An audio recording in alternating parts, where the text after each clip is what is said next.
Hey friends, glad to see you on my channel. If you enjoy my content and want to support the channel, there's a PayPal link in the profile description.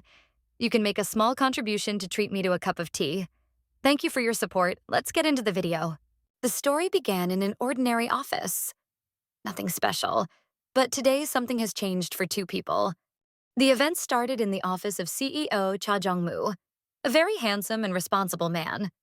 His secretary asked if she should lower the blinds since the man was frowning. But the reason wasn't the sun, as the CEO explained, it was a resignation letter. Concerned, the secretary approached and asked why this was a problem. She explained that she had written it properly and everything should be perfect. The man confirmed that it was indeed flawless because she always did an excellent job. The problem was the fact that she wanted to quit. And it was so sudden for him that he struggled to find the right words. The girl looked away, adding that it was for personal reasons. The CEO fell silent, adjusted his tie, and admitted to himself that secretaries can always be replaced. But with Solha, they had been working together for 3 years. 3 perfect years. He wasn't exaggerating. That's how their teamwork truly felt. She was an outstanding employee. She could finish tasks even before the CEO asked for them. She stood out among the other employees with her responsibility. There was a time when she went on vacation, and for the man, it was hell. He couldn't keep up with anything, and now this girl wanted to leave for good. He didn't want to lose such a qualified worker. He turned to Solha with some concern, reminding her that they had been working together for 3 years, and she should understand that without her, it would be very difficult for him. Cha Jeong-moo asked if something had happened and if he could help solve it. The girl shook her head. Nothing had happened. The man wondered what could be wrong if it wasn't a specific situation. So he tried to offer a salary increase. But no, the girl replied that she already had the highest salary in the industry. A promotion was also out of the question because unpleasant rumors might spread, suggesting favoritism. A car wouldn't work either because Solha didn't have a driver's license. The CEO saw that the girl was determined, unshakable, like a mountain. He took a step back and leaned on the desk, asking what he should do. Adjusting his tie again, he asked if there was anything she wanted. He could give her anything she wished. She just needed to say it. Solha clenched one hand into a fist, barely holding herself back. She had been restraining herself for so long, and now the CEO himself was asking what she wanted. And it was only because the man was used to her and didn't want to let her go. That also pushed her to speak. Solha blushed before speaking, but eventually began. And somehow, unexpectedly and boldly, she blurted out a wish to spend a night of pleasure with the CEO. Of course, saying this to such a man was a daring decision.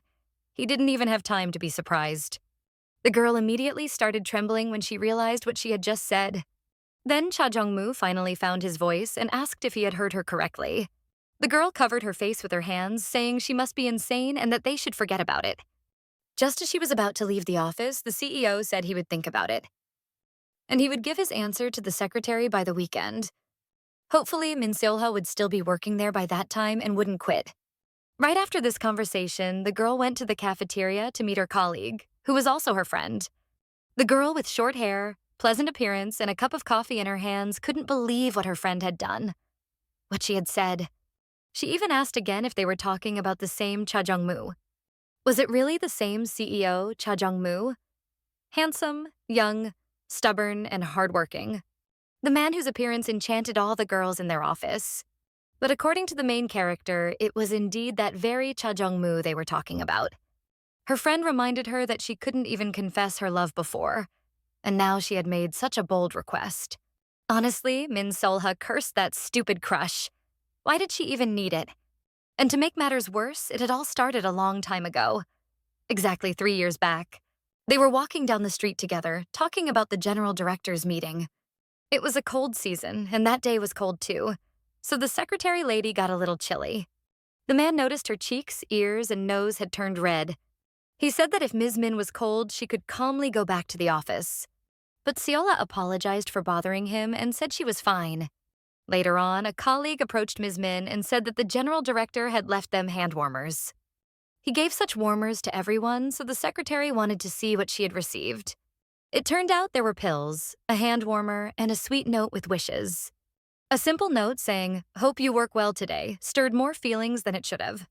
Sometime after that day, Ms. Min heard that their general director was getting married to a girl from some company. Of course, they were a perfect match, so they were getting married. Naturally, Min Solha got a little upset. When she came home, she decided to calm herself with a cup of tea. She tried not to be sad because she already knew she never had a chance anyway. She tried to convince herself that this was how it was meant to be, and she should have hoped less. These thoughts led her to wonder what kind of girl the bride was. Probably cheerful, very beautiful, from a good family. No wonder, they're perfect, so they fit each other perfectly. Their wedding would be grand, and the general director would look good in his wedding suit. Lost in thought, the girl poured too much water into her cup. She hadn't even noticed when she became so captivated by that man. After that day, they had one conversation.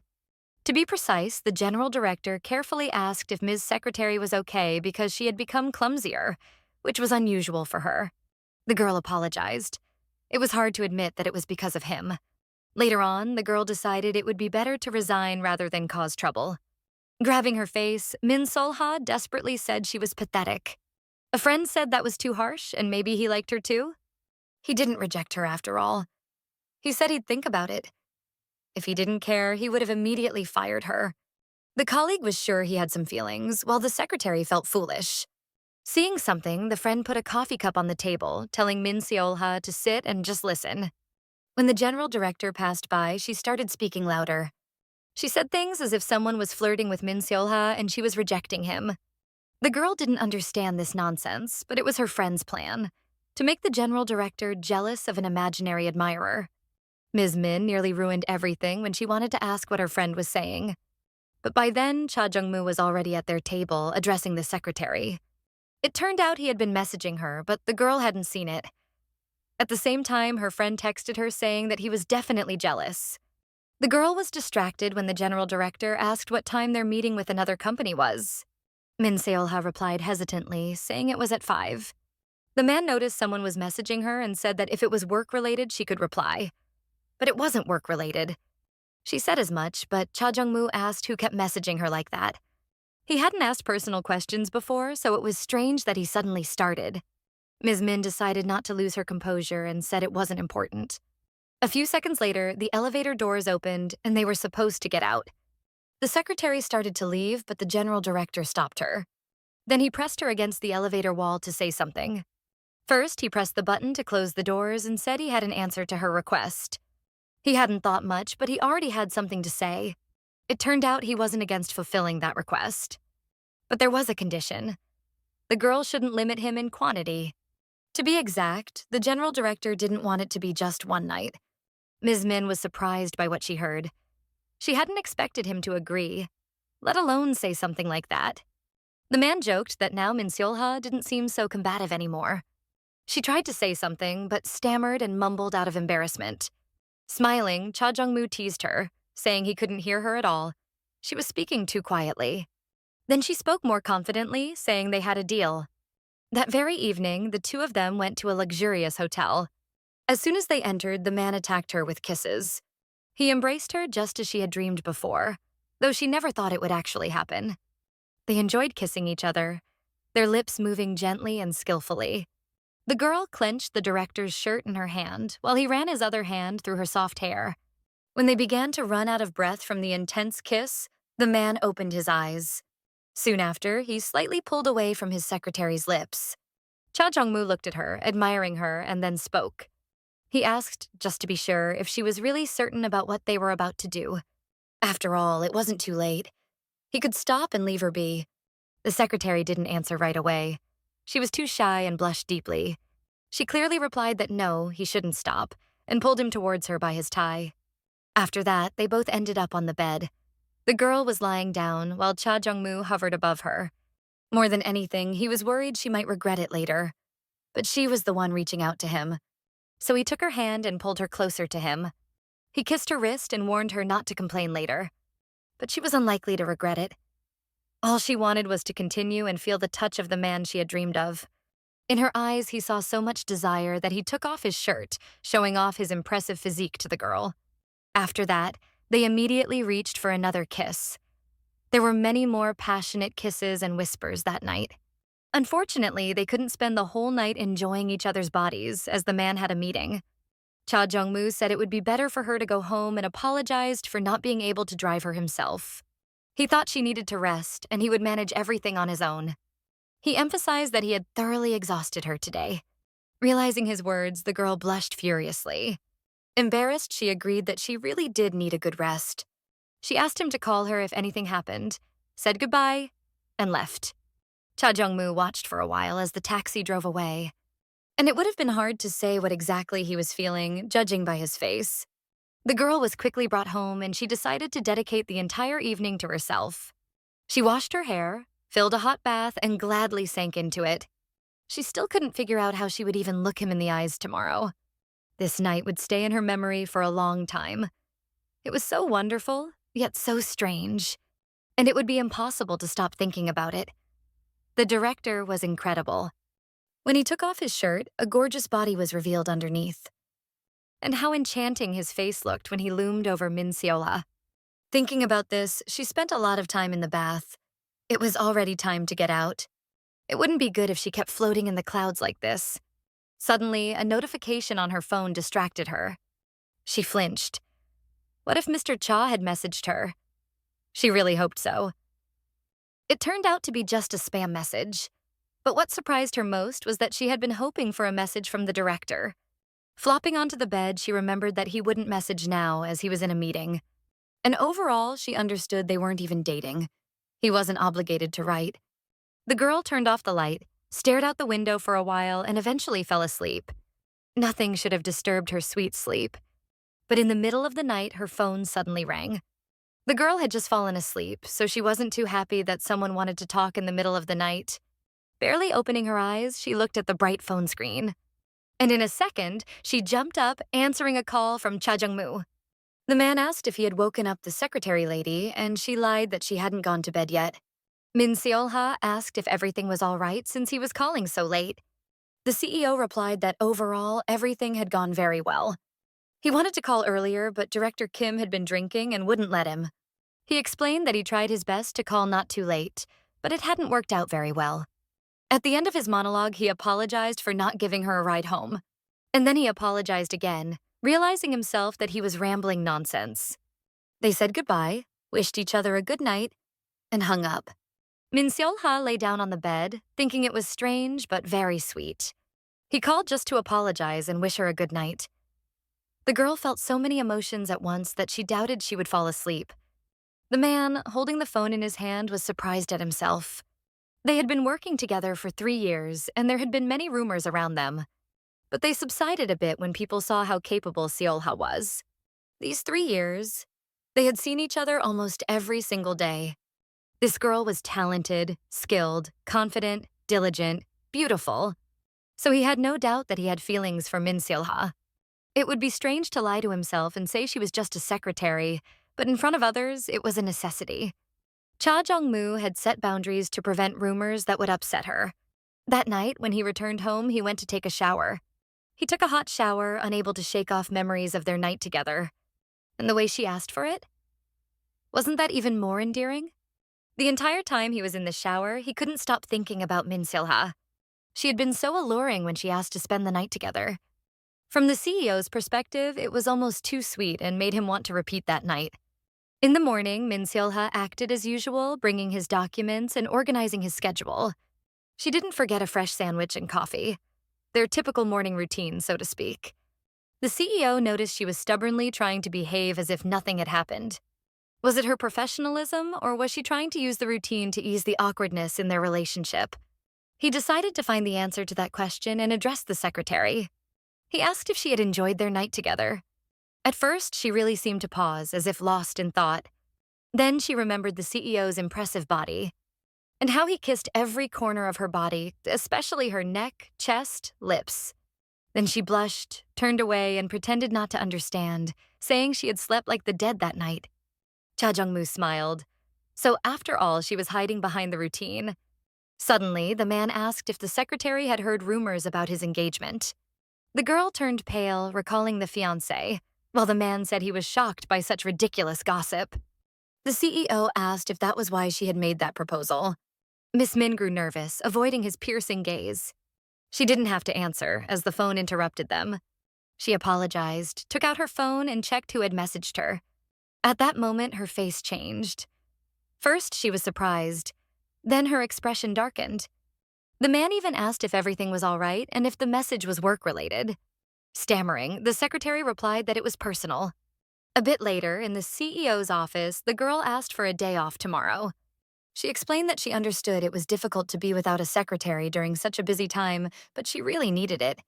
The man asked her not to worry about that and said he was more concerned about Chasiola's condition. She said she was fine and that her absence wouldn't cause any problems. That day, the girl still had work to do, but she was much quieter than usual. But the CEO couldn't believe it, as if everything was fine. The next day, the girl didn't go to work but went somewhere else. Every year, closer to winter, she visited her father. No, he was alive. However, he had been in a correctional facility for a long time. Every year since she started visiting, her father never came out to meet her. That made her sad, but in some way, she had gotten used to it. Once, her father hit a person with his car. He hit them and fled, leaving the still-living body behind. It was hard to believe that her kind and decent father had done such a thing. The man who was supposed to bring her father out tried to comfort the girl, saying that every time he hears about her visit, her father becomes a little happier. After that, she always stops by a nearby shop. Small gifts were sold there. Today, she came across a rare snowman. Still upset, the girl said she wanted to find a different toy. They offered to exchange it, but the girl wanted to find it herself. The cashier lady asked which toy Min Solha was looking for. It was Rudolph, the little reindeer. That toy reminded her of her father. On the way home, it even started snowing. A beautiful time, the girl thought. It was Unim asking how the visit went. That was a difficult question, which she heard every year from her friend. After her father's arrest, Min Solha was sent to an orphanage where she met her best friend, Unim. While they talked, the girl had already reached home. She knew that Unim was worried. Her friend wanted to invite Min Solha somewhere, but she wasn't in the mood. Instead, they decided to have a beer together at the girl's place. Unexpectedly for Unim, Min Solha thanked her for something. The main character explained that she was very grateful for Unim's friendship. At first, her friend said that everything was fine, then suddenly screamed into the phone. It turned out there was something else very important. Good news. Apparently, Mr. Cha approached her today and asked about the girl. The man had actually been worried all day about whether Solha was all right. He couldn't get the sad expression on Min Solha's face out of his mind. Could something have happened to her? That's what wouldn't let him rest. The girl called the CEO when she saw that he had texted her. He said that everything at work was calm, but Min Solha was an excellent secretary. But he was worried because he couldn't get a reply from his secretary. And was everything really fine? Or could she tell him why she had taken the day off? He blurted out that of course he had no right to insist. It just bothered him.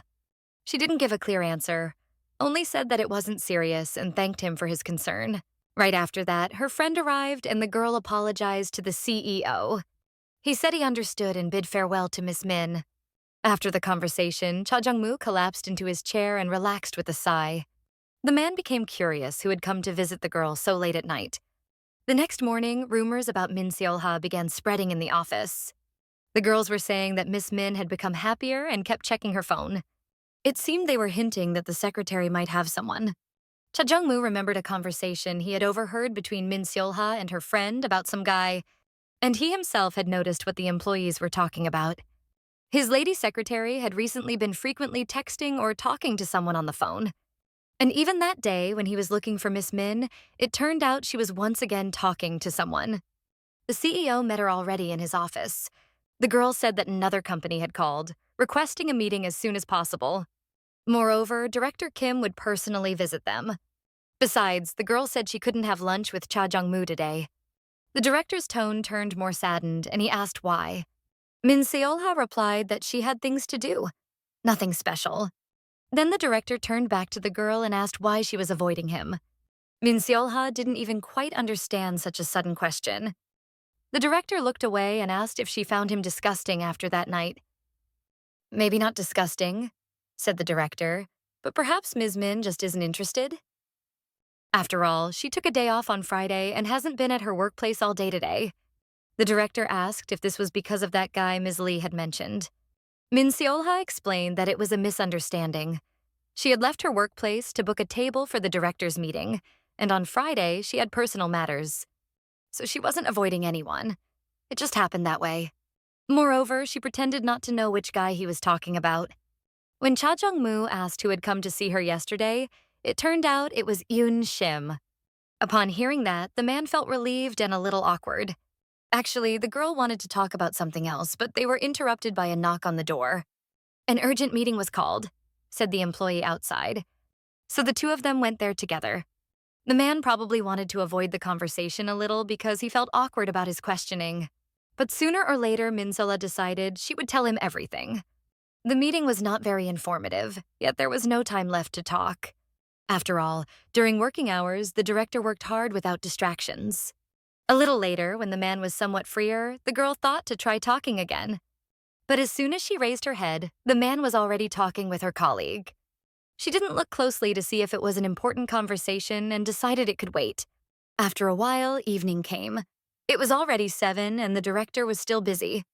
The girl gathered her papers. All day, what she wanted to say had been bothering her. She was genuinely upset that they couldn't manage to talk. It was important. The man appeared suddenly and asked why Min Seolha was still there. It turned out she still had some tasks left.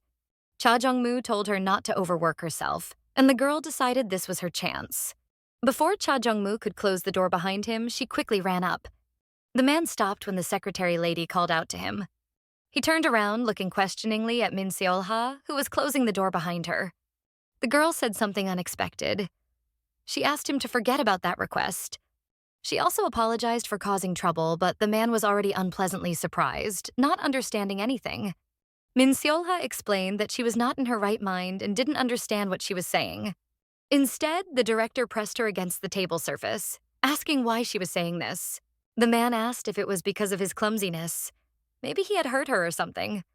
Min Seolha dismissed those assumptions, and Jong Mu, drawing closer, asked why she was pushing him away then. After all, according to director Cha Jeong-moo, she was not indifferent to him. For all 3 years, he had been hiding those feelings, and now this proposal. Why did she want to reject it? He couldn't understand it all. And Min Seolha couldn't believe what she was hearing. Could it be that this incredible man, like her, had been a prisoner of his feelings for so long? Could it be that all this time, while she was suppressing her feelings, he had felt the same? She used to be upset by rumors about his wedding, and now it turned out that the only person this man had feelings for was her, his secretary. All this didn't fit in her head, and she blushed all over. Cha Jeong-moo recalled her day off on Friday. He was so worried then that he couldn't find peace.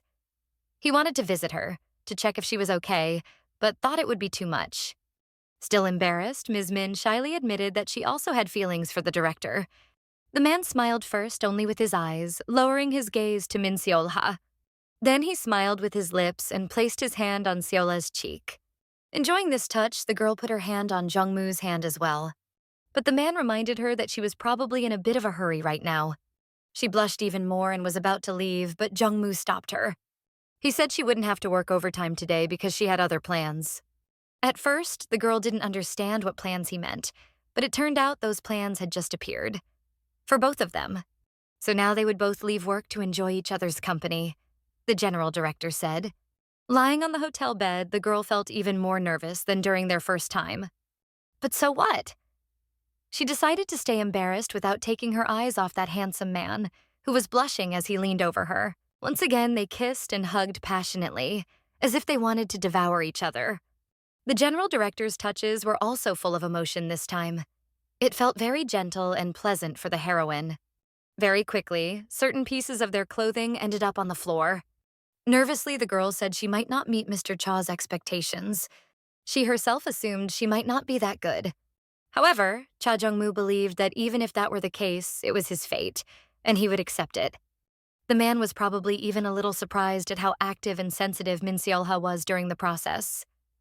She was like a dream, yet still doubting herself. The man was probably even a little surprised at how active and sensitive Min Seolha was during the process. She was like a dream, yet still doubting herself. The next morning, their hotel room was in complete chaos. The heroine was the first to wake up, feeling sore all over. The man didn't let her sleep all night, until morning. Of course, after so many rounds, the girl wasn't surprised by how she felt. As soon as Min Seola touched the man, he woke up immediately. Cha Jeong-moo took her hand and asked if her actions meant that yesterday hadn't been enough. After all, he wouldn't mind spending their weekends the same way. In fact, the man admitted he would love to see Min Seolha by his side every morning. They lay in bed for a long time afterward, talking about many things and cuddling. And so it happened that on her first working day of the week, the girl realized she hadn't slept at all for the past 2 days. On Saturday, Cha Jeong-moo invited her to a fancy restaurant. He even cut Seolha's steak for her. She tried to explain that she could do it herself, but the man was stubborn. He confessed that he enjoyed taking care of Min Seolha. Every time her dream man said things like that, the girl blushed like it was the first time and smiled sweetly. That weekend, they also went for long walks, holding hands. Overall, for the first time in 3 years, they spent 2 days together as a couple. Of course, on Sunday, the girl still had to go home, and Cha Jeong-moo even walked her there. He asked her to call him once she got into her apartment. Right now, the girl felt as if those 2 days were her twisted but beautiful dream. Seolha's thoughts were interrupted by her friend calling out from behind. It turned out Yoon Shim had been calling her several times, but her friend had clearly been lost in thought. Yoon Shim asked, "What could have made the always cautious Seolha float in the clouds like that?" The heroine remembered that the last thing she had told her friend about her feelings for that man was about his offer to make love. So now she shared that she and Cha Jeong-moo were officially dating. And Shim looked happy after hearing this. She had always been glad for her friend, and now Seolha was in a relationship with the man of her dreams. Linking arms, they went off to discuss all the details of this happy event. Min Seolha was happy to share such news with Yoon Shim and glad that now she had a boyfriend, and a wonderful friend who supported her in everything. Meanwhile, at the airport, another man entered this story. Very serious, elegantly dressed, he had just arrived. A little boy ran right into his path, pointing at his shoes. The child tripped over a suitcase wheel and fell to the floor. The blond man took off his sunglasses, not hiding his displeased look, and lowered his gaze to the boy. He twisted his suitcase, adjusting it to pass more conveniently. Without paying any more attention to anyone, he left the boy and his mother, who rushed to pick up her child, behind without a hint of regret. It turned out he was on the phone, talking about Cha Jeong-moo and his perfect life. That same evening, they had to hurry to a meeting with director Kim. On the way, Cha Jeong-moo asked Min Solha to order a suit for him. For some reason, the girl blushed when she thought about the suit. The man joked that his secretary had too many perverted thoughts. Cha Jeong-moo complained a little that director Kim was getting on his nerves. And after those words, he quietly reached for his beloved's hand, lightly touching it. Of course, Min Solha pulled her hand away, as someone might see them. The man said she was too cold-hearted. And besides, who would see them except the cameras? So Min Seolha herself looked around, turning her head to check if anyone was nearby. Then she took Cha Jeong-moo's hand, saying they would do this only once, so as not to risk it again. The CEO, looking at his beloved, even blushed a little himself. Min Seolha asked if she should drive, since the CEO had said he hadn't slept well. But he refused, reminding her that she didn't have a driver's license. There were only 3 people at the meeting. Min Seolha was working on her laptop, while Cha Jeong-moo and director Kim discussed their business. The CEO reminded them that the land purchase issue was supposed to be resolved within this year, but everything was being delayed. In her thoughts, the main character admitted that the other company was being negligent. She was slightly distracted from her work by director Kim, who was sitting across from her. He wasn't exactly doing anything, but kept glancing at Min Seolha very often. The girl really wanted to slap him across the face. Even Cha Jeong-moo noticed that she was feeling a bit uncomfortable. The man distracted Kim by asking if he was even listening. Director Kim explained that he was getting old and lately had trouble concentrating. Trying to stay calm, Cha Jeong-moo repeated his question. Director Kim said it was difficult to get approval because the area was currently a tourist site. Later, when the meeting ended, the director promised to hurry things up. Glancing at Miss Min, he suggested going for a drink. Director Kim reached out to shake the girl's hand, supposedly to thank her. Instead, the CEO shoved his car keys into her hand and asked her to find his phone.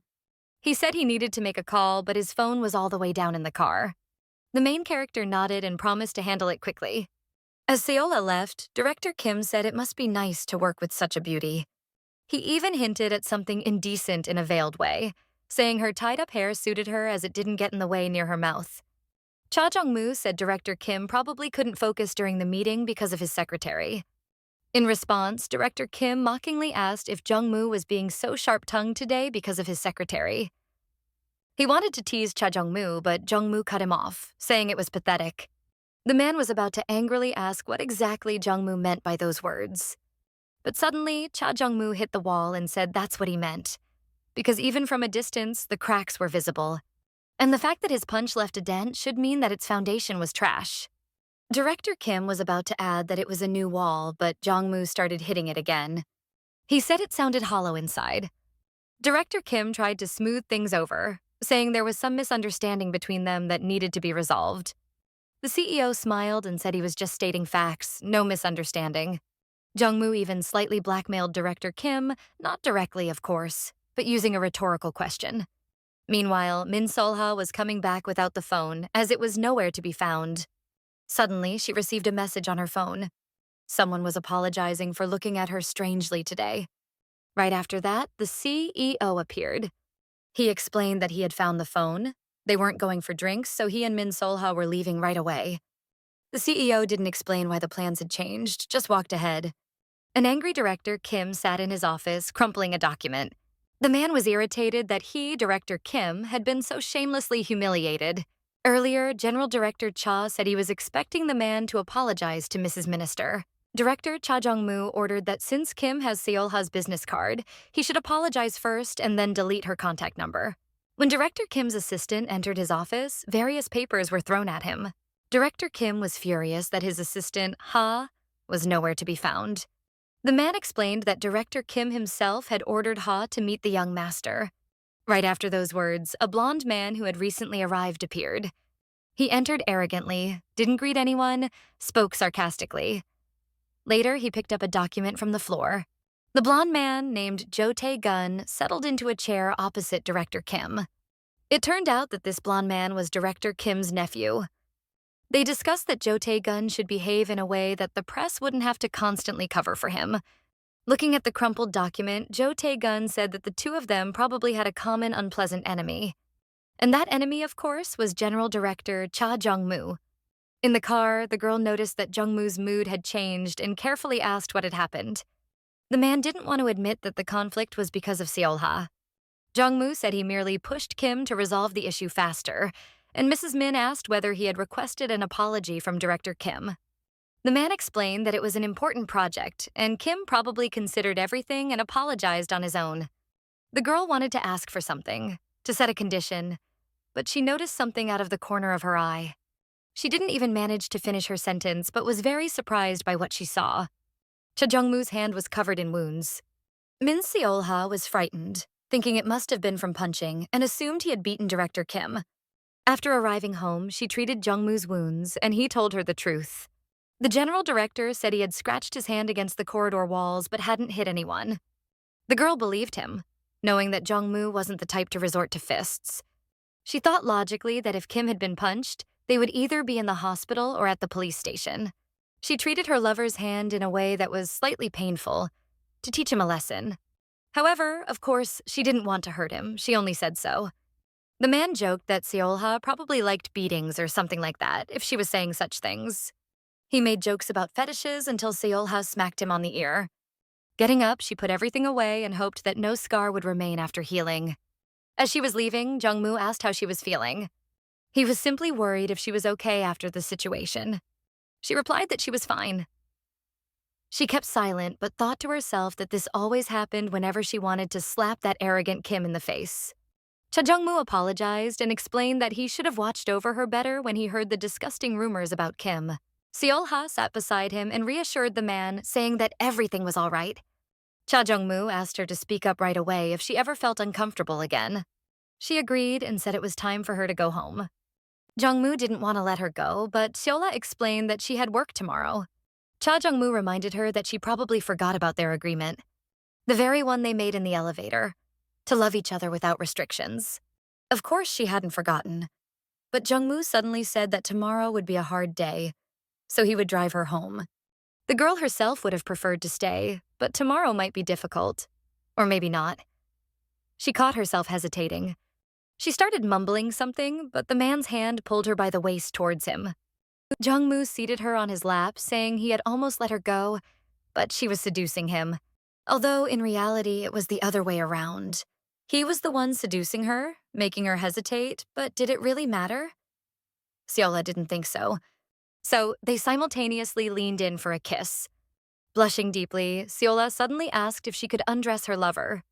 Jong Mu was just about to give in, thinking he could hold back and let her go, so he was surprised by what he heard. He laughed at his beloved's request, making her even more embarrassed. Jong Mu said he would be more than happy since clothes were unnecessary. Blushing furiously, the girl began unbuttoning his shirt, enjoying even this simple process. She wanted to do it because her partner was insanely handsome and muscular. She had some doubts whether it was a good idea, fearing he might think she was a pervert. Suddenly, he pinned her down on the couch, seemingly unable to hold back anymore. He blushed a little himself, admitting it was easier to control his emotions during meetings than with Solha. And once again, they started kissing passionately, pouring all their desire into the kisses. She didn't manage to fully undress the man, but even with his chest half exposed, he looked damn cool. She didn't manage to fully undress the man, but even with his chest half exposed, he looked damn cool. Every single word like that made the girl's cheeks burn. Solha also found it very attractive that Jong Mu would ask her before doing anything. Like now, for instance, he said they'd only continue if she agreed. A few days after that, Solha was sitting at her desk, working. She immersed herself in work to avoid thinking about her beloved. Colleagues passing by thought she was very responsible. They admired her but didn't envy her. Even the CEO sometimes looked at Ms. Min, admiring her. In the elevator, she felt a bit shy and kept her hands to herself. Cha Jeong-moo said he really wanted to hold her hand, but Solha reminded him they were at work. Besides, their relationship was only a week old. It was too early to display it so openly. The man said that Romeo and Juliet's love lasted only 5 days, yet it was so intense. Min Solha explained that was because they fell in love at first sight. The CEO also fell in love at first sight. Even Director Kim could confirm that. The girl found it hard to believe, since he used to be rude and even called them ugly once. The CEO explained that he simply didn't know how to handle his feelings back then. But now he was determined to build a serious relationship with Min Solha. He confessed that he was working on himself to become a better man for her. While talking, Solha didn't even notice when they started holding hands. He asked her not to leave him hanging, and in return, he would restrain himself from touching her at the office. Solha said she really wasn't planning on leaving him. Before leaving, the girl reminded him about the meeting in Incheon scheduled for the next day. Suddenly, Cha Jeong-moo stopped, not even stepping out of the elevator. Looking at someone with surprised eyes, he asked why that person was here. It was a distinguished older woman dressed in luxurious clothes. Soon they were having tea. The one Solha had chosen turned out to be very much to the lady's taste. The woman asked Jong Mu to at least smile. They hadn't seen each other for 2 years. The man pointed out it had been 2 years, even though she had moved to the USA 3 years ago. Jong Mu explained that his friend's wedding was a year after her move. The lady clapped her hands, remembering her son was indeed at that wedding. Jong Mu believed she simply hadn't noticed him and didn't care, though she always hid behind her old age as an excuse. They also briefly talked about the director's health. Finally, Cha Jeong-moo asked why his mother had come back to Korea so suddenly.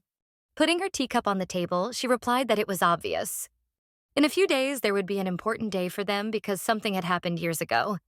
The woman didn't want to delve into details again, as it was too painful. But the man still didn't understand. All these years, his mother had been indifferent. So why had she suddenly come back, pretending otherwise? The mother clasped her hands, not even denying her son's words. Looking out the window, she admitted that she had dreamt of that girl. The girl was in tears. It even seemed that mysterious girl wanted to say something, but couldn't. The woman asked if Jong Mu was still angry with her. She understood that Jong Mu and the girl had been close. But she, the mother, had grieved too.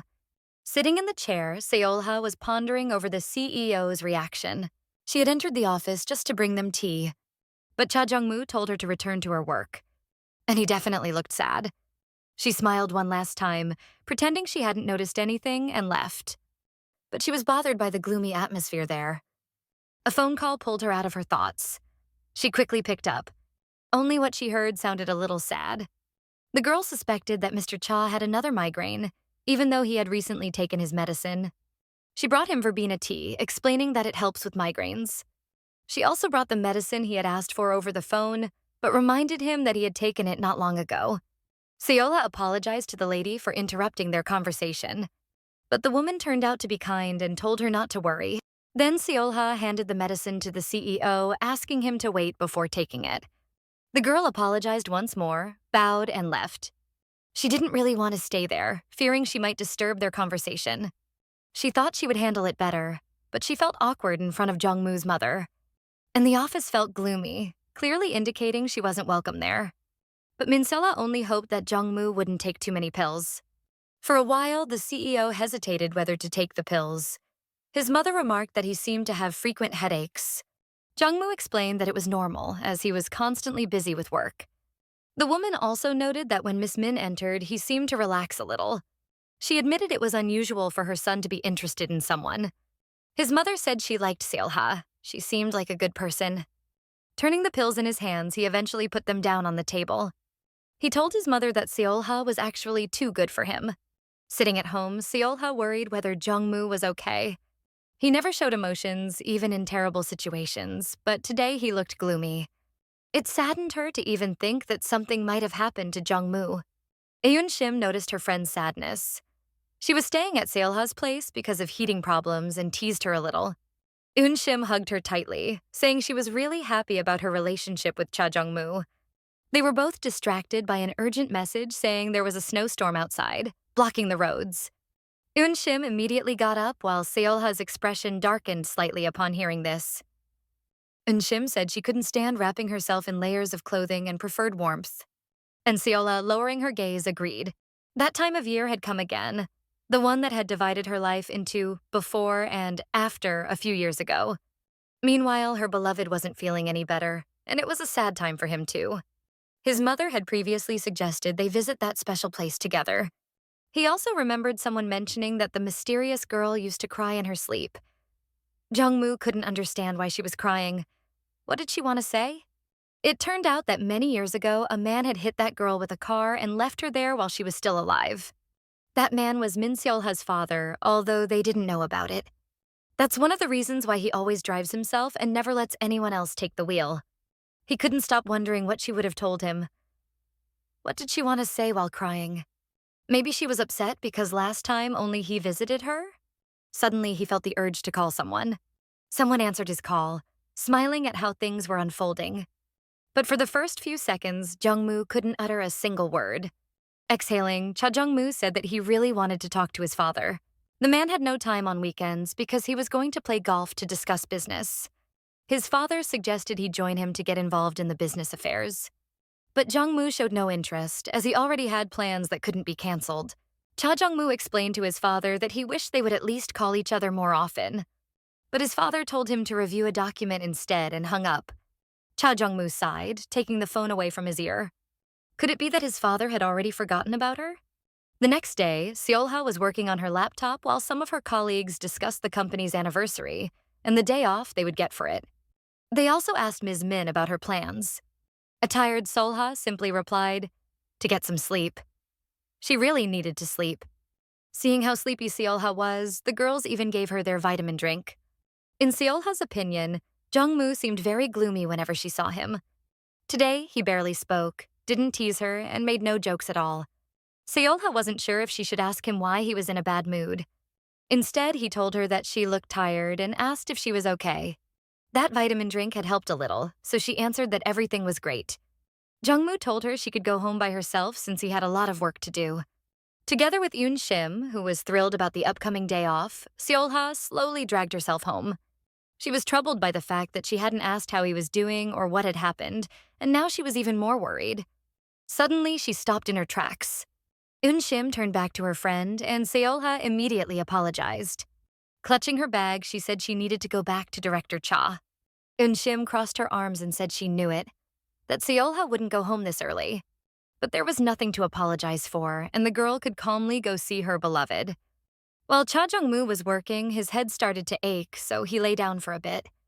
Without even noticing, Cha Jeong-moo fell asleep. He dreamed of the same girl. She had called him a few years ago to tell him that she finally had her Rudolph. Cha Jeong-moo said that was good, as she had talked about that toy all year long. She looked at the gift with satisfaction, smiling and blushing slightly from the cold. Jong Mu couldn't join her then because he had a meeting. But through the phone, he heard a loud crash, got scared, and asked if everything was okay. But Hyun-young never answered him again. Those memories, which had turned into a dream, were his worst nightmare, from which he woke up. It was unbearable to recall that damned day when the girl passed away. The voice of Min Solha calling him finally woke him up completely. At last, she anxiously asked if the director was all right. The man didn't answer right away. He pulled her by the waist and hugged her. The girl hugged him back, and after calming down a little, Jong Mu asked why she was here. Min Solha explained that she wanted to wait for Mr. Cha. Cha Jeong-moo noticed a coat draped over his leg, picked it up with his hand, and was surprised. It turned out that Min Solha thought he might be cold and covered him. She said that Jong Mu could open up about what was bothering him, and she would support him in any way she could. The man thought that his mother's visit must have left her feeling uneasy. He explained that he was just a bit sensitive, that's all.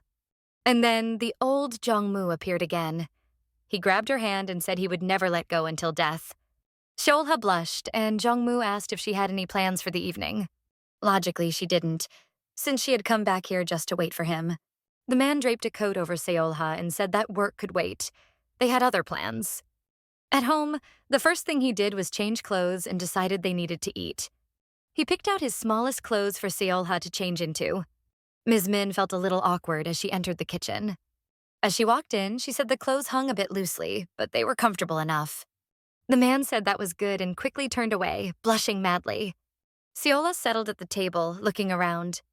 She admitted to herself that her beloved's place was much cleaner than hers. Meanwhile, Jong Mu placed 2 servings of shrimp pasta on the table. Min Solha said she even felt a little embarrassed, but she was hungry. Besides, the food made by this man was really good. He smiled and wished her a good meal. Later, the two of them decided it would be a good idea to watch a movie. Min Solha was thrilled, even though it was a horror movie. She loved films and commented a lot. Getting caught up in it, she slightly squeezed Cha Jeong-moo's leg. Realizing it, she became embarrassed and immediately withdrew her hand. Jong Mu joked that if she just wanted to touch him, she could have just said so. He even grabbed her hand again and pulled her closer. He placed her hand on his leg and said he liked it when she touched him. Min Solha was completely flustered when Jong Mu, pretending to be upset, asked if she was planning to avoid physical contact altogether. Looking at his beloved's face, he teased her, saying that if she didn't want to, he wouldn't force her. But Min Solha objected, saying she didn't mean it that way, and that he was making things up. Hinting at a more physical continuation of the conversation, the man asked if it was okay if they didn't finish the movie. She said it was fine, and once the TV was turned off, she moved closer and kissed Jong Mu on the cheek. Jong Mu held the girl by the chin, admiring her beauty. Yes, this was truly love. As they kissed, they leaned into each other at the same time, making their hearts race wildly. During the kiss, Solha climbed onto her lover's lap, giving him more opportunities to touch her. The girl trembled at every touch and kiss. No matter how many times they did this, he always drove her crazy. The next morning, tired and thirsty, the girl stood in the kitchen drinking water. Behind her, Cha Jeong-moo stood close, hugging her tightly. Min Solha couldn't even move. Her beloved was hugging her so tightly. He explained that she herself had said her back hurt after last night, and it was her fault for wanting to be on top. The girl turned to Jong Mu and covered his mouth with her hand, saying that wasn't how it happened. After she removed her hand, the man smirked boldly and asked if she enjoyed touching his body. Min Solha blushed and said that he was teasing her again. Eventually, the general director let her go and asked if she wanted to take a shower. The girl then asked if she would be showering alone. Cha Jeong-moo replied that of course he'd gladly join her, but he wasn't sure he could hold back with his beloved nearby. He admitted he had only just calmed down a little, but if his lover insisted, he couldn't say no. Solha replied that it wasn't necessary. She really couldn't continue any further. But Cha Jeong-moo smiled and promised he wouldn't bite her. Instead, they would just cuddle a lot, so there was nothing to worry about. The man asked Solha to wait a little while he ran the bath for them. The girl asked if he was going to do it himself. Jong Mu answered that of course he would. He wouldn't let her lift a finger in his house since she already took care of him at work. That was nice to hear. Solha blushed slightly and went to wait. A little later, they were both sitting in the spacious bathtub, which Solha thought was romantic. Jong Mu held her and thanked her for being such a wonderful person in his life. The girl, of course, was also grateful to now have such a wonderful boyfriend. Jong Mu gently turned Min Solha's flushed face toward him, and the two of them reached out for a soft, tender kiss. A little later, when the man began caressing Solha, she made a strange sound that made him laugh. She hid her face, mumbling that she was really embarrassed now, and it wasn't funny at all. Besides, she said he had worn her out, and that's why she reacted that way. So it was Jong Mu's fault. But the man believed it was Solha's fault. She was just too beautiful not to touch. The girl blushed again and said, "There you go again with your jokes and compliments." After some time, they finally got out of the bath and the girl changed into a t-shirt. She was distracted by a ringing sound. It seemed someone was calling. She picked up the phone and it turned out to be Director Park. She was replying to him while rummaging through her bag. A few things fell out of it, including the snowman toy. She was still on the phone and couldn't pick them up, so Cha Jeong-moo approached her. The man bent down to pick up the scattered items and noticed the toy from his dream with Hyun-young. He froze, staring at the painfully familiar object. Even Min Solha was surprised at how Cha Jeong-moo froze while looking at the toy. Still holding it, he didn't even notice that Solha had finished her phone call. It was Solha who brought him back to reality by asking if everything was all right. And only then did Jong Mu straighten up. He put the figure into a box and said he hadn't expected that she liked toys from that company. Min Solha replied that she too was surprised he knew about them since they weren't very popular. She admitted that she buys them every winter around this time of year. She answered Jong Mu's question about whether she was looking for someone specific by saying she was looking for Rudolph the reindeer. The man's expression suddenly changed as he asked why Rudolph in particular. Min Solha said she simply thought that toy was the cutest. And just like that, the topic was closed. They didn't talk about it again. Sometime later, they were already at work, and a slightly nervous Jong Mu was sitting in his chair. He couldn't get that situation or the snowman out of his head. He truly hadn't expected to find that toy from that company with his beloved. Just as he let out a heavy sigh and leaned back in his chair, someone called. At first, Cha Jeong-moo answered formally, thinking it was a work-related call. But no, it was his mother. She wanted to cook something and called to ask what he would like. Jong Mu said it wasn't necessary. He could feed himself. He also asked her not to buy everything on sale since he had given her his credit card.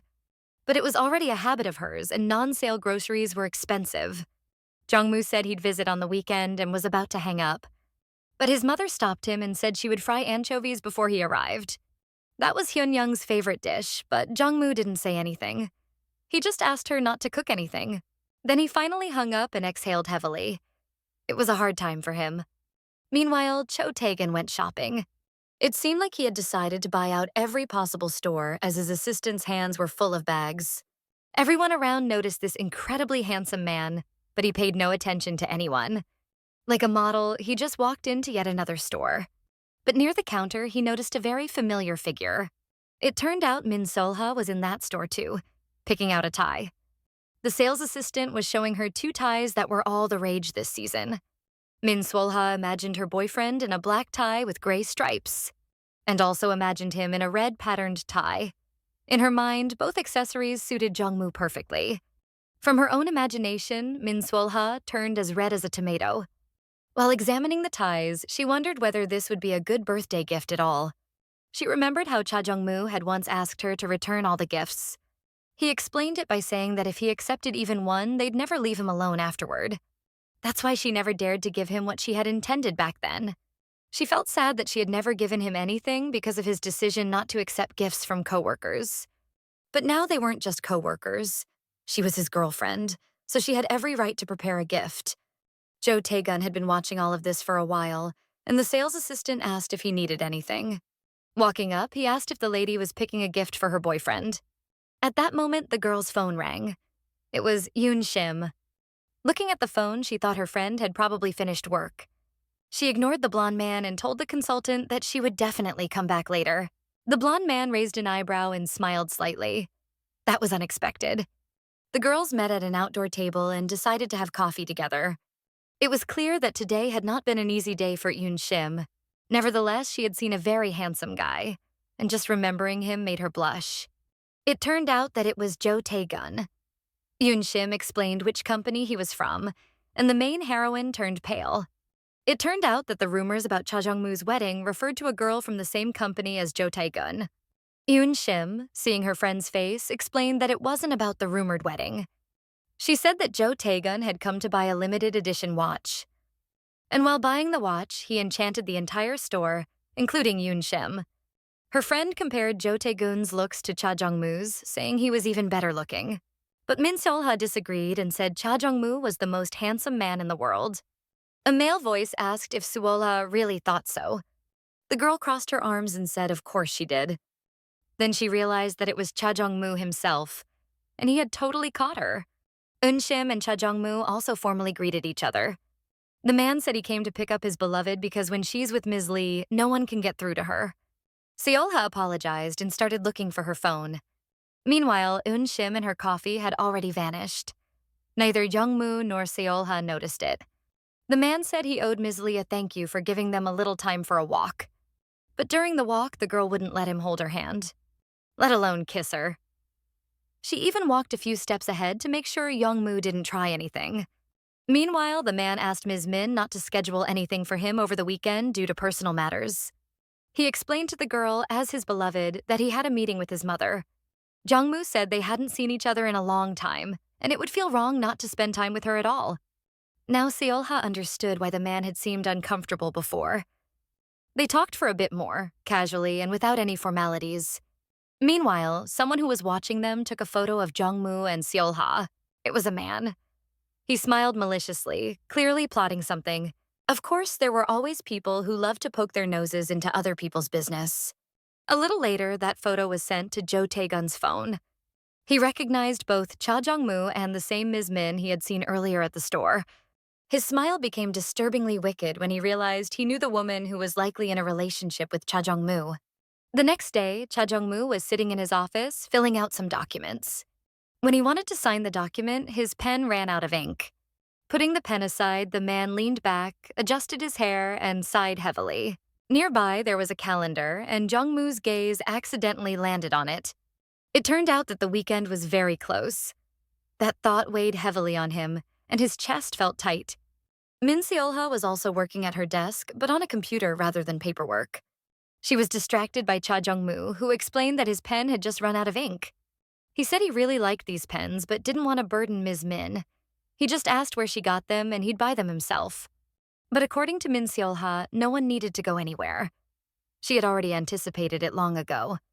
Apparently, she had noticed that he liked using that pen, so she bought a few and brought them to Jong Mu. He sincerely thanked Ms. Min, saying he was happy to see his beloved, despite how busy she was. But Solha, blushing, reminded him not to look at her like that or give compliments while they were at work. But Cha Jeong-moo said that if it were up to him, he'd take his beloved and fly home with her right now to spend time together. Min Solha broke out of his embrace, saying she had something very urgent to do and had to run. And she did. Cha Jeong-moo was pleased that Solha blushed so deeply. He himself was a little shy too, and his cheeks flushed when spending time with his beloved. Walking out the door, the main heroine whispered to herself that they needed to be more careful at work. Her attention was drawn by a few colleagues who were once again loudly discussing something. The brunette said she had heard that their CEO would be having dinner this week with his fiancée and their parents. Upon hearing this, Min Solha turned pale. Those were terrifying words for her. Moreover, Cha Jeong-moo had previously told her that it was just a rumor, that he didn't have any fiancée or anything like that. Solha thought that she should have asked him directly about it and had a serious talk instead of tormenting herself now. But she decided that she should trust the man she loved. He did have personal plans for the weekend, and she also had her own things to do. The next morning, they had breakfast together with Yoon Shim. Her friend said she had gotten up early to meet Solha, but the girl had already done everything by herself. Solha said she didn't want to bother her friend. But she was very grateful to Yoon Shim for always caring about her. Sitting at the table, she once again remembered the day of her father's trial. That day, the prosecutor showed her father a toy that the victim was carrying home. He said the girl had searched for it for a long time, but now Rudolph was broken due to the accident. Solha's father looked at the toy but couldn't recognize it at all. He said he remembered nothing at all. This made Min Solha shudder in her seat. She started crying then, unable to understand how such a thing could have happened, refusing to believe her father could have done that.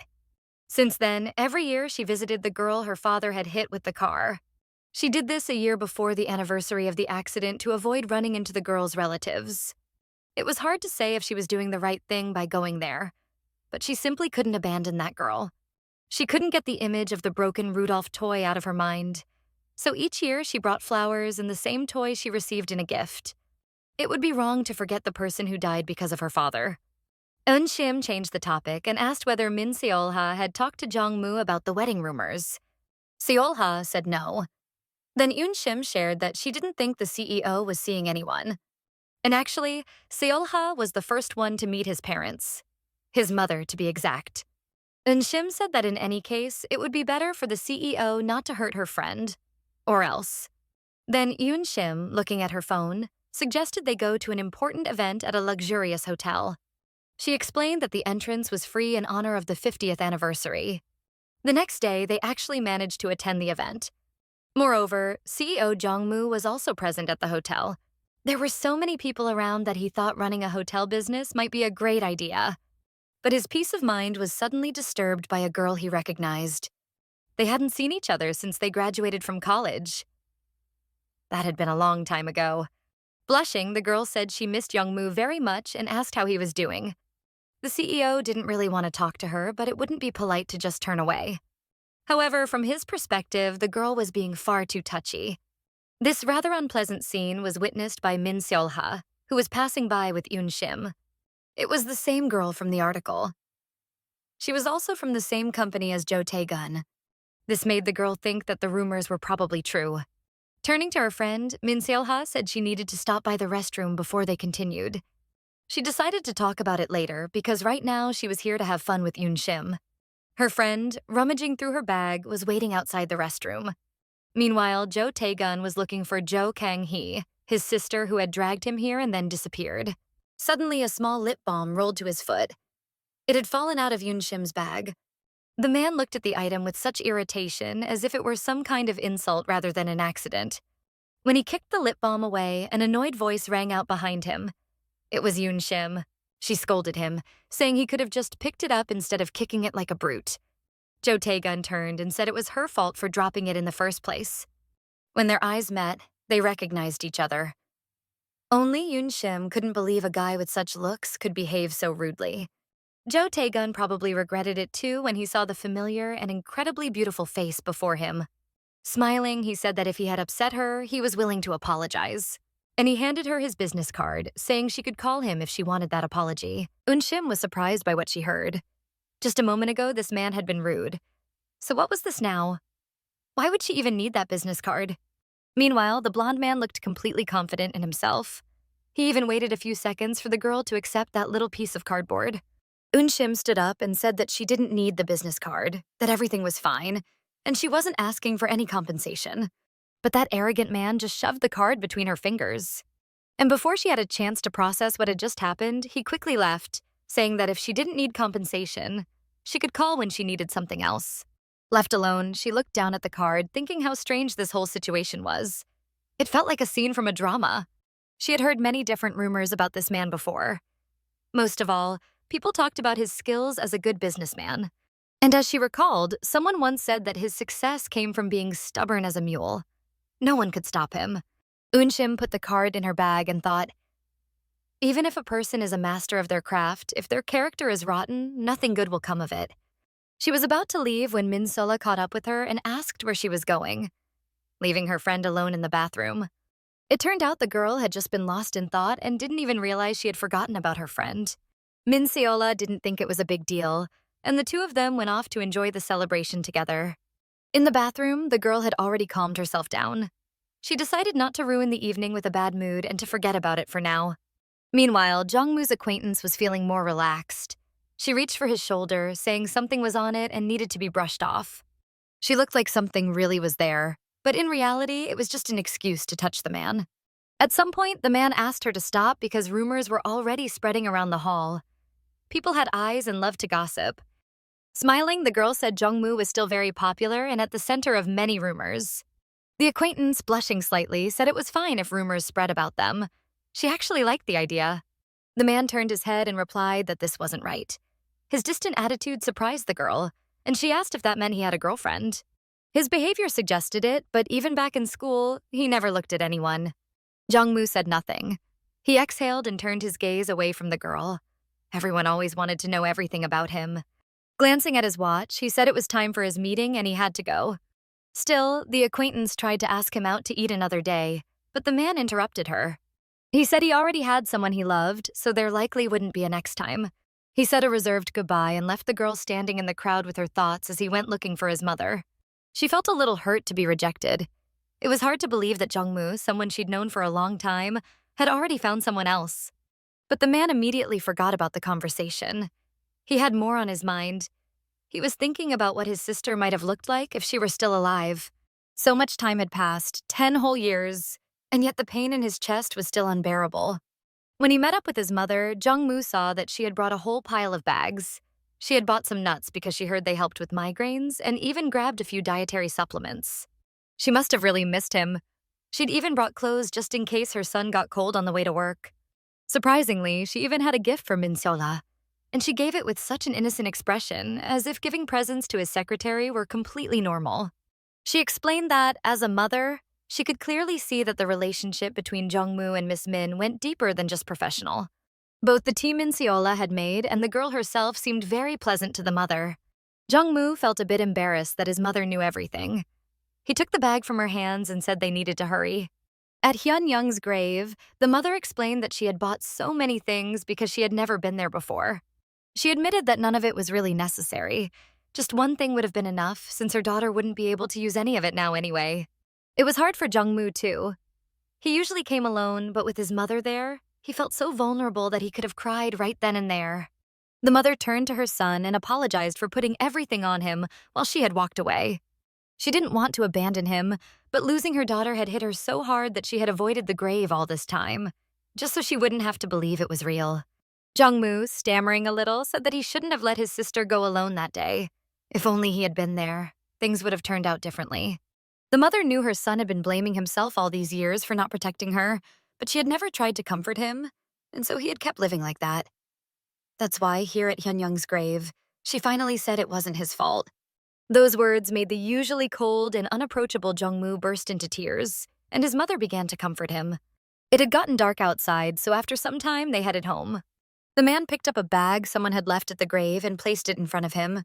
It was his mother who had noticed the bag first, unaware that these toys had been appearing at the grave every year. She asked if it was her son who left them or perhaps a friend of Hyunyeon's. After all, no one else knew how much the girl had loved those toys. But he didn't know either. He had just accepted the fact that someone out there cared enough to bring toys to the grave every year. The toys were different each year, but this time the anonymous person had hit the mark. That little snowman was the exact toy his sister had that day. Jong-mu recalled that he had recently seen the same toy with Min Seola. Of course, he told himself it was just a coincidence. He never imagined things would turn out like this. But his thoughts were interrupted by his phone vibrating. His mother had sent a message. She thanked him for being there, as it had been very difficult for her to show up. After a brief hesitation, Jong-mu offered to have a meal together with his mother later. The woman smiled at his message. She knew her son felt awkward, but that's just how he was. Loving and somewhat shy. That day, the workday at their office began with a round inspection. The CEO wanted to check if everything was in order. He asked employees if there were any complaints about colleagues, as there had been past initiatives to improve this area. He also inquired about sanitary standards, whether everything was fine in that regard, and even inspected a few places himself. Although the CEO could have just asked Min Solha or Eun Shim, he preferred to walk around and ask everyone directly if things were going well. Fortunately, incidents were rare there, and today's inspection confirmed it. Everything was perfect. During the inspection, the main heroine was lost in thought. Ever since seeing her lover with another woman at the party, she hadn't been able to sleep and kept worrying about it. Min Seola was so troubled that she considered writing a resignation letter again, but that wouldn't help. The best option was to talk to Jong Mu. He, coincidentally, was the one who snapped her out of her thoughts by addressing her. First, Jong Mu asked if she was okay, and after she replied that she was fine, he immediately asked if she was free that evening. For some reason, the girl immediately thought he wanted to meet to talk about his marriage. Even Jong Mu noticed that she was clearly nervous. But their conversation was interrupted by one of the employees, who also looked concerned as he approached the CEO. It turned out they had a guest that day, an unwelcome one, which explained the employee's discomfort. Jong Mu, too, was quite surprised to hear that Jo Tae-gun had shown up and was already waiting for him. The CEO entered the room where Jo Tae-gun was waiting. Min Solha brought a cup of tea for each of them and then left so as not to interfere. Jong Mu told the guest that he didn't recall them having a scheduled meeting that day. The suddenness had caught him off guard. The blonde man, picking up his cup of tea, said that he didn't need a spot on the schedule to want to see an old friend. Jong Mu hadn't even had a sip of his tea before Jo Tae-gun said that they could very well become relatives. The blonde caught the confused look on the man's face and clarified that his Kang-hee was quite a sweet girl. Though yes, with a strong personality. Jong Mu even smiled. Looking away, he said he never imagined they were so close that Jo Tae-gun would play matchmaker. The blonde explained that he had seen how upset Kang-hee looked back at the hotel and even asked if they had considered a serious relationship. After hearing that the blonde wanted to help his sister, Jong Mu kept a sharp eye on the sly fox, trying to figure out where this was going. Jo Tae-gun got to his point. He began by saying it would be beneficial for both sides and ended by asking if there was any reason they couldn't make it happen. At first, Jong Mu said nothing. Then the blonde struck. He asked if his friend was reacting so negatively because of his secretary Min. The guy really wanted to at least see a flustered expression on Jong Mu's face, just to enjoy it. CEO Cha replied that he had indeed noticed the guest's keen interest in Ms. Min, but Min Solha was already in a relationship, said the CEO, then elegantly sipped his tea. Apart from a slight smile, he showed no emotion. Jo Tae-gun wasn't surprised. That man had always been the same since their school days, reserved, blunt, and mysterious. After a while, he was already on his way out of the office. They had offered him a tour, but he declined. He had come to talk to Jong Mu, to see his reaction, to tease him a bit. But nothing had changed since those old days. Back then, Jong Mu never let the blonde man outdo him. And that still hadn't changed. But now Jo Tae-gun had a plan. And if his old friend had refused to become family, then that plan would go into action. His attention was caught by Secretary Min, who was smiling and rushing off somewhere. It turned out the heroine was hurrying to her friend, and from their conversation, the blonde learned that she had brought berries for a colleague. And Jo Tae-gun recognized that colleague, the same one he had run into at the party. He couldn't deny that this Eun-shim was incredibly beautiful. She fit his type of woman perfectly. Meanwhile, Eun-shim thanked her friend for the strawberries she had brought. It was a sweet gesture from Min Solha. They chatted a bit. Solha mentioned that evening, Jong Mu had invited her to dinner. She was still a little anxious because earlier that day, the head of the Taekong group had visited. That was the same group that, according to rumors, Jong Mu's fiancé was supposed to come from. Her friend snapped her out of her worries by grabbing her hands. Eun-shim noticed her friend was in a strange mood and asked her to speak up if something was really bothering her. Because Min Solha's honesty is what makes her genuine, and even in a way attractive. That evening, they really did go to a restaurant, but Min Solha couldn't say a word. On top of that, she was starving and spent the whole evening quietly chewing. Cha Jeong-moo looked up at her right when she ended up choking on a piece of food, lost in her thoughts. He could tell that Min Solha was worried, that she wanted to talk, but couldn't bring herself to do it. At first, he honestly didn't want to pressure her. He didn't want to intrude or interrogate her, but he was starting to worry too. A little later, when they were walking down the street in silence, both awkwardly quiet, they knew someone had to speak first. But Min Solha just couldn't. Every time she tried to say something, her heart began pounding wildly with fear. She didn't want to hear the worst. Then Jong Mu took matters into his own hands. He turned his head slightly toward his beloved and addressed her. First, the man apologized, but then he paused briefly, as if searching for the right words. Min Solha turned pale. Cha Jeong-moo stopped and turned to Min Solha. He said she was probably troubled by the rumors still circulating about his engagement. At first, he didn't pay them any attention, but too many people had misunderstood the situation, including Min Solha. That's why he decided to tell her what he had actually been doing during the days they didn't see each other. After hesitating a bit, Jong Mu explained that he and his mother had gone to visit his younger sister. He admitted honestly that they had gone to the cemetery. He usually went alone, but this time his mother had gone with him. At first, Min Solha was overwhelmed with emotions, conflicting and intense, that hit her like a heavy weight after hearing his words. She instinctively reached out to embrace him. At first, she felt relieved. He wasn't leaving her. He wasn't getting married. everything between them was fine. Then came the guilt. She had suspected that this man might be lying to her, while in reality he had been dealing with such grief. Jong Mu held her tightly, telling her everything was okay. She had just been worried, anxious, and scared. It wasn't her fault that she didn't know. Pulling away slightly, she said she felt guilty because if she had spoken earlier, they wouldn't have touched on such a painful topic for him. Then Cha Jeong-moo hugged Solha again and promised that he would make an effort to prevent such misunderstandings from happening in the future. That evening, they didn't part for a long time. It wasn't a night filled with passion, but something much deeper. A conversation about Cha Jeong-moo. Min Solha learned a lot. About his life with his mother, his school years, his childhood. That night, not just their bodies, but their souls drew closer.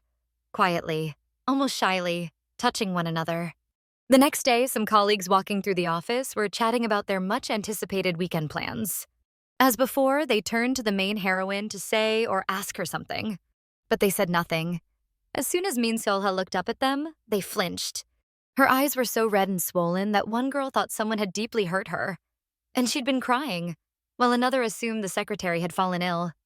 A bit later, the girl brought in reports for next week's meeting. At first, the man focused only on the documents, but out of the corner of his eye, he noticed something was wrong with his beloved and looked at her.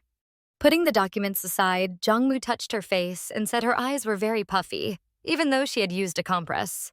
He reminded her that he had asked her several times to stop crying, but Min Solha admitted that once she starts, it's hard to stop. She was about to leave, but the man stopped her.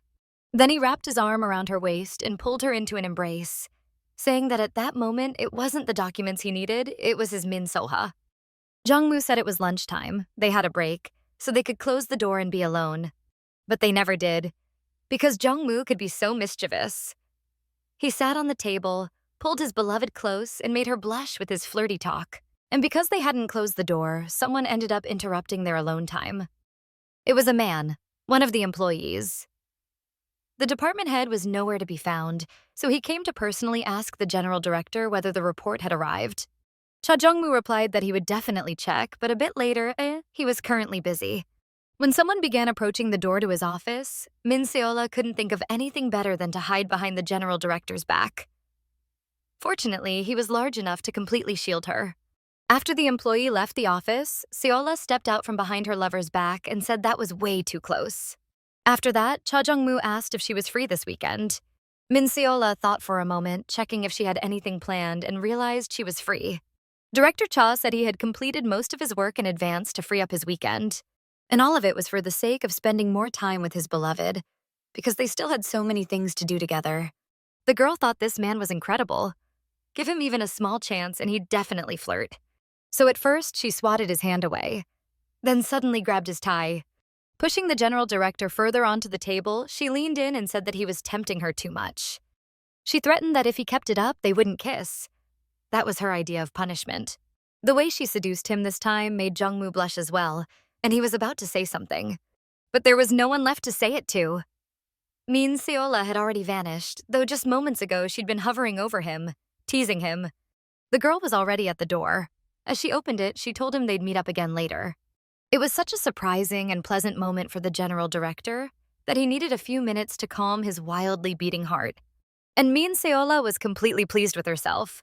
She knew how to flirt too, and when she did, she always made her lover blush. Leaving the office, Solha noticed that they had a visitor. A few employees were gathered around someone. This caught her attention because the man's face looked strangely familiar. And that man, as if sensing her gaze, suddenly turned his head directly toward her, throwing her off. Min Solha felt that the situation was strange and decided that instead of standing there staring at some man, she'd better go back to her own work. But now the man was looking directly at the heroine, not averting his gaze until she disappeared from sight. Meanwhile, in his office, Jo Tae-gun was trying to go through some documents, focus, and get some work done. But someone clearly didn't want to let him do that. So the blonde eventually put the documents aside and asked how long all of this was going to continue. You'd think his sister was just sitting quietly on the couch. No noise, nothing. But even the mere fact of her sadness weighed down the atmosphere in the room. Eventually, she asked what kind of girl General Director Cha Jeong-moo had, the one who had captured his heart. Jo Tae-gun, who actually knew Jong-moo's girlfriend, said she was much prettier than his sister. The girl snapped that to the blonde. All girls were pretty. If he could, he'd spend all day just staring at them.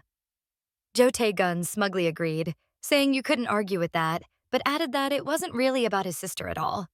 The blonde said that if his sister was so curious to see the girl, then the two of them should visit Jong Mu's company together next time. His sister asked him to keep everything clean and above board, and then, just before leaving the office, asked him to stop taking the pills. The man pulled the same documents back toward him, didn't answer his sister, and simply smiled. His smile looked so sinister that it was clear he was up to something. It was nighttime when Min Solha lay down in bed, but she couldn't fall asleep and kept tossing and turning, trying to find a comfortable position. The problem was that she and Jong Mu had planned a trip, and while that should have been fine, she'd even hurriedly sketched a quick plan. It still made her nervous. Suddenly, her phone, lying beside her, started vibrating. Someone was calling the girl rather late at night. Min Esiola sat up, picked up the phone, and answered. It was Cha Jeong-moo calling. He first asked if he'd accidentally woken her, but she quickly replied that she hadn't been asleep. She just couldn't fall asleep. And admitted she was curious why he was calling so late. The general director needed just 2 words to explain the reason for his call. He missed Min Solha and thought they could talk on the phone for a bit. He shared that he was feeling a little nervous about tomorrow. He could hardly wait to not only see his beloved, but also spend the entire day with her. Cha Jeong-moo said he couldn't stop thinking about her, so maybe he should just move in and spend every minute together? Then, quite suddenly, Min Solha offered to come over right now, which even surprised Jong Mu. She explained that it would be better if she went to him, since there was nowhere to park near her place and she didn't want him to drive while tired. She worried he might fall asleep at the wheel. Cha Jeong-moo was thrilled at the thought of seeing his beloved right now and said he was already looking forward to her arrival. Min Solha felt like she was in a fairy tale about love. She herself wanted to spend as much time as possible with the general director. The next day, they went on their trip, and even though it wasn't the season, they decided to enjoy the sea. Cha Jeong-moo worried about her and asked if she was cold, but Min Solha replied that it was even warmer than she'd imagined. Later, they decided to grab something delicious to eat, and even this made the girl a bit nervous, which amused the man. After that, they went to a cafe where they ordered delicious coffee and desserts, enjoying the view of the sea together. As they walked by the sea in the evening, Solha shared that it had been an incredible day. It had been so long since she'd seen the sea, she'd forgotten how beautiful it was. Jong Mu listened attentively at first, but didn't say anything. Only a few minutes later did he suddenly address his beloved. The moment was so romantic, the sea was calm and beautiful, the sunset so vivid, and his girlfriend so stunning, that he felt the urge to tell her how much he liked her. Min Solha blushed hearing that. The wind played with her hair, and for a few seconds, she couldn't take her eyes off her beloved. Then the general director spoke again. He confessed that he liked Solha much more than she could possibly imagine. The girl squeezed her beloved's warm hand tighter and said she felt the same, that she really liked her Jong Mu. Then, smiling brightly like the sun, she added that he liked him so much that no one could even imagine. The man smiled warmly at his beloved. Those were important and heartfelt words. With this girl, he felt better than with anyone else. Hugging Min Solha with one arm, they talked about how incredible the place was, the kind of place they wished they could stay longer. Cha Jeong-moo promised that they would definitely come back here as often as they could. After such a lovely walk, the couple found themselves with a great appetite for fried seafood. They had a hearty meal at a cafe near the beach. But Solha still had room for dessert. Even though she had eaten well, dessert was still an essential part of her life. Feeling her empty pocket, the heroine first said that she had seen a charming bakery not far from there. Then she realized she had left her phone at the cafe, confirmed by the empty pocket, and went back to get it. Luckily, it was still on the table. Min Solha couldn't believe she had forgotten such an important thing. She admitted that the time she spent with her beloved was the best, but maybe she was getting a bit too relaxed. She was becoming so forgetful. As she walked back to him, she saw that he was already talking to some girl. Luckily, the girl soon left the general director, and Min Solha returned to Jong Mu just as he was standing alone again. At first, he didn't notice her, so she had to call out to him herself. Min Solha joked that she stepped away for just a moment, and Jong Mu was already looking at pretty girls around. The man smiled smugly and asked if her reaction meant she was jealous.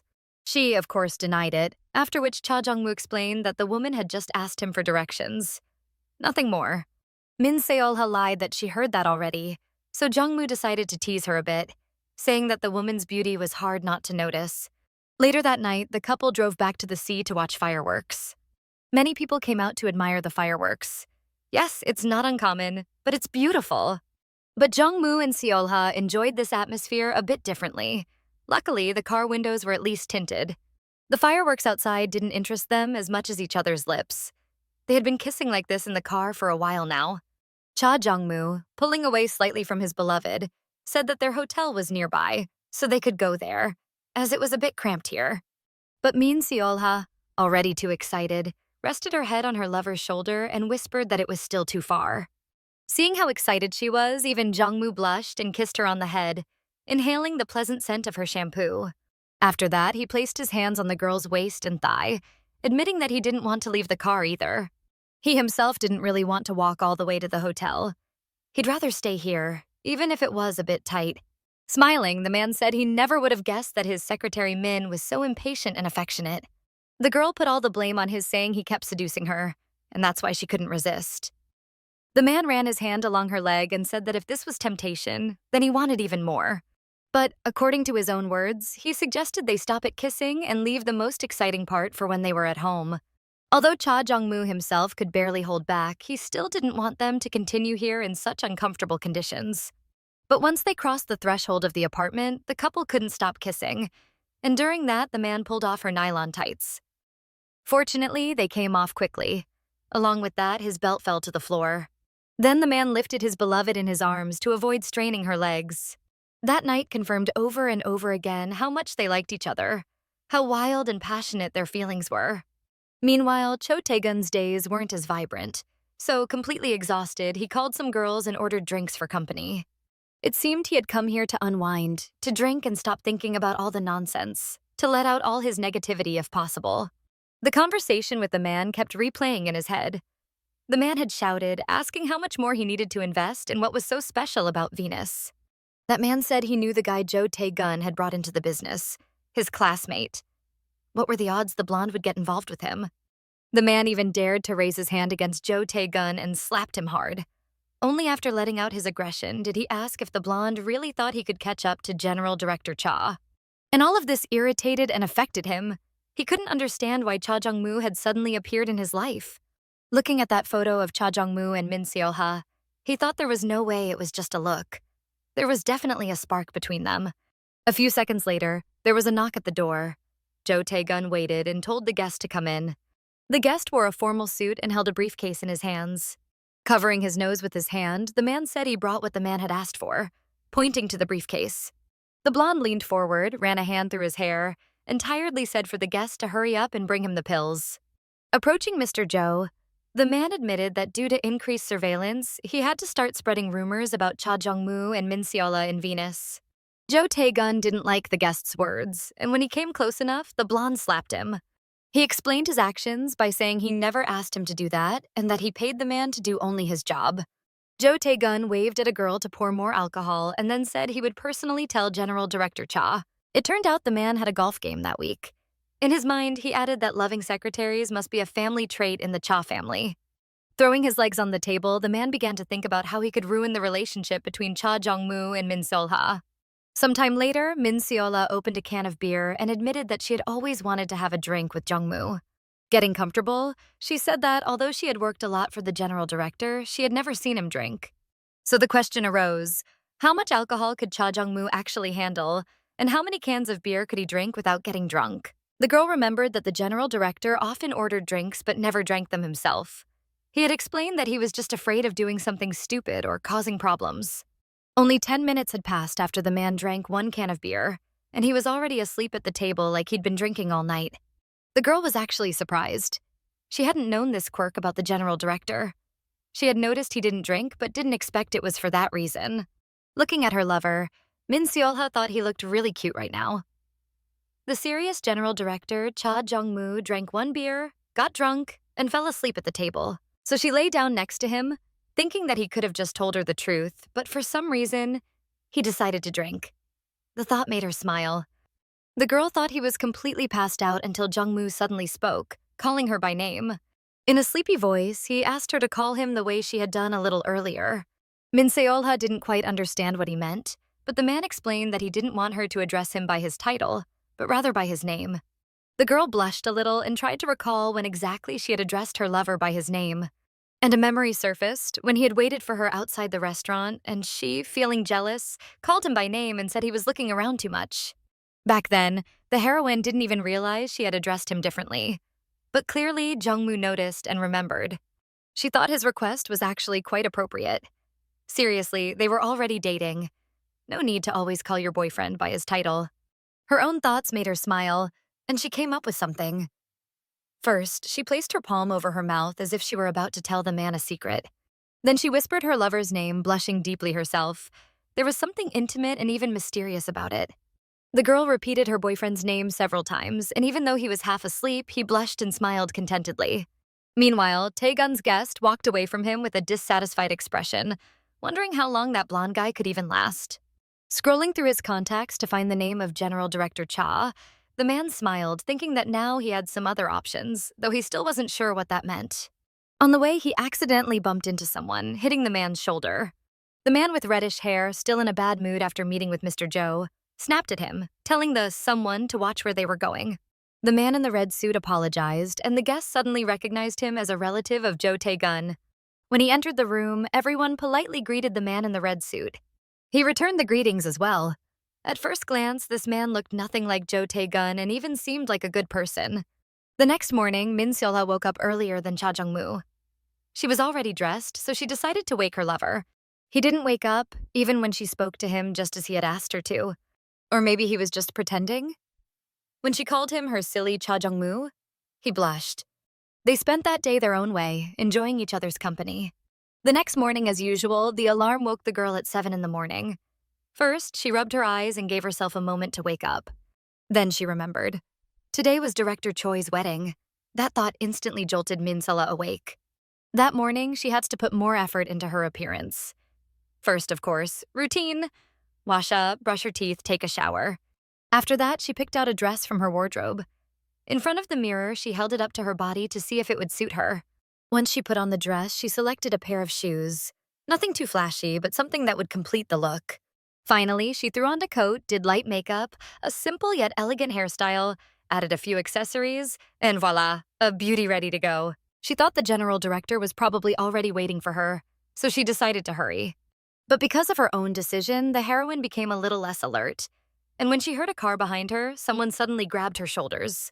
Fortunately, it wasn't a kidnapping. Someone had simply, and quite kindly, saved her from the wheels of a car, whose driver thought speeding down such narrow streets was fine. At first, her attention was on the car. That's what scared her. A man's voice pulled her out of her daze, asking her to be more careful. Then Solha finally turned to her rescuer, who was still holding her shoulders and had just asked if she was all right.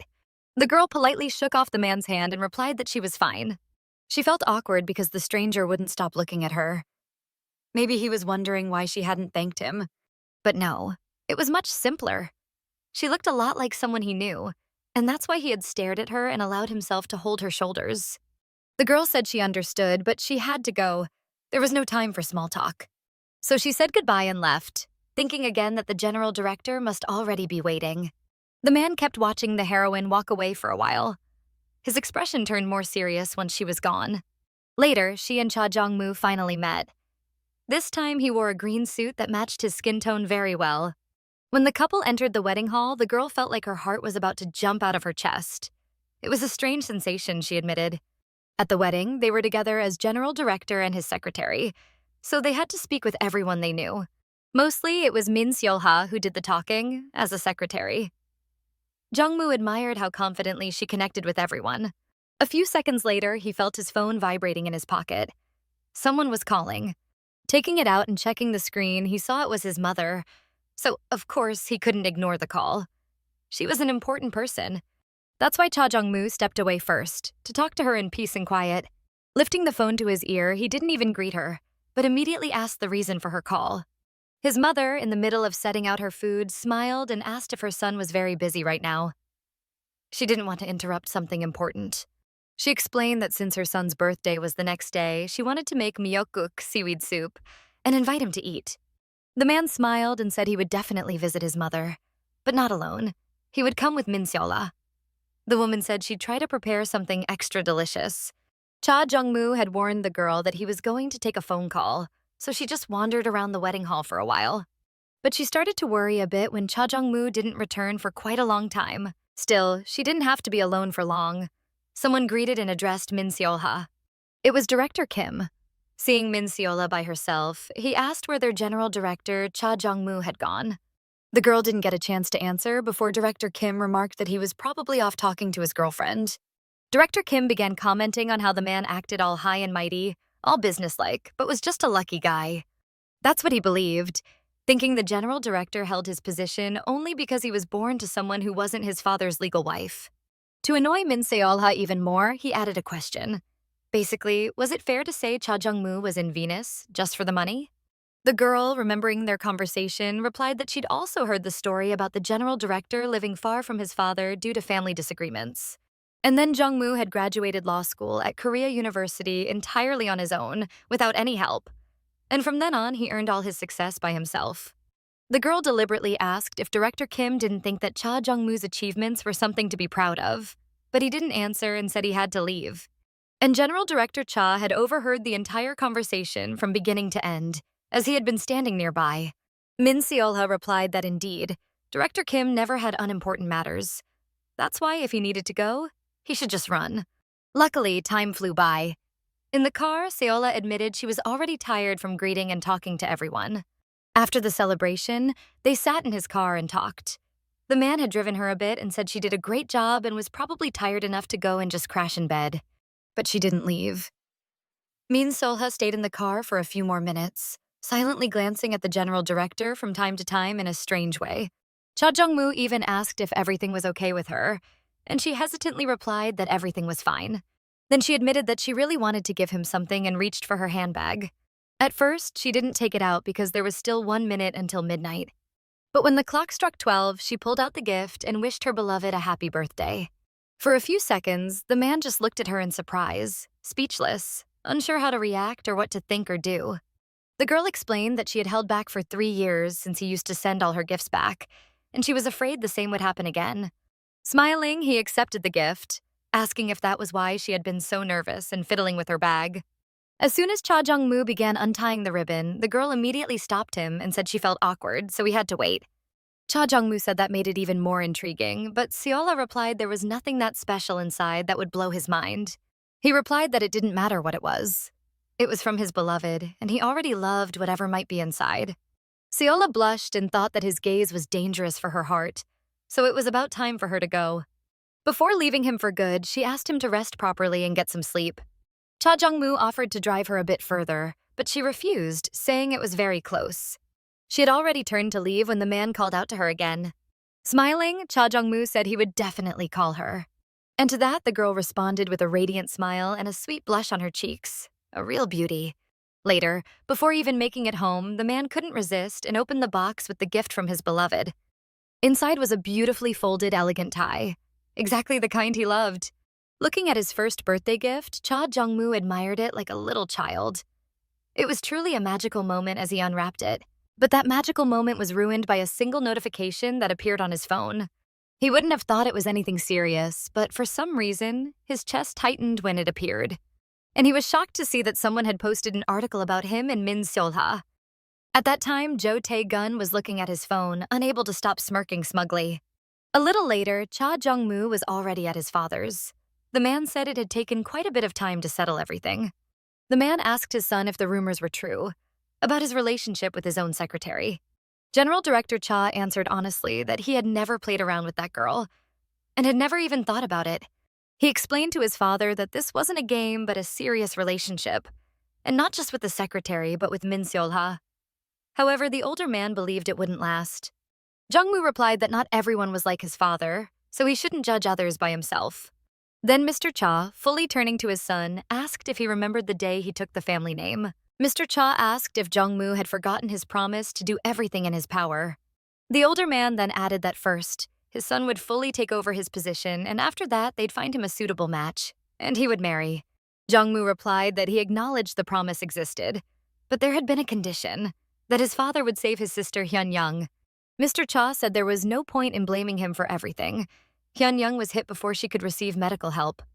Jong Mu said that the accident happened because Mr. Cha delayed sending her sister to the US, making everything worse. General Director Cha Jeong-moo recalled how on the day of the funeral, his father tried not to show himself, so no one would learn about his extramarital affair. But the pain Jong-moo carried in his heart still reminded him of itself constantly, especially in winter. That's why now he firmly said that the surname before his name was just a formality, because his father had that surname. But that didn't give Mr. Cha the right to interfere in his personal life. Besides, the promise made so long ago had lost its meaning now. So Jong Mu didn't have to fulfill anything just because his father wanted him to. What exactly happened? Let us tell you. A long time ago, Cha Jeong-moo found out that his dear sister had leukemia. His life was different back then, and it should have stayed that way. But his sister's illness threw him off his own life path. He was in despair. His poor mother didn't know what to do. Cancer treatment costs a fortune, and they simply didn't have the money. At the hospital, Cha Jeong-moo ran his hand through his hair in worry and almost rhetorically asked whether it was really just medicine she needed to keep living. The only thing Cha Jeong-moo could do at the time was go to Venus looking miserable and beg his father for help. In front of his own father, he dropped to his knees and pleaded for the man to save Hyun-young. Mr. Cha looked at his son with a cold gaze, thinking about what to say to benefit himself as well. Then Mr. Cha asked what Jong-moo was ready to do for him if he actually saved Hyun-young. Cha Jeong-moo fully understood that these were his father's tricks, which he consciously fell into just to protect his sister. Mr. Cha then smiled and said, "So be it." Jong-moo was annoyed by that damn confidence and smile, but he held back, stayed silent, for his sister. Mr. Cha said he knew his son was a smart guy, so he must live up to all expectations. But what's the point of continuing to keep a promise from the past, allowing his father to influence him, if his sister was no longer alive? After all this, the man was completely worried and in a bad mood. For some reason, despite his efforts, everything always went wrong. After that, he called his mother, but only to say that he wouldn't be able to meet that day. In the morning, Cha Jeong-moo informed Secretary Min that he would come later because he felt a little sick. He really didn't feel well and had already made himself some tea. On the phone, Solha anxiously asked about medicine, tea, and the hospital. But Jong-moo interrupted her and apologized for the rumors that had spread about them. Solha replied that everything was fine, especially since it had quickly died down. The man smiled and asked if it was even right for them to meet secretly like this. The girl blushed and murmured something into the phone, which made Jong-moo laugh, and he said her voice improved how he felt. He wanted to come closer to Noon, but Solha began persuading him to rest all day, saying they had skilled workers who could handle everything. After their conversation, the girl thought about how in all her years of work she couldn't remember Mr. Cha ever taking annual leave even once. Now Min Solha was worried that everything was okay with her beloved. Meanwhile, Cha Jeong-moo calmly drank his tea, hoping to meet Solha that day once his cough improved a little. But no, who would let him rest? Just as he wanted to lie down, the phone vibrated. And again, what he saw was nothing good. The man was already sick and pale, and now he seemed to go completely white. Meanwhile, Min Solha, like all the employees, worked diligently so as not to let down Director Cha. Overall, they all managed very well, even without the director's supervision. But once, while doing their tasks, Secretary Min heard someone enter the office. At first, she was glad, thinking it was Jong-moo. But in the end, after turning around and looking, she realized their guest was not as pleasant as she had thought. It was Cha Jeong-moo's father, who said that now he knew what his son's secretary, Min Solha, looked like. The man calmly entered director's office and leaning on the desk, asked how long the girl had been working for his son. The question made her a little nervous, but she answered that it was about 3 years. Mr. Cha smiled smugly, saying that 3 years was already a long time. After that, he added that if they worked together that long, it was no wonder unpleasant incidents would arise. The man said they spent time together these days, talked a lot, both were lonely. The circumstances were perfect for feelings to arise. Rising, Mr. Cha said the first thing he could think of, that his son would soon marry. The man said the games were over, and he would marry his son to the younger sister of Jo Tae-gun, and the secretary should try to ensure there were no more rumors. Late in the evening, Cha Jeong-moo went to a rather unpleasant meeting. It was the same man with red hair connected to Jo Tae-gun.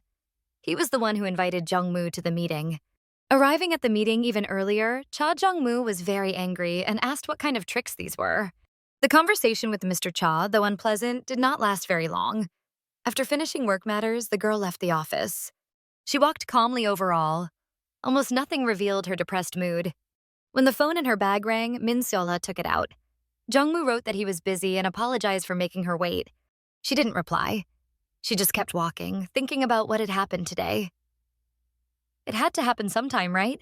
It was love, or rather, a romance full of selfishness from the very start. But all those moments with Jong Mu, yes, years of working together connected them, but the brightest memories were recent. The man allowed himself to look at her tenderly, softly, not like before, not businesslike, almost like she couldn't even dream of. And she allowed herself to be weaker, shy, smiling, blushing, loving. And all the time she seemed ready for something bad. She felt wonderful with that man, but often was afraid and worried. But what good was being ready? It hurt. Now it still hurt, and in ways she never would have imagined. Meanwhile, the man who called Jong Mu to the meeting asked if Mr. Cha was very worried if he came running so fast. At first, that man decided to introduce himself. He went to meet the man while pulling documents out of his jacket.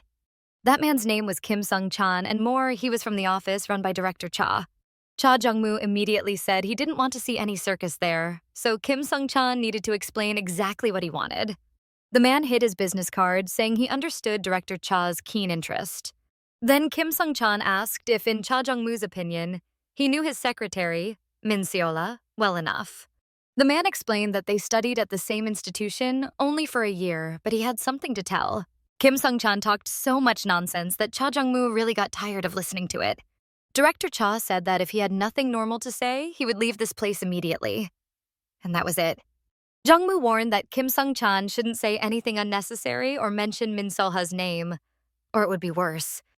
And in fact, Mr. Cha really turned around and was already leaving, wanting to get away from his office employee as soon as possible and forget this empty and time-consuming conversation. But the man didn't look embarrassed or angry, for example. On the contrary, he smiled. Then he asked if Director Cha Jeong-moo hadn't forgotten a man named Min Dong-woo. Without waiting for an answer, he explained. This was the man who hit someone, fled the scene, didn't admit the crime, and is now serving a life sentence. They were silent for a while, then the man said that day had been as snowy as today. Many years ago, on such a snowy day, Min Dong-woo, Min Solha's father, took the life of one soul, the younger sister of Director Cha. Later, when it was already late at night, Min Solha, having finished all her evening tasks wrapped in her blanket, was looking at her phone. She was worried that after those messages, her beloved still hadn't come online. And if she called him herself, what would she say? Suddenly, turning to her side, she saw something shining on the floor. She lifted herself from the bed, got out from under the blanket, and reached for a coin she had spotted. It definitely wasn't her coin. The girl guessed it had fallen before their trip to the sea. She remembered that it was the first time Jong Mu had come to her home, and she hadn't known, so she didn't have time to tidy up. The man thought the room was clean, but Solha was nervous about her unmade bed and the things lying on it. Cha Jeong-moo came up behind her and hugged her, saying that when they lived together, she definitely wouldn't have time to clean. How did they spend that evening before the trip? Wonderful. They ate, drank tea together, and talked a lot. She even showed her beloved her photo album, from when she was a child, a student, a graduate. They laughed a lot. And then her beloved's shirt flew off in the direction where the coin probably fell from. That time, everything was special. They were so tender, hugging, even acting silly. When they realized they were getting too carried away, Jong Mu, blushing, said that he hadn't actually planned it. He just came to enjoy the company of his beloved. It wasn't said as if he didn't want to be intimate with her at all. The girl said she understood how it was, and stretching her arms toward her beloved, she said that was exactly what she expected. That day, she managed to make Jong Mu blush. After those words, they simultaneously leaned in for a kiss. Cha Jeong-moo's hands roamed over his lover's body. He kissed her both passionately and very tenderly at the same time. That day, the girl wasn't thinking about anything bad. She wasn't preparing, just living and feeling how deeply she loved this man. These were such pleasant, very recent memories. Who would have thought something could go wrong?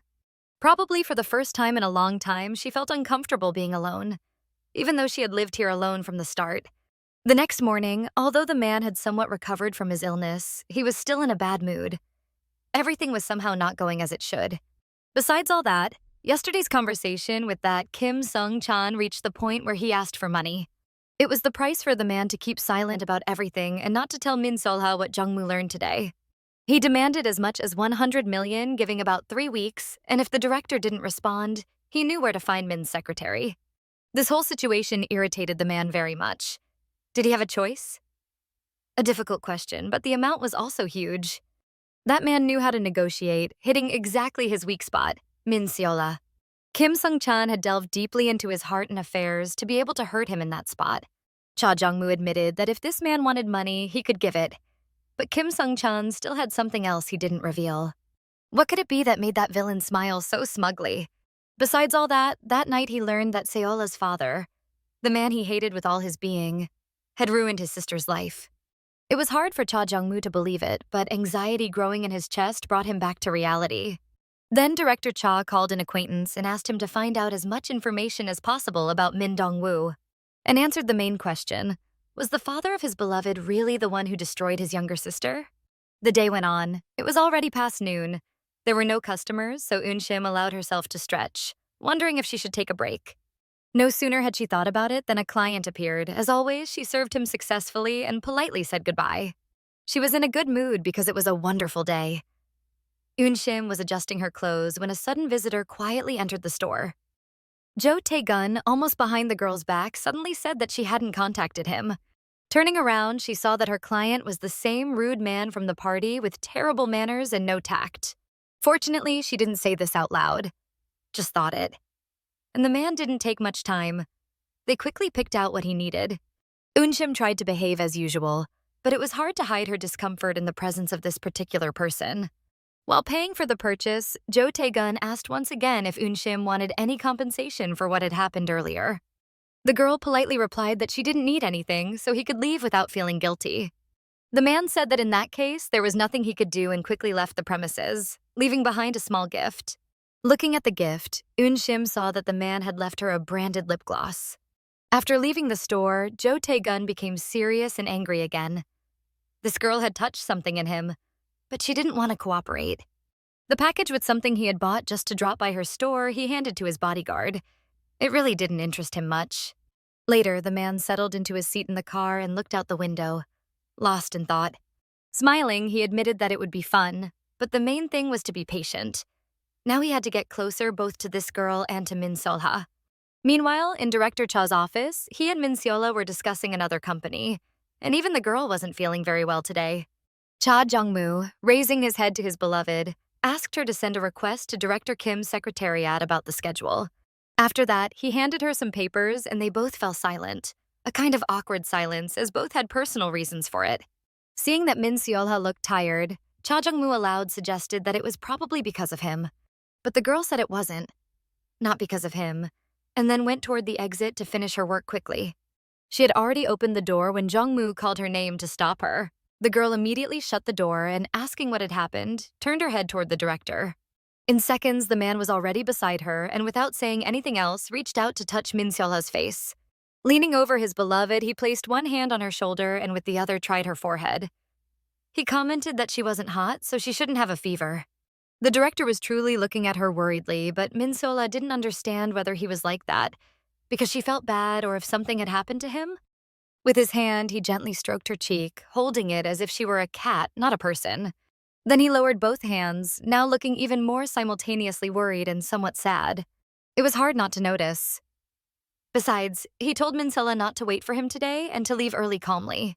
The girl was also worried, so she asked if the man still had any errands for today. Turning away from his beloved, he quietly replied that yes, he still had some business this evening.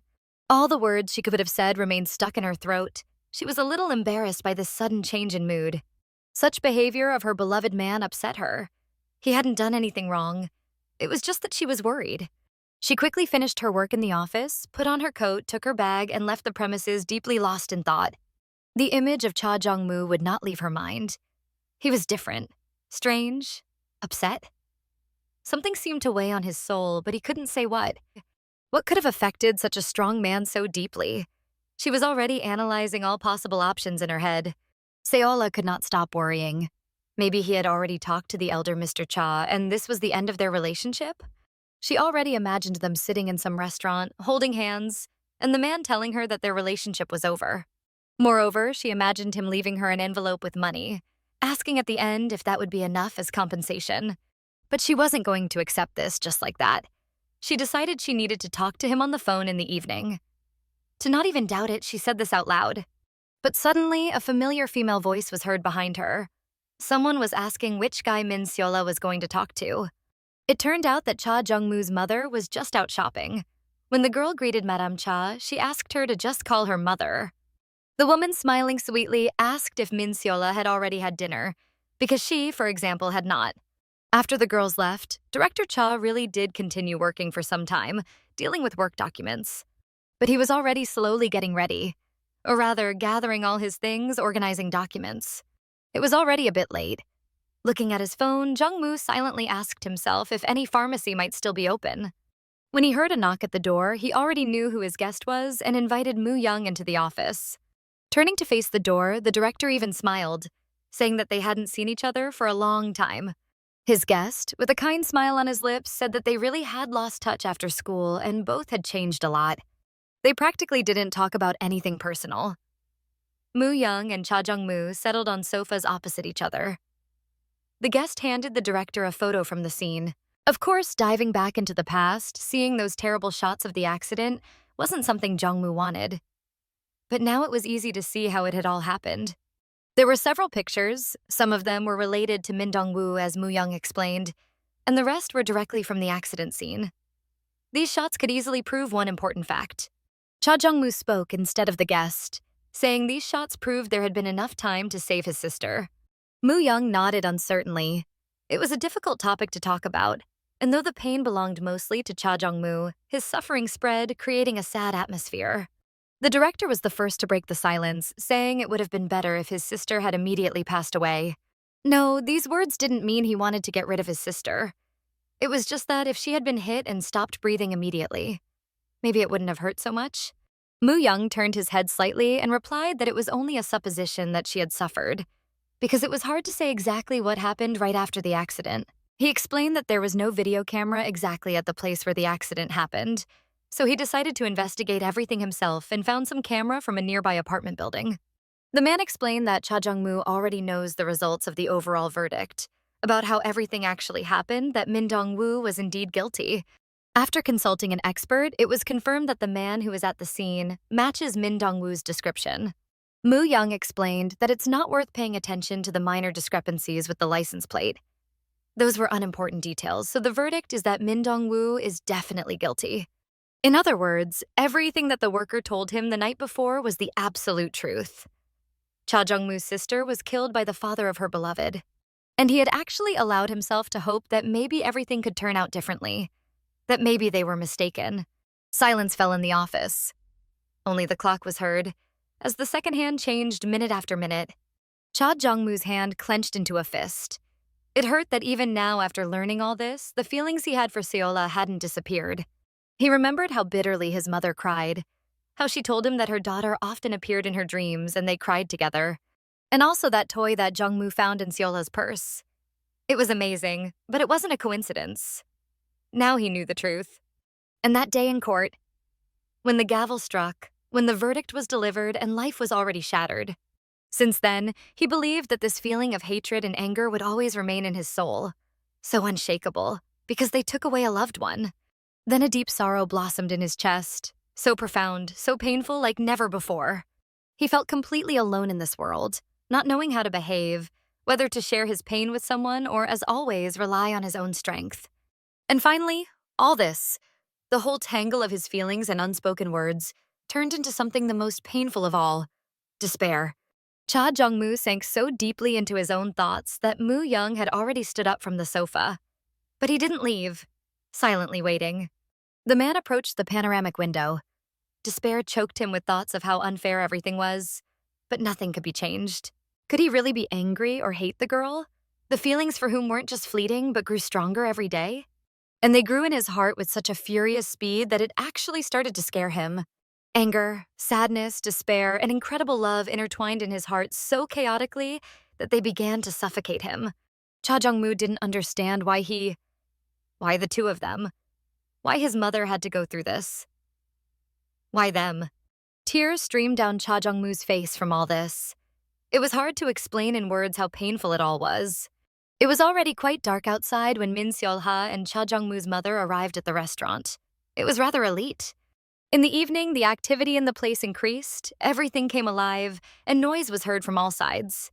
The girl sat at the bar alone while her lady companion went to the restroom. Earlier, when the woman asked about dinner, they decided to go to the bar together. More precisely, Cha Jeong-moo's mother insisted that they go together. Min Seola felt awkward that they actually came here, meaning it was not a formal invitation, but a completely real one. Behind her, not far away, stood a handsome man who attracted the attention of most people. The girls blushed as they whispered to each other, wondering if he might be some kind of boss. After all, this man didn't look like an ordinary worker. He walked around with a tablet in his hands and asked the waiter if everything needed was available. But his attention was suddenly distracted by a familiar female figure.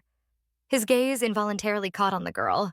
He had already watched the scene where another lady approached the girl he had earlier saved from the accident. But she was not a friend, as she looked older. An ordinary dialogue took place between them, where Jong-moo's mother apologized for making Solha wait, and she replied that everything was fine and she had just ordered a cocktail. The man himself did not notice how he had started staring in that direction, but the waiter brought him back to his senses by asking if the gentleman was going to leave already. Jong-moo's mother and Min Seola were talking about something trivial: the beautiful interior, tasty drinks, and desserts. Meanwhile, the man smiled and replied that he would still like to inspect the storeroom. The woman said that inside, the place looked like it had just opened recently, but in fact, it had been operating for many years. It turned out she and Cha Jeong-moo's father often came here before the family conflict happened. Suddenly, the woman seemed to switch. She smiled but looked a little sadder and shared that because of this conflict, she now hopes Min Seola will take good care of her son. The girl even stumbled and blushed when the woman said that her son seemed so serious that he was already considering marriage. The woman said that after the accident, Cha Jeong-moo closed himself off, became different but still remained a sensitive, gentle, and vulnerable guy. Min Seola delicately asked about the accident and learned that her beloved had a twin sister, 2 minutes younger, who was hit by a car. It was an accident caused by a drunk driver. Min Seola recalled that her own father had taken a life of someone else when she heard this story. Meanwhile, after today's meeting with Seola's friend, Jo Tae-gun couldn't calm down and hired a girl for the night. It seemed this was definitely not the moment to think about something else, but he simply couldn't get the thoughts out of his head. Even now, he remembered that girl from the party. At first glance, she seemed like a very noble woman to him. But even in the consultant's role, the girl seemed stubborn, with a bit of spice, so to speak, to his taste. The girl he spent a few hours with asked when they would meet again, but Jo Tae-gun replied that it wouldn't happen. The reason was simple. He had never spent the night with anyone, without exception, more than once. And of course, the girl behind him was outraged and loudly expressed her dissatisfaction. Jo Tae-gun didn't listen. He took out some papers and simultaneously looked at his phone, wondering why Kim Sung-chan wasn't calling him. Right now, he had the information about Min Seola that the man had given him, but no one explained what he was supposed to do with it. Meanwhile, Min Seolha and Jong-moo's mother had already said their goodbyes. The woman got into the car to go home and asked the girl to let her know when she got back. The girl promised she definitely would and waved goodbye to the woman. The snow that night, thought the main heroine, still wouldn't stop falling. It was beautiful, even though winter usually reminded her of not the best times. She had sent a message to her beloved some time ago, but he was probably still at practice because he hadn't replied. The girl sighed heavily from everything and muttered to herself that she wished to sort all this out today. It turned out the familiar man had come out after her. He asked what could have caused her heavy sigh, which was audible from afar. The girl, smiling awkwardly, asked if she had met him there because the man decided to relax and have a drink. He replied that probably yes, and introduced himself as Kim Woo-hui. The girl was polite, so she introduced herself too.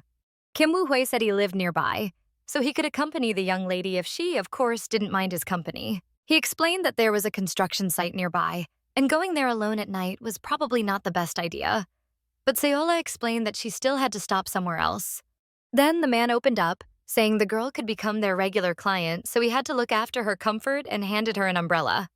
The girl was already ready to pay for the umbrella, but Kim Woo-hui explained it was free of charge, no need to pay. Then, after their conversation and saying goodbye, she opened the umbrella, first extending her hand outside it and catching a few snowflakes. Then, thinking about the snow that wouldn't stop, she went on her way to where she needed to go. Kim Woo-hui watched the girl's figure gradually disappearing, but now his expression was mysterious, not like before. Exhaling as heavily as Seola had earlier, he admitted that for the clothes he was wearing, it was a bit chilly. His thoughtful gaze dropped down, and then the man thought of something strange. At first, a very sad picture passed through his mind. Then he thought that someone wished to leave this world as soon as possible. Meanwhile, Cha Jeong-moo, looking at the snowman on the balcony at home, couldn't stop worrying. Everything had piled up so suddenly. Rumors about Min Solha, his father's dissatisfaction with his relationship, the terrible truth, and winter, the time when he lost his sister. Cha Jeong-moo felt broken. He no longer felt the cold of the winter night, and instead of the street noise, it seemed as if his heart was pounding 3 times louder. What if his sister had survived? What if that man had just called an ambulance and they could have saved her? These thoughts haunted him for many years, stirring an uncontrollable anger in his chest and awakening a desire for revenge. Until now, he hadn't thought that Min Dong-woo had a family, and it turned out to be his beloved Min Solha. When his phone vibrated, he knew it was her calling, but didn't know what to say if he picked up. He didn't hate her, wasn't angry, it seemed. He just didn't know how to behave anymore. After all, he had lived a first life too, and it was hard for him to make decisions. But he worried that his beloved wouldn't give herself rest, would worry, and probably wouldn't sleep. Picking up the phone, he was already prepared to talk. But the voice wasn't his beloved's. Someone asked who he was to Ms. Min. Then the man on the other end said he was an emergency worker and that Ms. Min was currently being taken to the hospital. The man needed no more. His hand holding the phone dropped, feeling as if his heart had stopped. The same night, the same snowfall, the same time of year, a similar voice of an emergency worker. It had all happened before with someone he loved. Hearing those painfully familiar words about his beloved girl ending up in the hospital, Cha Jeong-moo broke into a run. The entire way to the hospital, he thought about how Min Solha was the only one who completely filled him, and the only one who truly mattered in his life. Returning and seeing his beloved lying in a bed behind, he again felt how deeply he loved and feared. And for the second time today, he cried. This blow was the most painful, the most unexpected, and he wanted to believe it would leave this person's life here, in this world. You know, Cha Jeong-moo had dreamed about his own company. Venus, ever since he was a kid. That place always filled him with excitement. He clearly remembered the day he was looking for a good secretary. But you see, there were so many, and their self-introductions all felt so rehearsed, so boring. And then, out of nowhere, she showed up, Min Solha, saying she thought Venus was a great company because it truly understood what its clients needed. And seeing that girl, composed yet so sincere, it didn't feel like she was reciting from a script. No, she spoke right from the heart. That day, her cheeks turned red and, oh, her eyes were shining like she'd just walked into Disneyland instead of a job interview. Everything about her was graceful and delicate. She always stood straight, smiled politely, dressed perfectly, without a single wrinkle out of place. And with each passing day, Cha Jeong-moo discovered new sides of Min Solha. It felt like he was sinking deeper and deeper into her world. What surprised him wasn't that she was like this. Believing in fairies is one thing. What truly stunned him was how this girl kept striking him right in the heart. And how much kindness was in her. 100%? Maybe 101? Had he ever seen Solha angry? No. On top of everything else, she was incredibly patient, never complained, unlike some other coworkers. And this whole image of her left a deep mark on him. Without her, his heart wouldn't beat, his lungs wouldn't breathe. He just couldn't exist without her. On the way to the hospital, he was told the girl had gotten into a car accident because of a heavy snowstorm. She was badly hurt and now unconscious. And tell me, how was he supposed to pull himself together right now? What if the image of this incredible girl lived on only in his heart, only in his memories? What if it happened again? What worried him even more was that the crash site was near his house. She must have been on her way to see him. And how did it end? He ended up blaming himself. Again. Cha Jeong-moo believed it was him, and only him, who was at fault. Just like back when he lost his sister, and now again when the woman he loved got hurt. But today, hope still burned inside him. It surged through his body like adrenaline, making him run through the hospital hallways to where his heart lay. By then, he barely even felt the exhaustion or the cold that had wrapped around his chest outside. Running up to the reception desk, he asked where the girl who'd just been in an accident was. While the receptionist explained where to go, he couldn't shake the feeling that none of this felt real. How could this have even happened? As he walked to his love, a primal fear spread through his whole body. God, he was so terrified of losing someone again. Min Solha was lying on that hospital bed, dressed in a gown, a breathing mask covering her pale face. She looked just like a porcelain doll. Cha Jeong-moo's hand moved on its own, reaching for her hand, just to feel that she was alive. Now, letting go of that hand felt terrifying. Jong Mu brought it to his cheek, his eyes still locked on her.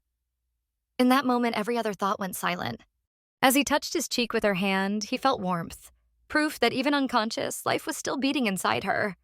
Thankfully, it wasn't that cold, lifeless touch he'd felt the day of his sister's accident when he grabbed her hand. Feeling that Solha still carried life inside her, Jong Mu tried to calm down a bit and went to see the chief doctor to learn about her diagnosis. The doctor told him she had a mild concussion, but fortunately, Min Solha hadn't fallen into the road. She fell backward instead, trying to dodge the car. And thanks to quick medical care, there was no real cause for worry. Jong Mu asked why. If there was no reason to worry, she was still unconscious. The doctor explained that her body needed rest. She'd recently been through a lot of stress, or had been under constant stress. And in that weakened state, she also suffered trauma, leading to shock. So her body was basically saying, I can't handle this anymore. Jong Mu blamed himself for not noticing sooner. God, Min Solha was pure gentleness. He knew that. So why hadn't he realized she was struggling? A familiar woman's voice snapped him out of his whirlwind of thoughts. Someone called out his name, and Jong Mu looked up. Turned out it was Unim. She looked like she'd dropped everything and rushed over the second she heard what happened. A little later, after hearing everything from Jong Mu, Unim explained she'd had urgent work but left as soon as she could. And she thanked him for being there. It was the first time Unim had ever seen or heard Jong Mu blame himself so deeply. He even said he should have called Solha earlier. Unim quickly insisted he was worrying too much. Solha was incredibly strong. She'd even once carried the girl on her back to the hospital when she got sick. Smiling, she explained that her friend wasn't the type to give up easily, even if she looked so delicate. Jong Mu didn't even get to answer when a nurse asked who Min Solha's guardian was. Hearing that, he jumped to his feet. They were looking for her guardian because it turned out she'd woken up. The girl had sat up a bit in bed, still dazed and confused. But right then, Jong Mu was suddenly beside her. His eyes were filled with sadness and tears, his face pale. Placing his hand over hers, he asked if anything hurt. The girl was still coming too. She was pale too. And seeing how shaken he looked made her worry even more. All the time they'd known each other, everything they'd been through, first as co-workers, now as lovers, she'd never seen him like this. Solha told him she probably just needed a bit of rest and that he shouldn't worry so much. Jong Mu just nuzzled into her hand like a kitten. From the doorway, Unim watched her friend, noticing how worried the director looked. First, Solha asked him to at least get some sleep. He had such dark circles under his eyes it was scary. And then she tried to calm him from crying. Did Unim have the right to walk in now and break their moment? Probably, after so many years of friendship. But she decided not to. She'd just text Solha and come by another time. Sure, she could have gone in and hugged her friend, but right now she also had her own life. And her boyfriend, who probably sat here on pins and needles until Solha woke up. After a while, when they brought the girl some food, she finally noticed something strange about the room. Jong Mu, seeing her confusion, asked if she wanted him to help feed her, but she politely declined, saying she could do it herself. But who was going to stop him? Jong Mu apologized and said he just really wanted to feed her himself. Solha explained again there was no need, but what actually bothered her was something else. The hospital room she'd been moved into. Not only was it fully decorated, it all seemed so expensive it was actually scary. God, since when do hospital rooms have big flat-screen TVs? Something about this felt really odd. Cha Jeong-moo looked around too and explained that he'd immediately asked for her to have maximum comfort and peace. So this was the best room they had. While he was already scooping some rice onto a spoon, Min Solha teased, asking if she really knew everything about him. Or maybe he was secretly a doctor? In the end, he still fed her himself. Later, the tray was taken away, and Jong Mu reached for her hand again, looking sad all over. Lowering his head, he apologized for everything he believed he'd done wrong to her. The first thing she told him was that there was no need to say sorry, but she did add that it felt nice to see him first when she woke up. And Jong Mu seemed to catch her smile too. He loved her so much that even her reaction made him happy. After all that stress, Unim decided she really needed to relax with the drink. She chose to go to that fancy place she'd once told Solha about, and even recommended to her. It all looked pretty luxurious, almost too much. but she figured it couldn't hurt to just stop by and have a couple of drinks. On her way to the bar, though, she bumped into someone. Out of habit, she apologized, even though she'd been walking straight. Lifting her head, Inshim found herself looking right at a familiar man. Honestly, running into this man again by chance was starting to feel weird. So Unshim decided to ignore him and walk right past. Surprisingly, Jo Tae-gun didn't say anything. He kept quiet, but it was impossible not to notice the smell of alcohol on him. And judging by that smell, it wasn't just a few shots, more like bottles. So the man reached for Unshim, who had almost escaped his presence. She barely had a second to process what was happening before she suddenly found herself in his arms. Not only did he shamelessly grab her like that, but what happened next made her remember he definitely had a wild side. Because right after, he moved forward and kissed her. And she thought, seriously? Does he have a death wish? To be clear, there was no way she'd just give in to temptation. She tried pushing at his chest to shove him away. But even after a few seconds, she couldn't break the kiss. He was holding her by the neck and pulling her close, really forcefully. So, deciding there was no other way to get rid of this parasite, Unshim bit down hard on his lower lip, finally breaking the kiss. Catching her breath, she stepped back and snapped that if he wanted to drink, fine, but he should know his limits and keep his hands off women. But honestly, it felt like she was talking to a wall. Jo Tae-gun stood there looking confused, with a "wait, she pushed me away" expression. Meanwhile, Unshim told him she was calling the police. She actually took out her phone, but someone's hand stopped her. They didn't grab the phone, just asked her to wait a moment. Basically, another man in a suit stepped between them. Bowing, he apologized and explained that their boss had had way too much to drink. Crossing her arms, Unshim snapped that his boss's drunkenness was his own fault, and it didn't excuse anything or mean she had to forgive him. And she could tell the man understood that. He had nothing left to do but keep apologizing. Unshim knew people, and she could see it. This man didn't seem like some rude bodyguard threatening her. He actually looked worried. Honestly, he reminded her of herself when she had to handle angry clients. If you can't calm them down, your boss definitely won't praise you. So, being the kind person she was, the girl said she'd accept the apology, but insisted, even demanded, that they keep a closer eye on their boss when he's like this. Because in her opinion, that guy could do something way worse than just kissing someone, especially once his emotions got involved. Without even saying goodbye, she turned and walked off to get back to her own evening. Jo Tae-gun had already ruined it enough. And he, with an expression that looked like he couldn't care less what might have happened, just stood there watching her walk away.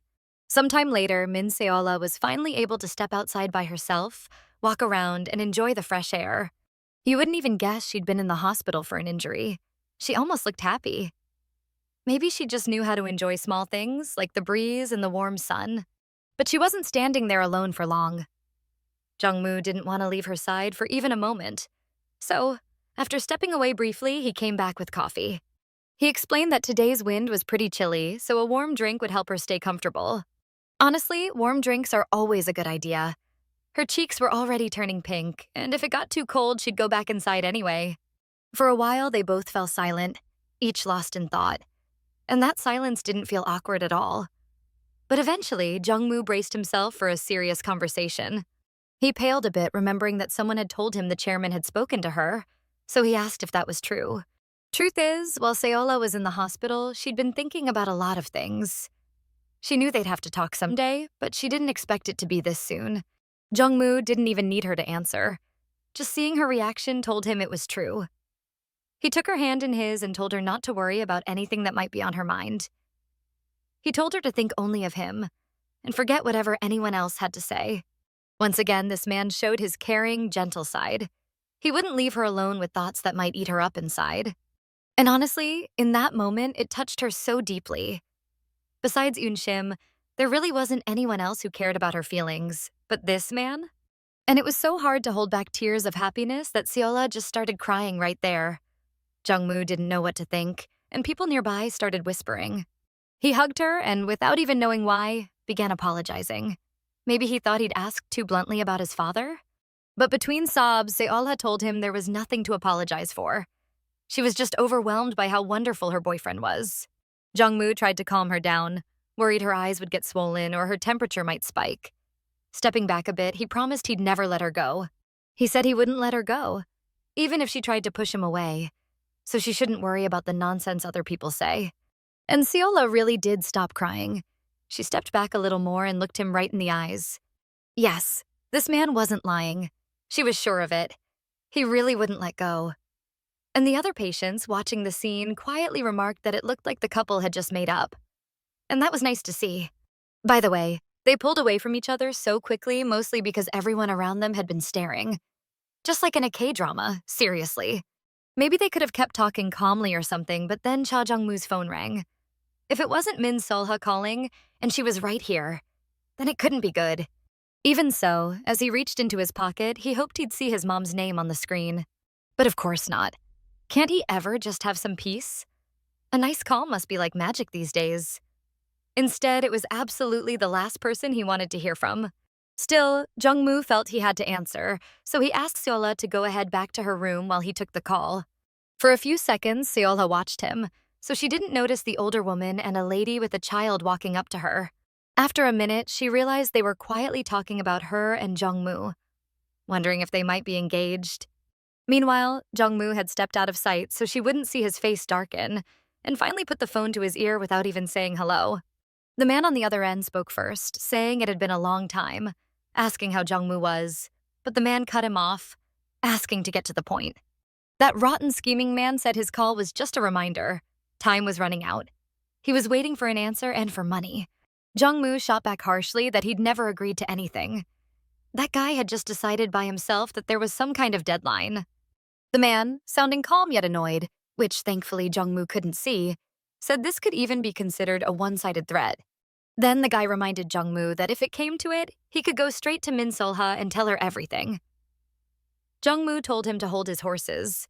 Yes, of course, Solha was his weak spot, but he wouldn't let anyone use that against him. The man simply replied that, if that's the case, they'd both just have to see how this all played out in the end.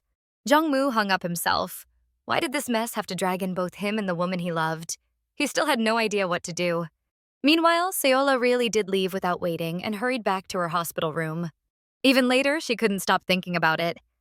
Jong Mu hadn't proposed yet, and they hadn't talked about anything like that. They were just letting the relationship grow naturally. But her heart ignored all logic, and she was already daydreaming about who'd be bridesmaids at their wedding, who'd give speeches. Jong Mu couldn't figure out what was going on. Solha was barely moving her lips, and even seemed to forget to blink. So he waved a hand in front of her eyes. She snapped out of it a bit, and when he asked what she was thinking about, she blushed so hard she nearly blurted out the truth, that she'd been thinking about getting married. Then, realizing that'd be a fatal mistake, she clamped her hand over her mouth and mumbled something about thinking of winter. In Korean, the word's just one syllable, so it sort of worked as an excuse. Stammering, she explained that winter was her favorite season. Why? She just managed to say something she'd thought up on the spot. Like, because it's not so hot. Jong Mu would have been an idiot not to realize she'd really been thinking of something else. Smiling, he asked her to look at him instead. After all, he was probably much better than whatever imaginary thought in her head that had made her blush so much. And sure enough, when Solha looked at him, she blushed even more. He really was so handsome to her. She couldn't resist, and didn't even try. She reached out, cupping his cheeks in her palms. And then, unable to stop herself again, she leaned in and kissed him. Jong Mu looked completely surprised. It was almost funny. He turned red, his eyes went wide instead of closing. And only then did Solha realize she'd basically thrown herself at him for such a deep kiss. Her reaction to her own bold move came fast. Blushing so hard she was more tomato than girl, she pulled away from him. She mumbled something about how she didn't even notice she'd been so forward. Jong Mu teased that she didn't really need to shove him off that hard. As usual, Solha started apologizing again, but Jong Mu stepped closer, took her chin in his hand, and gently turned her face back to him. Then he leaned in to kiss her again. Both of them had been missing this so much lately. And with every passing second, the passion between them grew, filling the whole hospital room. Though honestly, in the background of a hospital room, this kind of passion looked a bit out of place. Definitely not the best setting. So at some point, the kiss ended and Jong Mu pulled back to let her catch her breath. He explained that right now he wanted nothing more than to keep going, but she was a patient, so he was holding himself back. But Solha didn't think that was necessary. Leaning toward him again, she told him there was no need to hold back, because she wanted it too. Should it even be said how much this girl amazed him? Seriously, lying in a hospital bed, yet wanting to be close to him right then and there. And really, could he say no to that? Solha already drew him in just by being herself, and now she was directly asking for more. And there was probably enough space here for them to let their passion go beyond just kisses. Jong Mu was already leaning fully over her. He still hoped to keep at least a little bit of control, but was that even possible with her? Probably not. She was just too tempting. Every time they got close, he discovered something new about her. His favorite part was always her lips. Kissing them or just imagining even more. Jong Mu felt himself going completely crazy for Solha.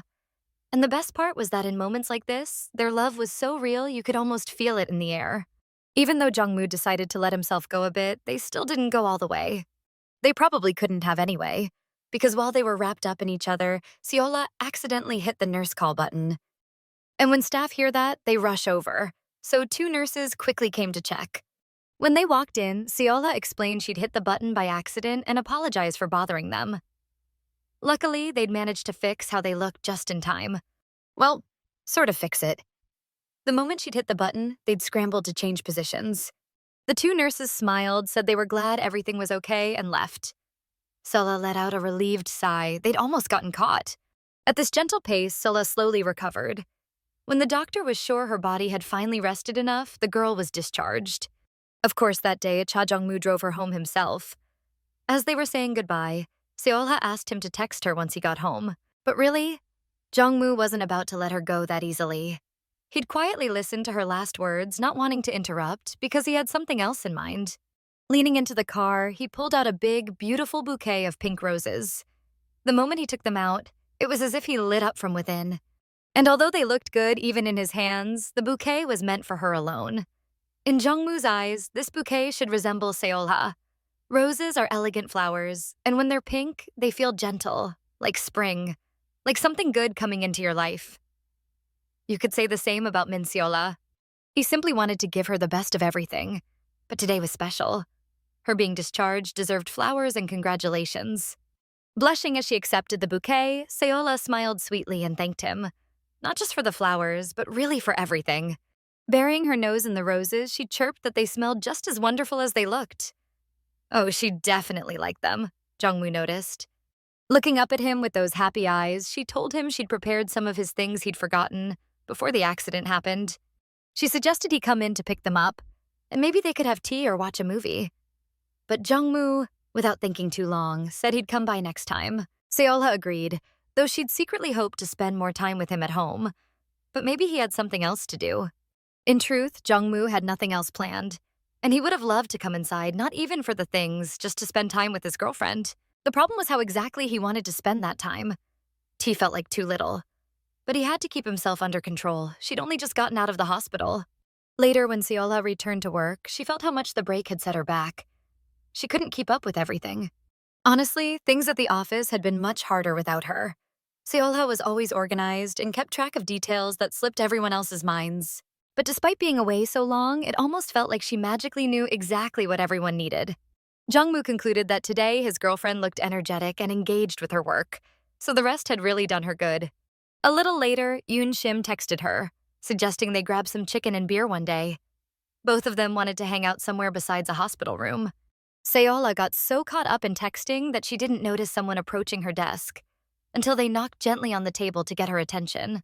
Unfortunately, it wasn't Cha Jeong-moo. And when she saw it was a coworker instead, Solha jumped up, apologizing for keeping them waiting. At the same time, Jong Mu, gathering his things, checked the clock and thought it might be nice to invite Solha out for dinner. But when he stepped out of his office, he saw her talking to someone. And for some reason, in that conversation, she looked so cheerful and engaged. Jong Mu couldn't help feeling a little jealous of that smile. How on earth did he get such a wonderful girl? Without realizing it, a smile spread across his own face, too. But his happy awe didn't last long. After all, she wasn't alone. Why did that guy have to show up right now? In his own company, Jong Mu had never seen that guy before. Why hadn't he noticed him earlier? And there was something else that bothered him. It was obvious just by looking at the guy how he looked at Min Solha. And it started to irritate the man. Before, he'd always tried to see Solha just as a secretary, so it had been hard to notice that quite a few people liked her. Jong Mu didn't know what they were talking about, but his mind started spinning out every possible scenario. Maybe the guy confessed his feelings? What would the girl say? He imagined Seola gently explaining that the guy was just a coworker. Nothing more. That was just who she was. But seeing how careful they had to be about their relationship, maybe it was all a burden on her? Hiding it, putting up with serious conversations from her father. Jong Mu got so lost in thought, he didn't even notice Seola was already standing in front of him, trying to figure out why he'd frozen like that. He hadn't realized how deeply he could get caught up in his own head. Honestly, he'd completely zoned out, seeing nothing around him. Or maybe he'd just been expecting their conversation to last longer, so he'd stood there waiting for it to finish. Smiling, he asked if she'd finished everything. The girl playfully yet sweetly rubbed her forehead and said that she'd worked really hard today and wrapped everything up. Jong Mu praised her for her hard work, and together, after locking up, they walked to the car, chatting happily. Meanwhile, in Jo Tae-gun's company, everyone was wrapping up work too, but Tae-gun still sat in his chair watching the sunset. Some time had passed, and he kept absently rubbing his lip with his thumb. He looked deep in thought, as if something was bothering him. And let's be honest, something, or rather someone, really was on his mind. He couldn't stop thinking about how, caught up in passion, he'd kissed that beauty. Sure, she hadn't kissed him back. She'd gently pushed against his chest, almost like drumming. But Tae-gun had only felt the softness of her lips. He'd hoped he could win her over, but what had she done? She'd bit him. Tae-gun asked his sister if she'd ever bitten someone's lip like that. She raised her eyebrows, asked why he kept talking nonsense, and wondered who'd turned him down so badly he couldn't get over it. Remembering he was the older brother, Tae-gun teased her back, saying it seemed like she was the one who'd been rejected. She denied it, saying she didn't really think she'd been dumped anyway. It wasn't over yet. With sarcasm, her brother congratulated her. Smirking darkly, Tae-gun said, "Maybe you're right. It's not over. After all, recently, Cha Jeong-moo's father reached out and invited me to dinner." The next day at Jong Mu's company, things were calm as usual. Seola stepped out to pick up a package, not realizing it was pretty heavy. It had been a delivery mistake, and she thought how glad she was she'd at least managed to grab lunch first. But Jong Mu wouldn't let her carry something that heavy. He took the box himself, reminding her that her wrist still hadn't fully healed. Oh, that caring Cha Jeong-moo, he always made her face turn as red as a tomato. He asked if anything still hurt after the accident, but no, Solha felt as if she had more than enough energy now, even though the two of them thought they could just walk and talk freely, convinced no one was watching. Sadly, that wasn't the case. Someone had already pointed their phone at them to snap a photo, but the man who decided to blackmail Cha Jeong-moo didn't get to smile smugly for long. Someone came up and asked why he looked so pleased. It was as if the man jumped in shock. It hadn't even occurred to him that someone might be watching him too, and standing so close. Moo Young let out a heavy sigh, shoved his hands into his pockets, and muttered out loud that rats like this really should be locked up. Then he asked how much Jo Tae-gun had paid him. Kim Sung-chan replied that he didn't understand what Moo Young was talking about, so Moo Young stepped closer and firmly grabbed him in an embrace, giving him no chance to escape. He was determined to handle this man, but his attention was pulled away by the voices of Cha Jeong-moo and his girlfriend. They were just walking together, not even imagining that someone like Kim Sung-chan was trying to ruin their lives with a few simple photos. It was the first time Moo Young had seen Jong-moo like this, meaning the first time since what had happened with his sister. It had been ages since that smile had lit up his friend's face. Honestly, Moo Young couldn't even remember a day when he'd truly seen his friend happy. And didn't he have the right to be? Yet everyone, including that rat, kept meddling and stealing the color from his life. The worst part was remembering how Jong-moo had learned the truth. How pale he'd gone, how he'd trembled. His sister's death had hit him the hardest. But what had driven the stake even deeper into his heart was finding out it had been Min Seolha's father who'd caused her death. The same Min Seolha who made Jong-moo feel safe and happy. That evening, work finally ended, and Min Seolha stretched sweetly in her chair, thinking it was time to pack up. But before she could even stand, a coworker approached her and asked if she was heading home right now. It was the same coworker she'd talked to earlier, but this time he wasn't coming for work. He asked if she'd like to go to dinner with him. But just as Seola was thinking what to say, Jong Mu appeared out of nowhere and reminded her she'd apparently forgotten about a promise. Both Seola and the coworker flinched in surprise at how suddenly Jongum had shown up, and they looked at him in shock. The coworker was especially surprised to see the director still in the office so late. It felt awkward to Solha, too. There was a moment of silence between them all, but the man broke it, saying the promise had been about their dinner that evening. The coworker turned pale and apologized, saying he hadn't known about her plans with Jong Mu. He'd only wanted to invite her as a thank you for her help earlier. Avoiding the man's gaze, the coworker quickly added that he'd invite Solha another time, maybe next week, and then hurried away.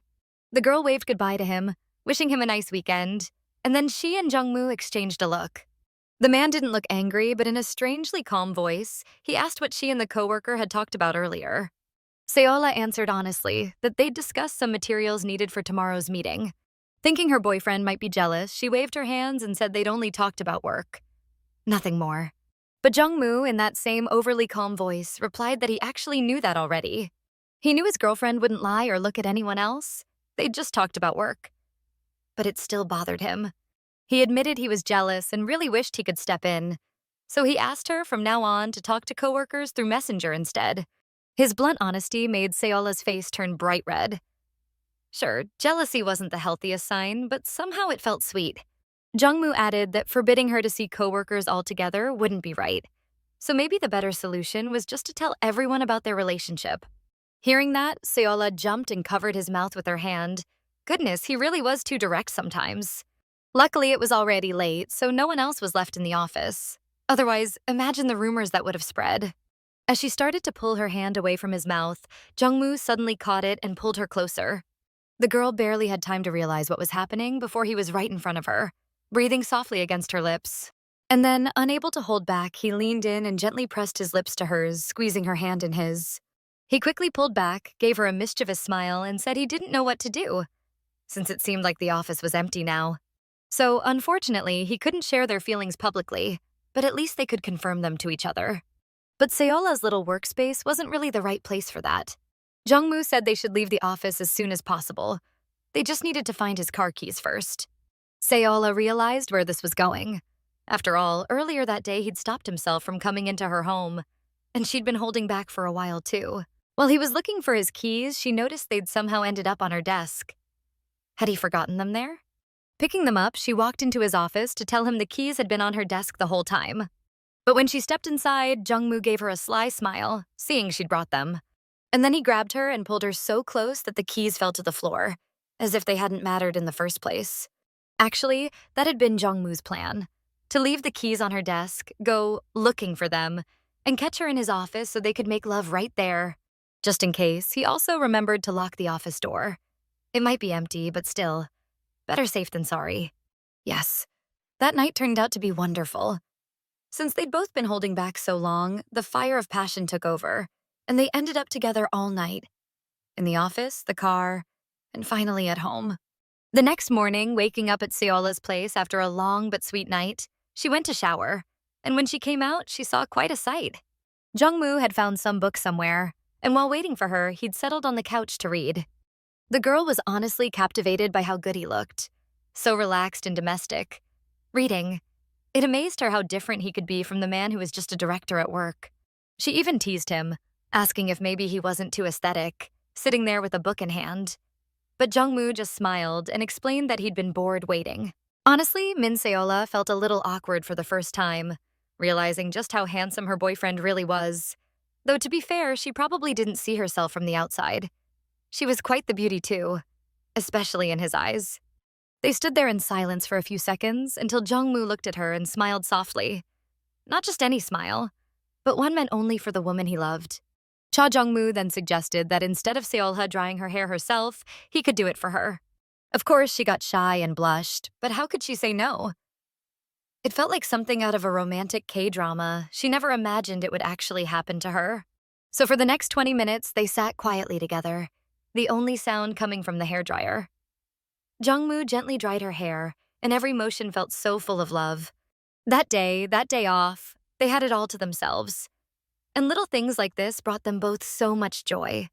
When her hair was dry, Jong Mu put the dryer down and ran his fingers through her hair, finally saying that it was so soft and that he really loved it. Solha thanked him sincerely. It felt so good to hear that from the man she loved, and he often gave her such sweet compliments. Their moment, though, was interrupted by the sound of the doorbell.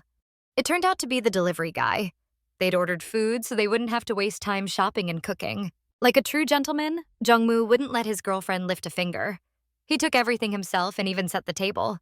But Solha thought they'd ordered way too much for just the two of them. It wasn't like they were having a party with friends. And sure enough, that's what happened. Solha ended up completely stuffed, and there was still plenty of food left over. But it had been delicious. She thanked him again for all the tasty food, and Jong Mu added that actually, that wasn't all.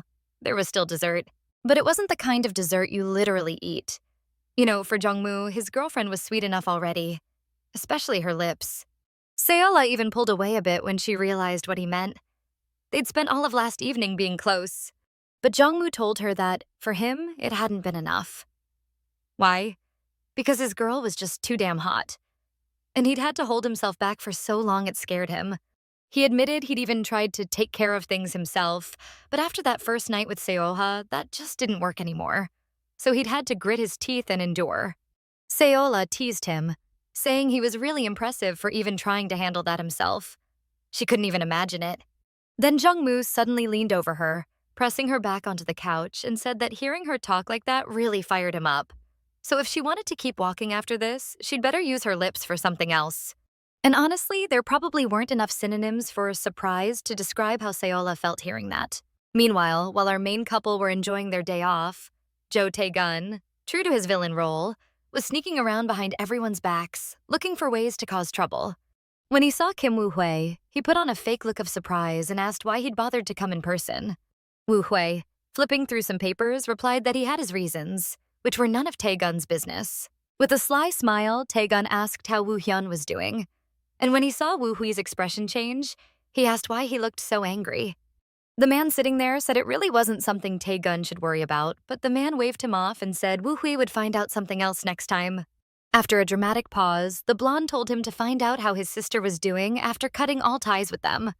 Tae-gun knew exactly how to hit Woo-hui where it hurt, because when Woo-hui heard that, he squeezed the papers so hard they crumpled badly. That evening, after all their cuddling, Solha and Jong Mu finally left the house for a walk. They even bought drinks she'd been wanting for a while. That night, Jong Mu decided to finally ask about the guy who often came up to talk to Solha. At first, Solha got confused, because the guy who always came up to her was Jong Mu. But then she remembered Minho and guessed it was probably him. When Jong Mu heard her calling that guy by his first name, he got visibly annoyed. It meant she addressed him less formally, almost casually. Solha quickly explained she'd heard about that guy before.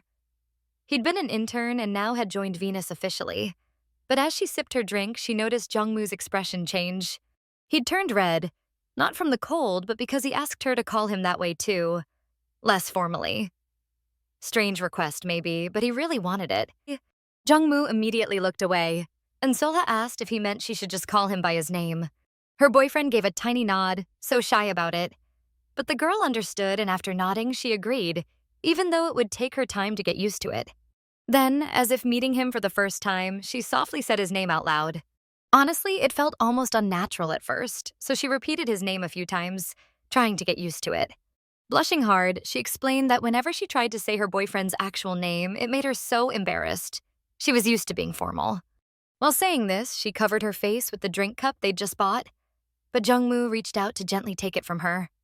He moved the cup away from her face and said that really, she could call him however felt natural. Calmly, Jong Mu admitted he'd gotten jealous again, because she called her coworkers by name, yet used such an informal tone with the man she loved most. Hearing that he was jealous made Solha quietly mumble that she understood, and she reached for his hand. She did it shyly, but also to hint that maybe it was time for them to go, addressing him by his name. Jong Mu thought she might still not say his name, but he asked if she could say it again, and she replied, "Later." The next workday, Solha felt a dull ache in her lower back from sitting too much. Well, and maybe thanks to her very devoted boyfriend, too. She was just making herself a cup of coffee when some tired coworkers walked by. When they saw her, they said it was good she was there, because the CEO had been looking for her. Solha thought she definitely needed to go see him. But then suddenly, one of the women blurted out that they probably were dating, startling Solha completely. The women added that they'd even seen an article about it recently. Solha tried to explain it was a misunderstanding, but her coworkers said they supported them anyway. Solha was honestly surprised at how direct they were, but their words felt like a good sign all the same. By the way, one of her colleagues mentioned that she had some big news too. It turned out her boyfriend had proposed to her, so they'd probably be getting married early next year. Suddenly, the girl grabbed her own cheek and said something happened on Friday. Solha had a reason to be startled too. On Friday, she and Cha Jeong-moo were alone in his office when someone suddenly showed up at work. But the colleague explained that on that day she had just lost her engagement ring and came back to the office to look for it. Everything turned out fine. Solha replied that she was really glad it ended well. The colleague agreed, saying it meant a lot to her. The main character thought you only had to look at Secretary Han to see just how happy she was. Meanwhile, in his office, Jo Tae-gun was looking over some papers his loyal dog had just brought him. The blonde asked what he needed them for right now, and Kim Sung-chan explained that it was what he'd managed to dig up. Jo Tae-gun guessed that this time Jong Mu ignored the man and didn't come. The blonde admitted he already knew. Cha Jeong-moo wasn't the type to fall for something like that. After all, he wasn't a fool, he was the CEO. Kim Sung-chan thought that if he hadn't been caught back then, none of this mess would even be necessary. He'd never have guessed Cha Jeong-moo would hire a private investigator.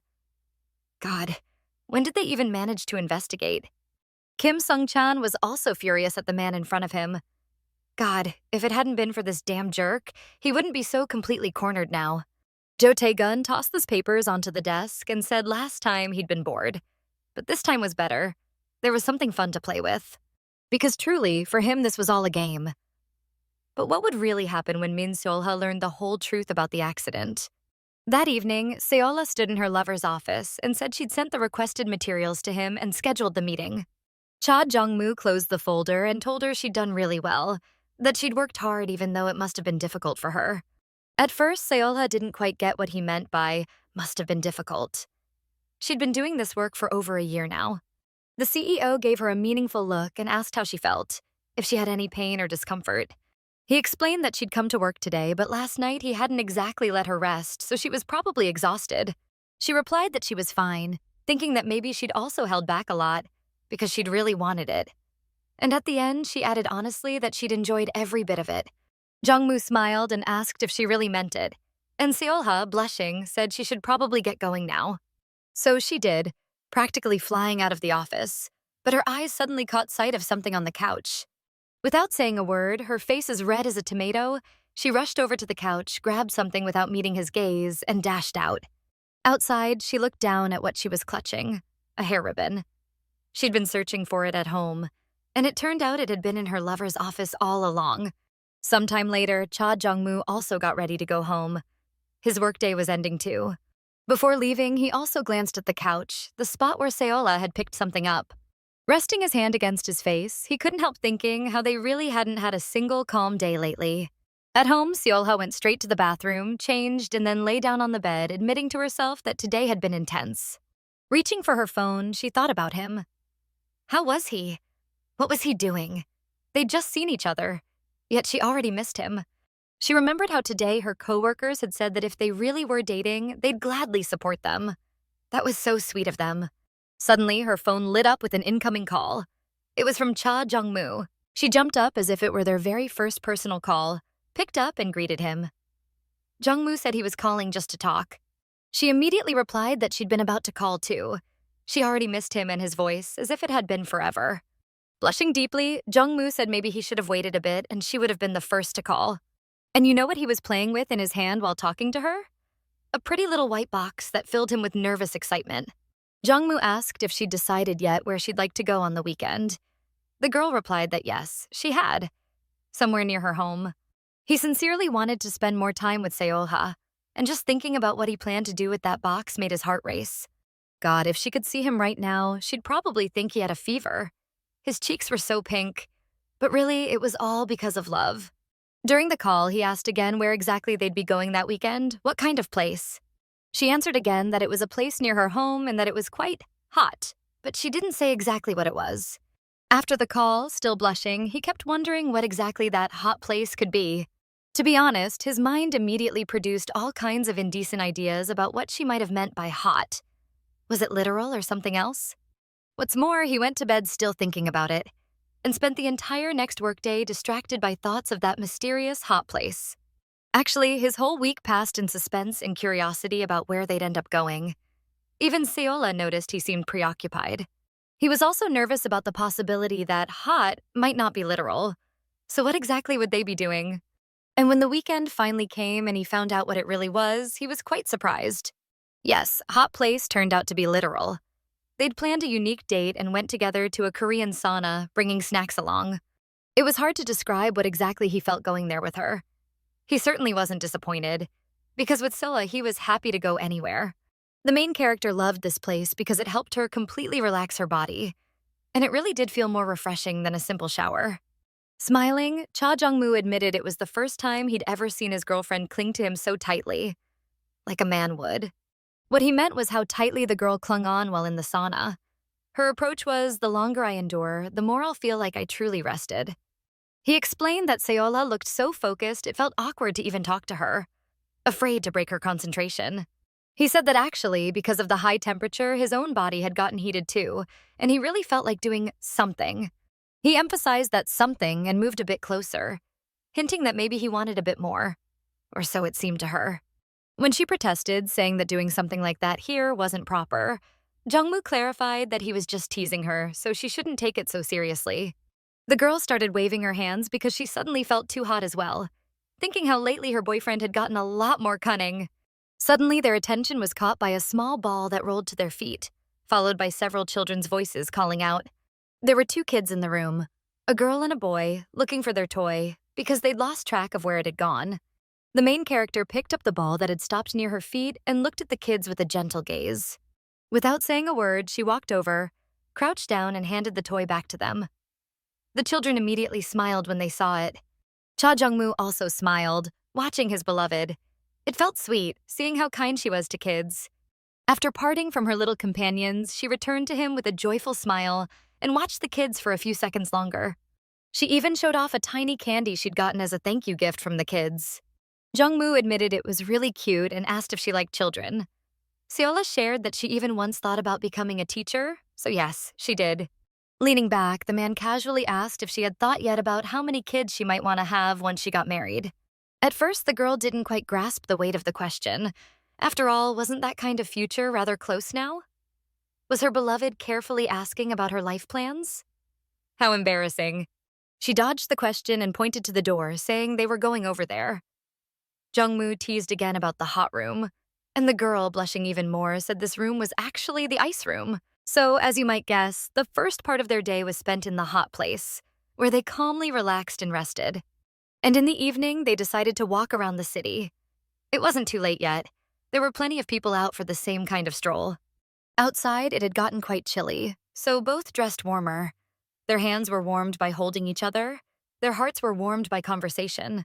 The girl mentioned that soon the Christmas holidays would start, and she wondered how her beloved had spent them last year. Cha Jeong-moo shared that back then, he'd really wanted to invite Min Solha for dinner and spend time with her, but Inshim beat him to it.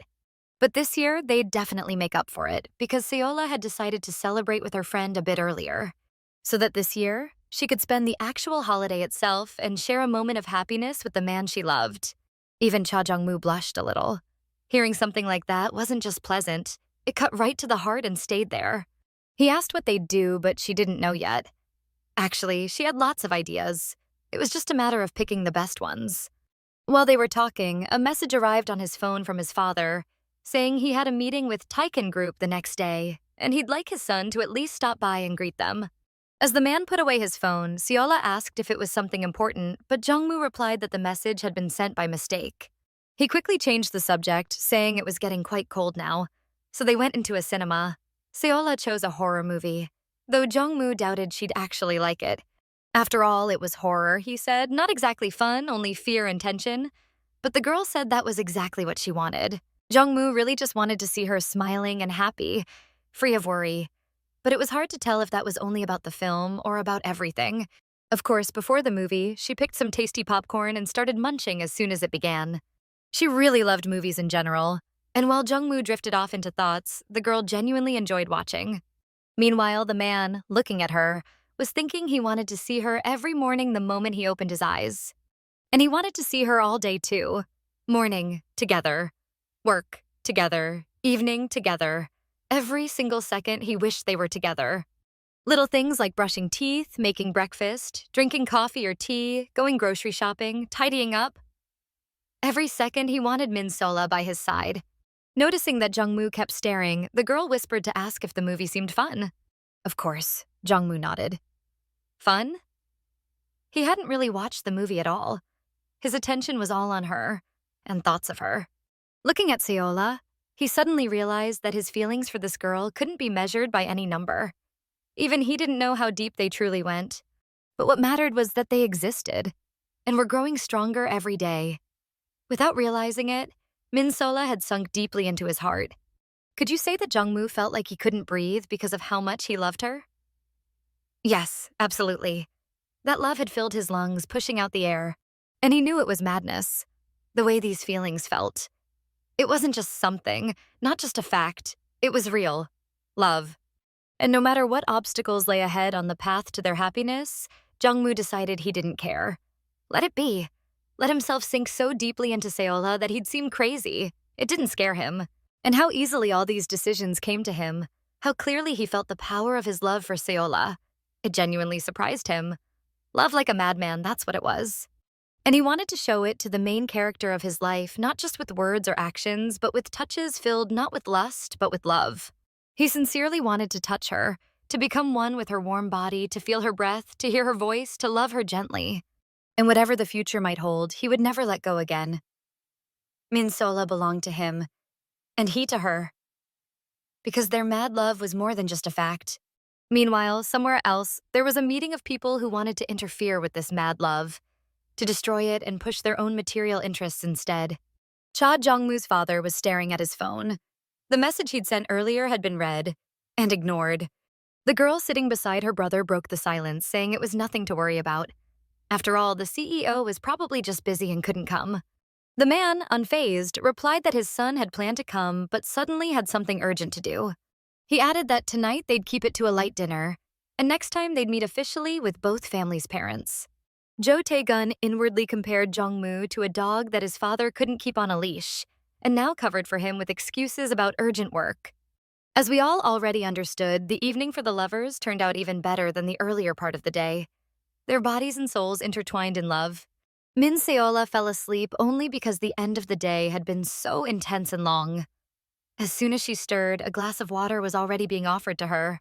That sly man looked at her with an innocent expression, as if it hadn't been him who wore her out so completely she fell asleep.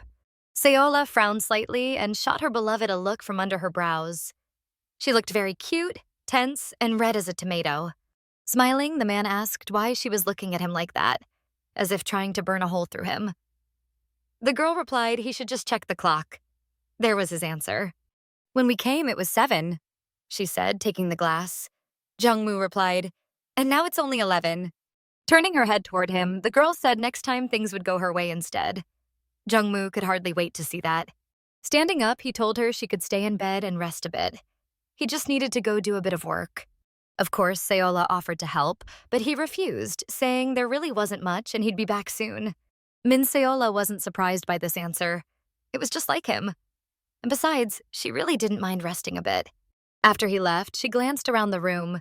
Surprisingly, there wasn't a speck of dust. Everything looked spotless. Being alone in such a big house felt a bit dull, so she decided to wander around the place and explore. Seeing the entrance to one of the rooms, she didn't hesitate and went there to see if there was anything interesting.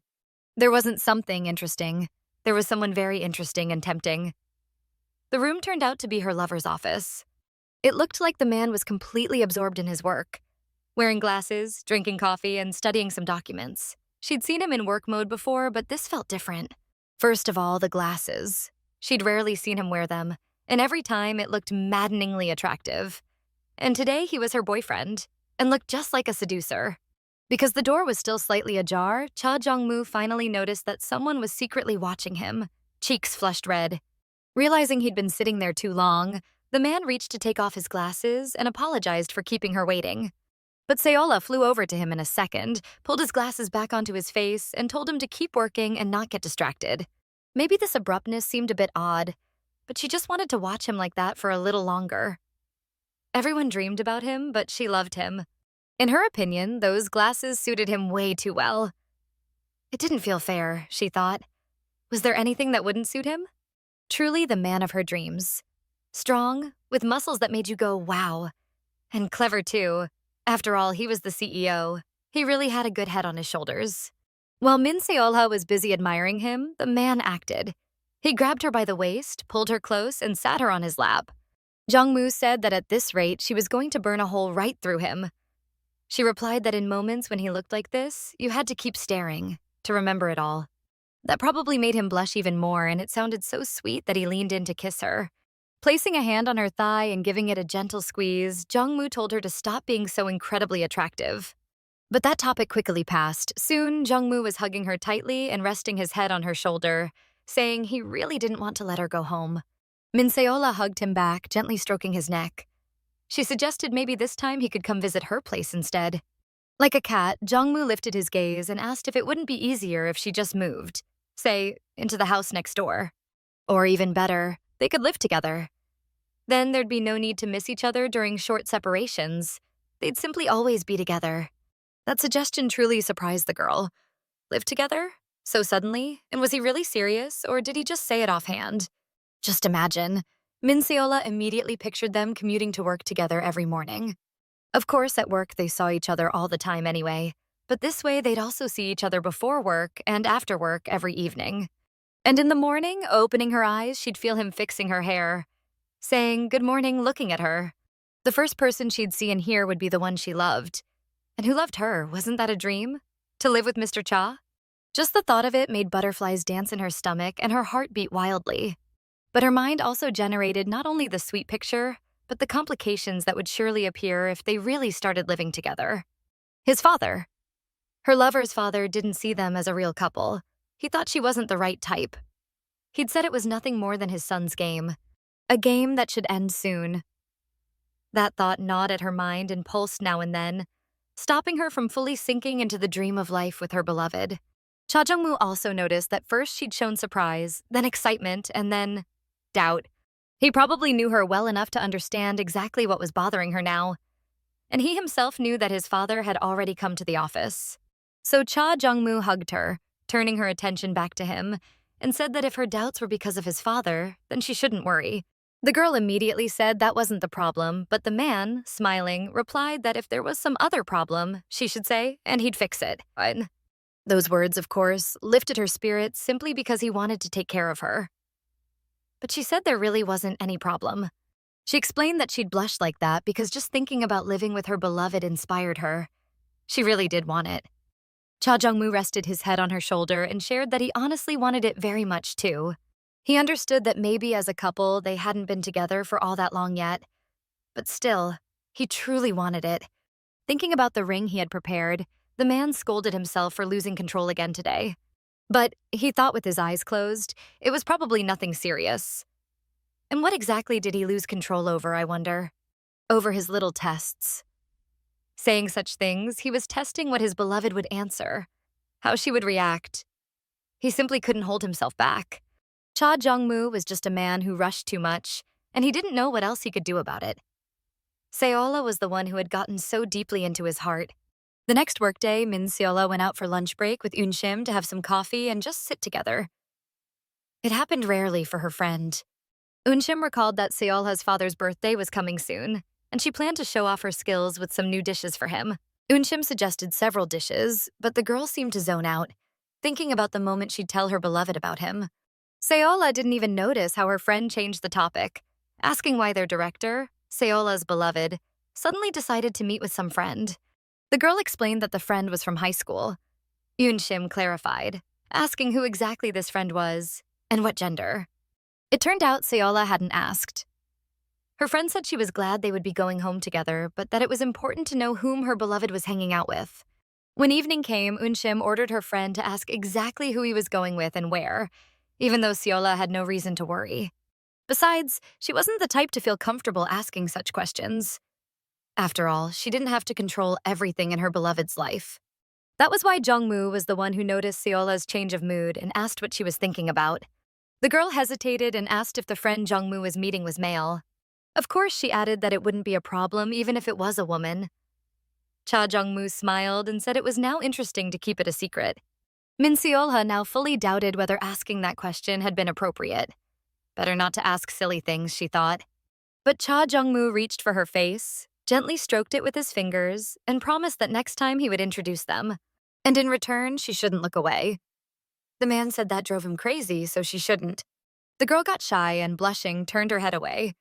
She concluded that the person was probably a man. As planned, right after work, the man went to meet his friend. He was already being waited for, so as soon as Jong Mu entered the place, the man waved to get his attention. Cha Jeong-moo immediately started taking off his outwear. It was hot here. He asked why the friend came so early.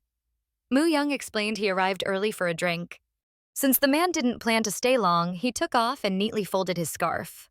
Moo Young, noticing the scarf, asked where it was from, since as he knew, Jong Mu didn't wear such scarves. It must be warm. Jong Mu waved it off. It was a gift. Then he got to business, asking about Kim Sung-chan. Moo Young answered he had many weak spots, so no problems arose.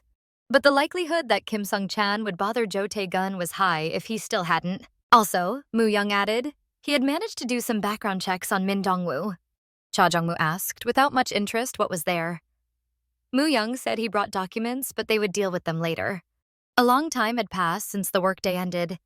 As planned, Solha spent the evening with Eun-shim. Arriving at the apartment door, the girl realized she hadn't just eaten enough. She had overeaten again.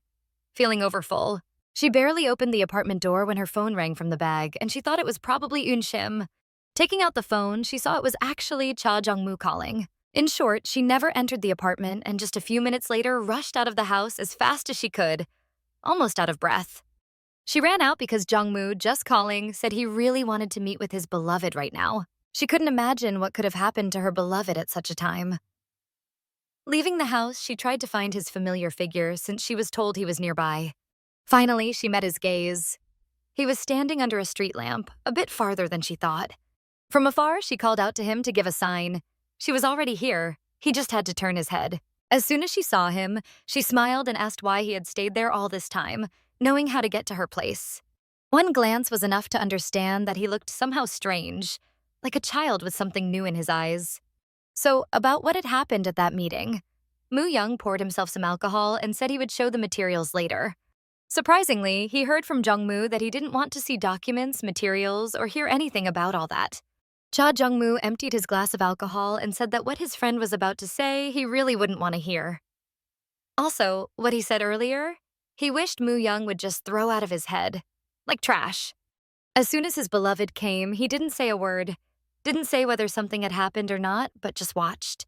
Watched without breaking his mysterious gaze. There was exceptional mystery in his eyes, as if he had decided something he would never speak about. And Min Solha, enchanted by that gaze and not understanding what had happened, didn't break the silence. She waited and watched. And suddenly he hugged his beloved. Now he realized that he was fully to blame for his sister's death because he hadn't gone. Cha Jeong-moo, putting his glass on the table with a dull thud, said he wished to just stop all this, to put an end to it. He asked Moo Young to throw away all the materials, documents of those investigations, to throw away all memories and thoughts and live as if none of it had happened. And he wanted to do it himself. The embrace with his beloved was what his heart needed to warm up after that cold night when winter took his sister. Even knowing how insane it was, he wanted to stay here and now with the one who gave him a reason to live. At first, Min Solha didn't ask anything. She just hugged her beloved back, temporarily suppressing all questions. Moo Young, of course, was surprised by such a sudden decision. He even worried whether his friend was okay. He looked strange. During that conversation, Cha Jeong-moo asked Moo Young if there was something he wanted above all else, some kind of dream. Cha Jeong-moo explained that it had already been 10 years since his sister had passed, and he had believed he could heal her and give her a chance at life, but a car took her away. Only after those 10 years had he developed one truly sincere dream that filled his heart and soul with hope. And if he let that dream go now, his life would really become nothing. Nothing would matter, and there would be no reason to live further. Jong Mu then looked at his reflection in the drink, realizing he was making a difficult choice in favor of his current life. And so the first, most important step would be to get rid of all the documents or evidence that Moo Young had. And he would stop thinking about his sister's death as something that could have been changed. He would accept that he was to blame, even though that wasn't really true, and live on with a new dream and his beloved. After a few seconds of passionate hugging, the girl finally pulled away to ask why he had been drinking alcohol. She, sincerely worried, touched his face with her hands and asked if something had happened, since he usually didn't even touch alcohol. Cha Jeong-moo had already blushed and, smiling, answered that his behavior was related to how much he missed her. Because the man didn't explain why he drank, the girl didn't believe him and said it wasn't true. But Jong Mu assured her that he really did miss her. He said he missed her so much that he couldn't wait for tomorrow and just came today, again hugging his beloved tightly. Because of such closeness, the girl smelled alcohol and mentioned it, and the man asked if that made her like him less. Min Seola laughed and said not to talk nonsense. Of course it wasn't so. It didn't matter in what state he came home. Seola said she missed him too, so she was just happy to see him. It was already cool, so she suggested he come to her place to spend the night. At home, she said it was good that some of her beloved's clothes were still there, because they were clean and he could wear them tomorrow. What he wore today definitely wasn't fresh, and the girl was glad he even came today at all. Turning her head to her beloved, who didn't move a step away, she asked how long he was going to stand like that. Jong Mu admitted that he really didn't want to move away, but the girl asked him to quickly take a shower and come back. Cha Jeong-moo, like a puppy, just laid his head on his beloved's shoulder, showing he would rather stay longer. After thinking a bit, the man, so as not to leave his beloved for a second, suggested she wash him. The girl was very surprised and turned to see if he was serious. On Jong-moo's face, it was clear he was completely serious. And could Min Solha refuse when he was so cute? Actually, she could. She sent the man to the bathroom, saying he had hands and could do it himself. After sending her beloved to the bathroom, she wiped her forehead. She asked why he decided to drink when he was meeting a friend. She was really worried. The man was so drunk he didn't even look like himself. She hoped no problems would arise from this. Since both had work tomorrow, after washing up, they settled down to sleep. Seola quickly fell asleep because she was tired. Cha Jeong-moo was tired too, but he couldn't fall asleep quickly. He couldn't take his eyes off his beloved. Of course, he closed his eyes, but before that, he admired the one who gave him happiness and peace in his heart, thanking everyone that she was with him. The next day, already in the evening, while the girl was sorting things out, Jong Mu came to help her. Min Seola said she could handle it herself, but Jong Mu explained that if they worked together, they'd finish faster, especially since everyone else had already left. Cha Jeong-moo was folding papers when Seola asked if he remembered what happened last night. The man immediately asked if he had done something that could have offended his beloved. Seola explained that nothing like that had happened. She was just curious if he remembered. Cha Jeong-moo made an effort to recall the events of the previous night.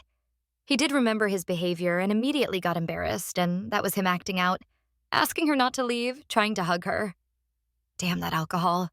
He tried to change the subject, saying she had talked about urgent matters so she could leave earlier and he would finish himself. Seola understood he remembered and joked about how the man tried to hug her like a loving puppy. The man blushed even more and said he didn't remember that. They held hands, cuddled a bit, and slept. That was all. The way the man defended himself was very cute. Seola smiled too. He had been cute yesterday. So in the end, she decided she loved him no matter what. Meanwhile, after some time, Eun-shim also hoped to finish work soon and was flipping through some important papers. Out of the corner of her eye, she caught sight of something bright. More precisely, not something, but the very same compensation gift from an unpleasant client. She had already forgotten she left it there. It had been lying for a long time amid busy days.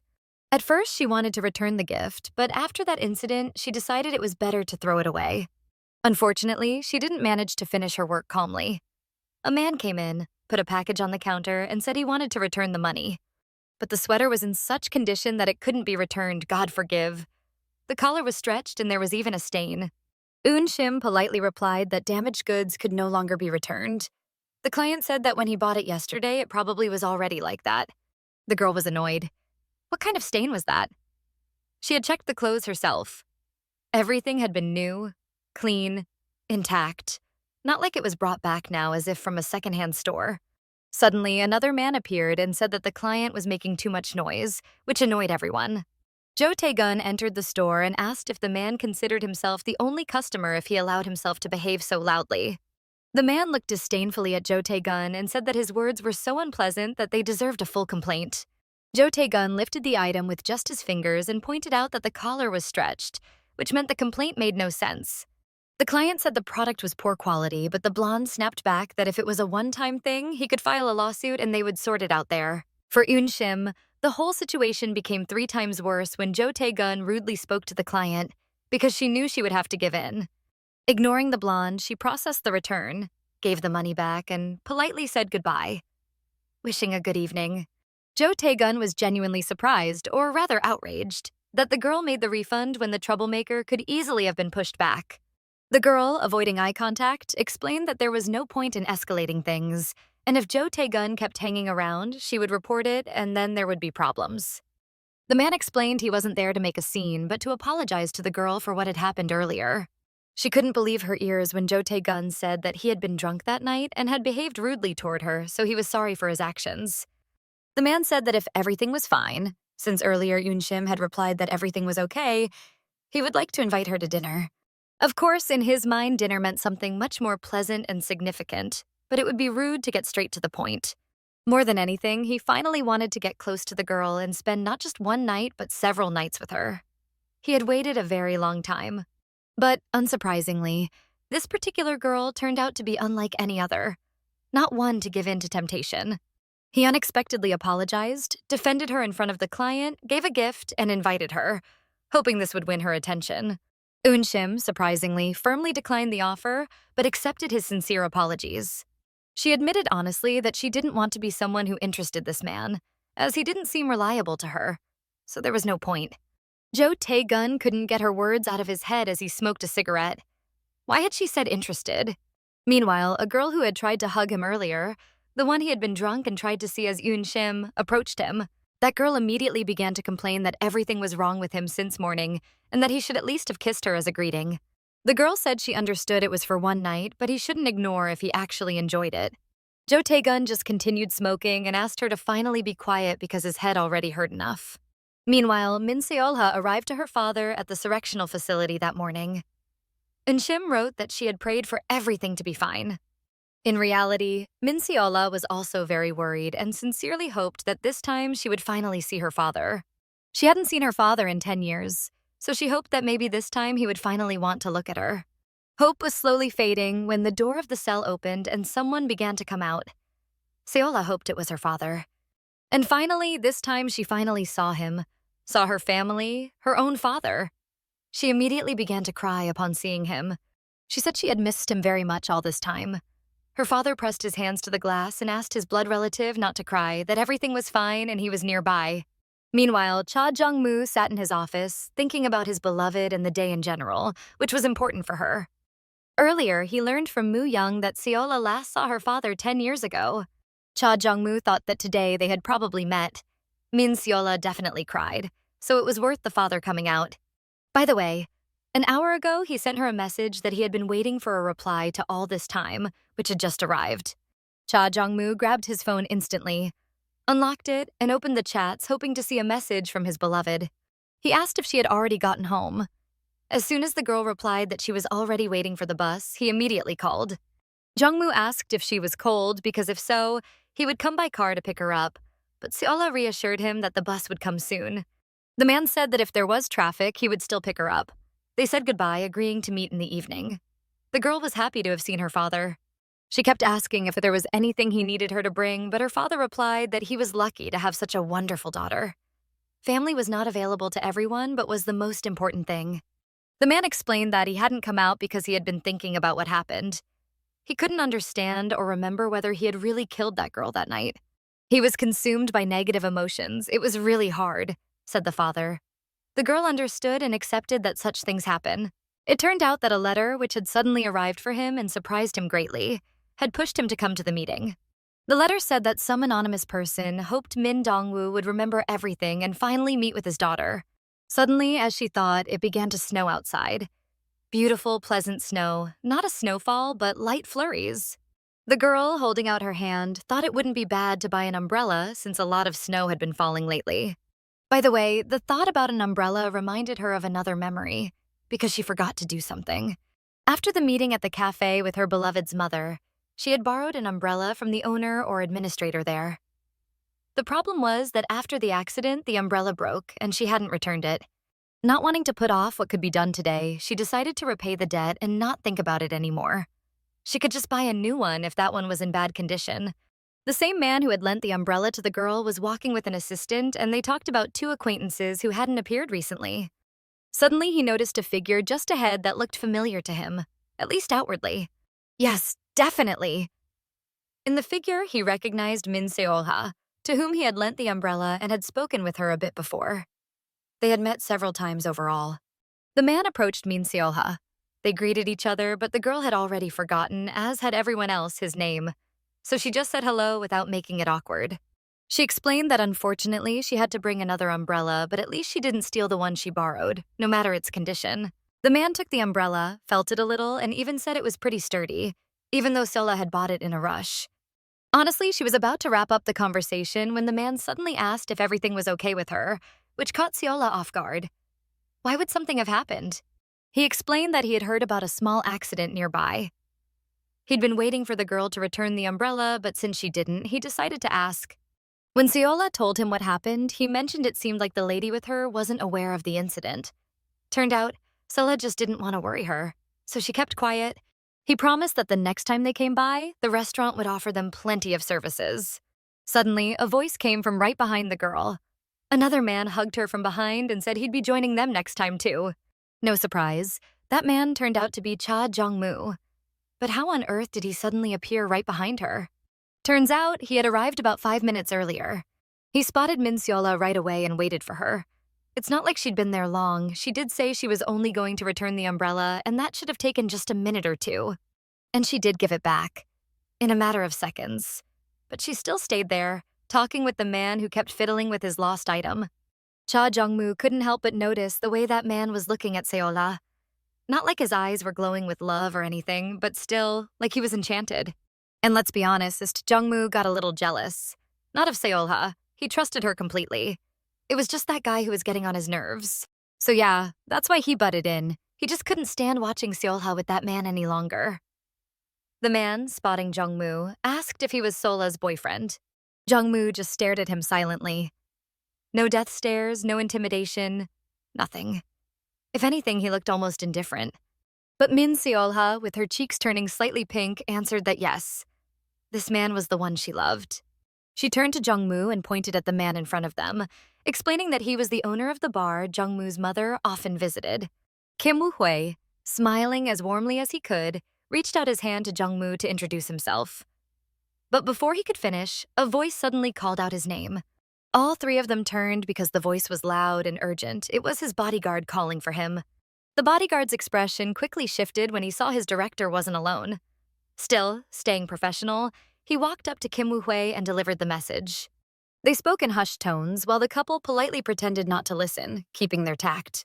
When the conversation ended, Mr. Kim Woo-hui apologized, saying he had to run, even though they didn't get to properly finish introductions. He paid special attention to Min Seolha as he said goodbye.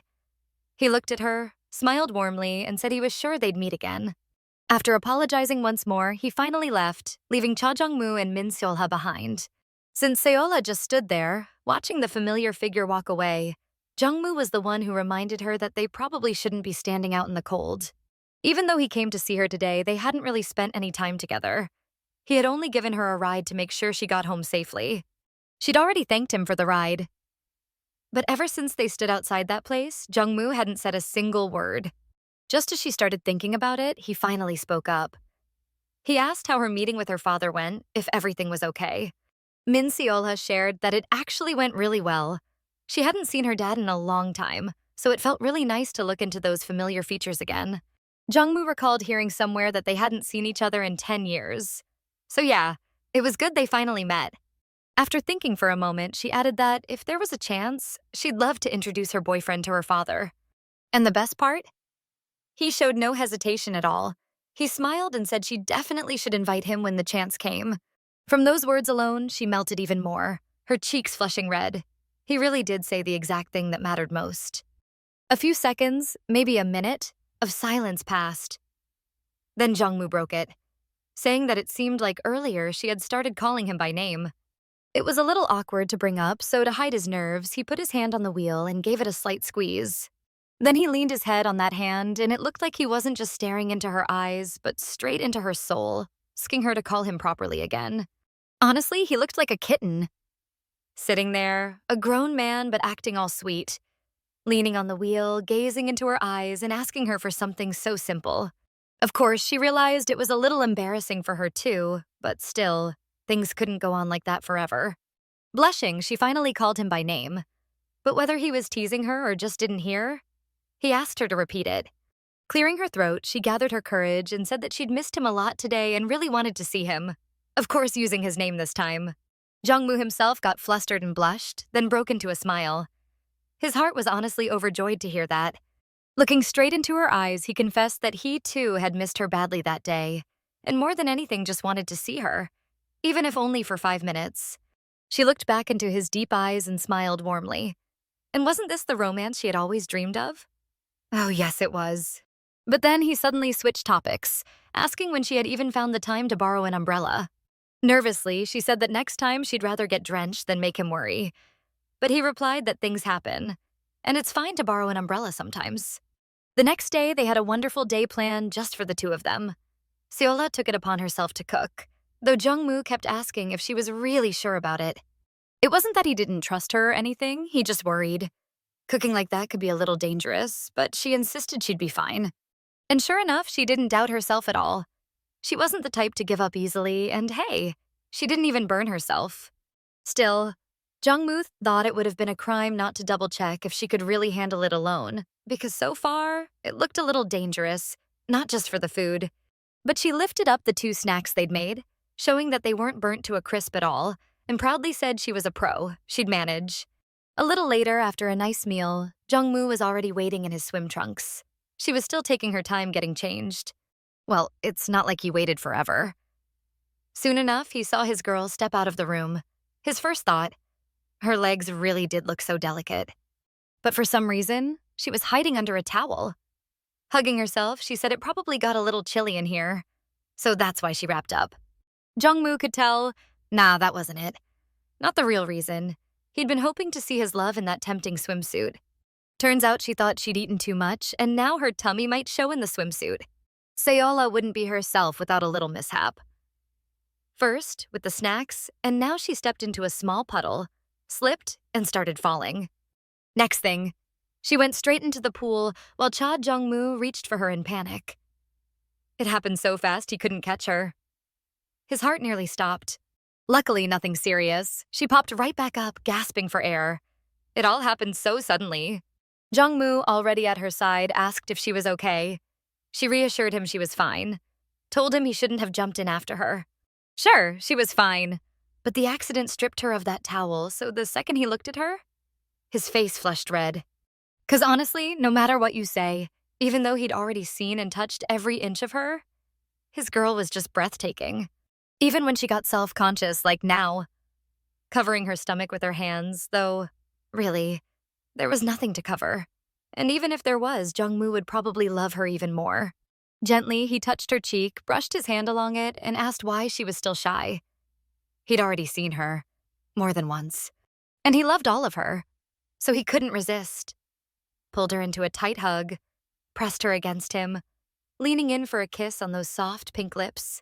He even lifted his beauty out of the pool, setting her on the ground, giving himself the perfect view of everything about her. That green really did suit her. And would he even be himself if his hands didn't wander to the little bow tying her swimsuit? Of course not. So he reached for it. Hard to even describe how they felt in those moments. The romance, the intimacy running through their bodies, made their fingers tremble. And the way she hugged him back, kissed him tenderly, reached for every touch herself, even started it all. Meanwhile, Eunshim was out for her evening jog. Lately, nights felt quieter, though maybe it was just 'cause her friend wasn't around. Like she'd jinxed it by thinking. Just as she thought about running all alone in silence, someone suddenly appeared behind her. Curious who it was, she turned around, looked, and instantly thought she would have been better off not turning at all. Seriously, ending up in a situation like this? Absurd. She decided not to think about where this guy came from or if he was running here on purpose. Honestly, forget him. This Mr. Cho. In her mind, she'd already decided, run faster, don't look back, don't pay him any attention. But would he be himself if he didn't speed up and catch her? No way. So he did, and even asked why she was suddenly avoiding him. She shot back with a question of her own. Wasn't it obvious why she was avoiding him? Then scolded herself mentally for answering it all. Ignoring him was the better option. And so, ignoring her new running buddy, she stayed a step ahead while he trailed just one step behind. Silent, too. Morning came quicker than expected for the main couple. That night practically flew by, Solha thought, barely able to open her eyes. And when she did wake up, she realized they'd fallen asleep in a very unique position. Proof of what had gone down during the night. What was scarier? They'd spent the whole night like that, right until dawn. They passed out exactly how they'd collapsed after the last round. In her lover's arms, she started noticing other things, like the pleasant smell filling the room. Lavender. She'd recognize it anywhere. Felt like it filled her chest and warmed her from inside out. That's how much she loved it. Looking around, she noticed plenty of diffusers. That's where the scent came from. And really good quality ones. Plus, the morning atmosphere in the house just felt special. While she was soaking in the cozy vibe of the room, her lover woke up. Smiling, he asked if she was planning to get up already. When he heard she was, Jong Mu offered her breakfast. Said he was sure she had to be hungry after a night like that. She hadn't even realized it yet, but the thought caught her off guard. She started wondering what she might want. Jong Mu couldn't take it anymore. His girl was just too cute when she got lost in little things. So he kissed her. With an even bigger smile, he told her whatever she wanted, he'd get it, he'd make it. Morning had come, of course, for other people too. Some woke up in love, some in chaos. Some got up on the wrong side of the bed, others on both wrong sides. Jo Tae-gun definitely wasn't a morning person. He hated waking up at all. His days had nothing worth looking forward to. Nothing to make him want to live them. Although, thinking of that beauty he'd run into a few times already, that did stir something good in him. He even hoped if she lived nearby, he'd see her again today. But even positive thoughts had to break off, this time with the news that Venus was pulling out of their investments. He knew this would be a huge problem because his father would be furious, and that was bad. So, he thought, maybe it was time to finally go through with his plan. Tell Solha, his only weakness, about Hyunyoung. That would be the perfect revenge against Cha Jeong-moo. Jong-moo must be suffering, hiding things from his secretary, scared to tell her. He probably loves her so much he fears she couldn't handle that blow. Meanwhile, the main couple was having another wonderful evening. And not all of them were just about making love. They reflected together too. Hard to describe how happy they felt in each other's company. Those evenings, sipping tea and talking for hours, were everything. From there, the stars were stunning. Jong Mu sat beside his love, telling her the view really was beautiful from here. Absolutely breathtaking. He explained that was exactly why he chose this house, because you could see the sky and stars so clearly. He added that they could enjoy meals or tea outside in peace, and that he'd worked hard on the interior just so she would like it. She even set her cup down. She could feel a shift in his voice, something tender, something moving, maybe even troubling. And her heart didn't lie. In just a few words, she caught that bundle of emotions. Because that's what it was. Cha Jeong-moo was planning something magical. A proposal. He was down on one knee in front of his love, remembering her words about how she'd love to live together with him, that it would be amazing. He'd listened, taken notes in his heart, asked little questions here and there, like he wasn't really digging. But he was testing the waters, planning for the day he'd finally make up his mind. The girl was spellbound by her man, by his perfect proposal, in the perfect place at the perfect time. Under a sky full of stars, thousands of them witnessing their true love. Sliding the ring onto her finger, he smiled and promised his beloved that she would never regret becoming his wife. And she believed him, like she had never believed anyone before. Believed with her heart, her head, her soul. She knew love wouldn't betray her. That's when Solha wrapped her arms tightly around him, sealing her silent yes with a warm embrace beneath the starlit sky. This was their special day. And in both their hearts, new flowers bloomed. Signs that yes, they had stepped onto that magical new path. Blessed by love itself. Joy spread through her chest so brightly it made her feel hot inside. Solha kept thanking him, hugging him tighter. She would never let go if she could help it. She said she didn't even know how she deserved such a man, because to her, he felt almost too perfect, while she thought she was not. But Cha Jeong-moo assured her, those words she just spoke, they should have been his. He was the one who ought to say them, because she had no idea how he saw her, how weak she made him. Then they sealed all those words with a kiss. Not just any kiss, a special one. Because this night itself was one of a kind. But sadly, no one could free them from work. The next day, they still had to go in. At least even there, they'd always be together. Seol had talked about his schedule for today. He, of course, listened carefully, but also with the corner of his eye, he noticed something. That proposal, it hadn't been a dream or fantasy. He really had slid a ring on her finger last night. But now, he didn't see it on her hand. That instantly brought a sting of sadness. Why had she taken it off? Did something feel wrong? He remembered how last night he couldn't stop admiring that ring on her finger. While in his arms, she had asked when he'd prepared all this. He explained that every free moment had been his friend and helper. He tried to notice everything, look closely, choose carefully. Just to be sure, he asked if she really liked it all. And she had answered quickly, warmly. Yes, she loved everything. Then, turning back to him, she pointed at the ring and promised she would never lose the symbol of their love. Not until the end of her days.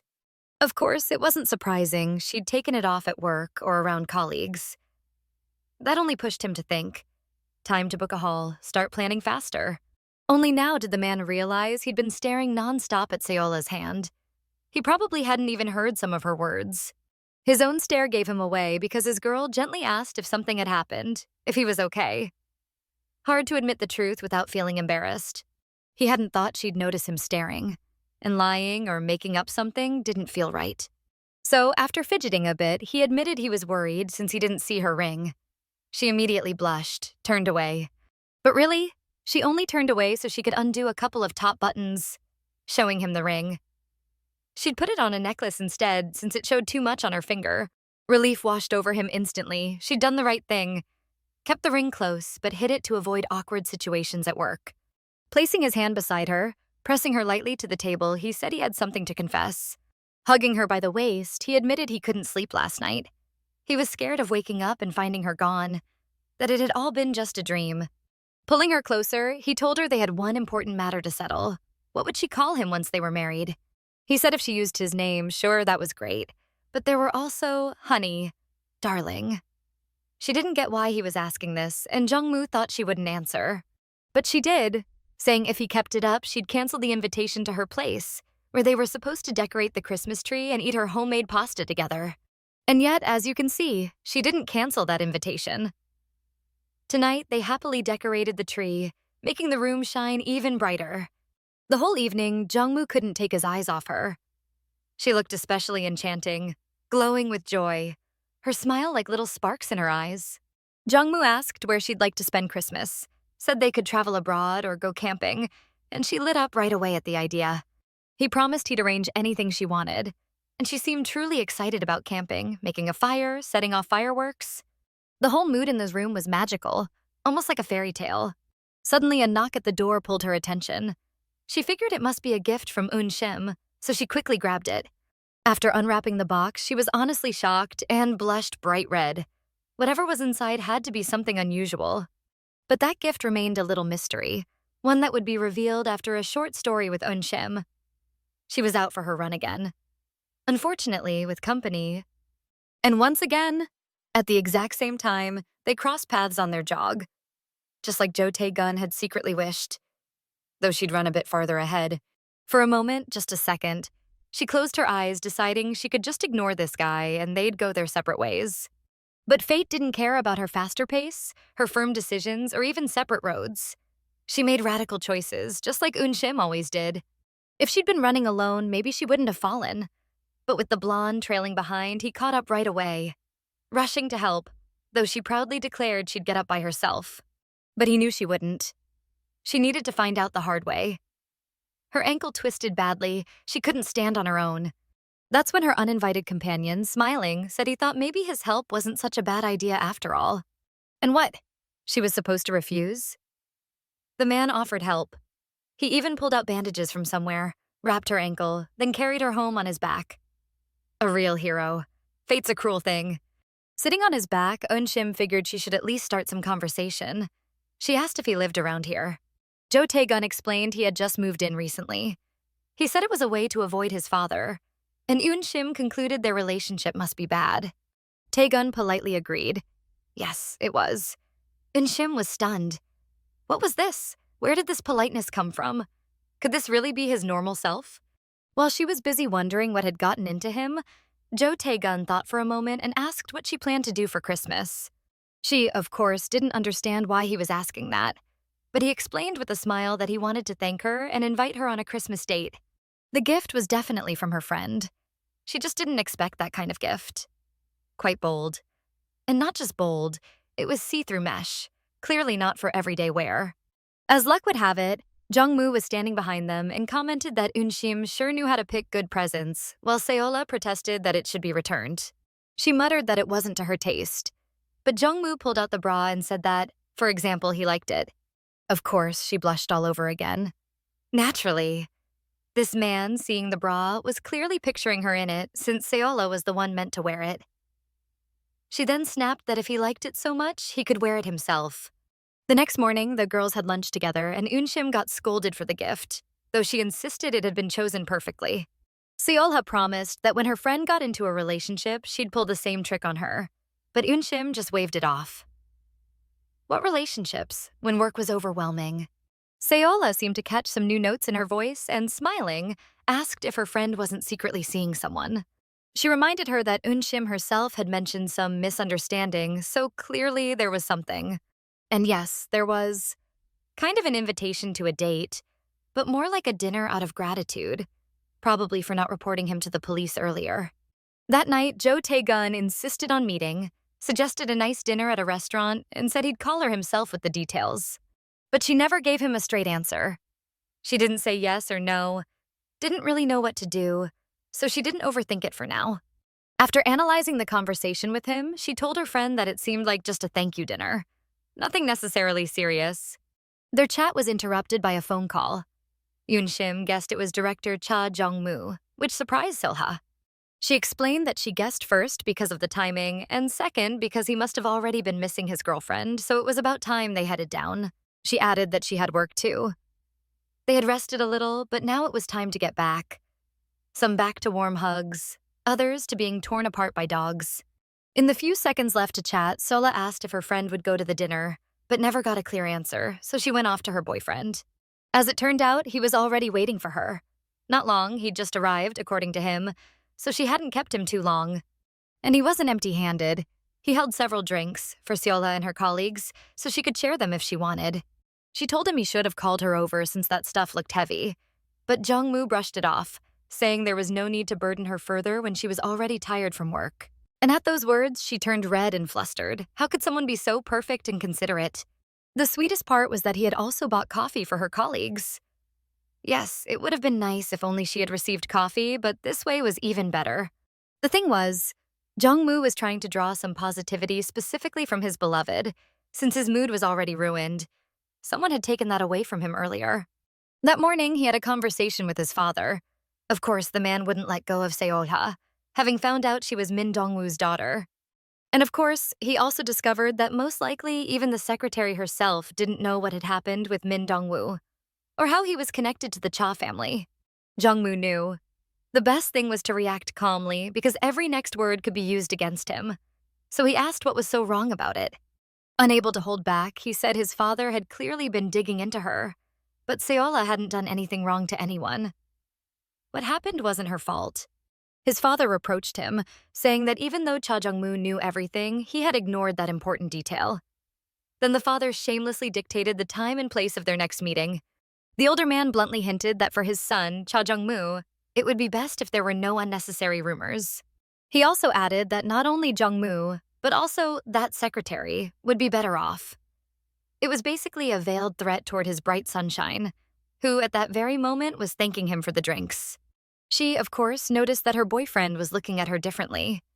He didn't even answer her. Had something happened? She asked directly what was wrong, blushing again because his gaze felt heavy, intense, full of love. And she wasn't wrong about the love-filled look because right after that thought, he leaned in to kiss her. He took the coffee cup from her hand again, saying there was still some time, and since they were alone here, he wanted to stay close to her longer. Just in case, the coffee was set aside and Min Solha found herself in her lover's arms. Of course, blushing red as ever. Of course, it wasn't exactly the place to linger for anything beyond tender moments. But that was enough for them. And so, like teenagers, they hid away here just to hug and kiss.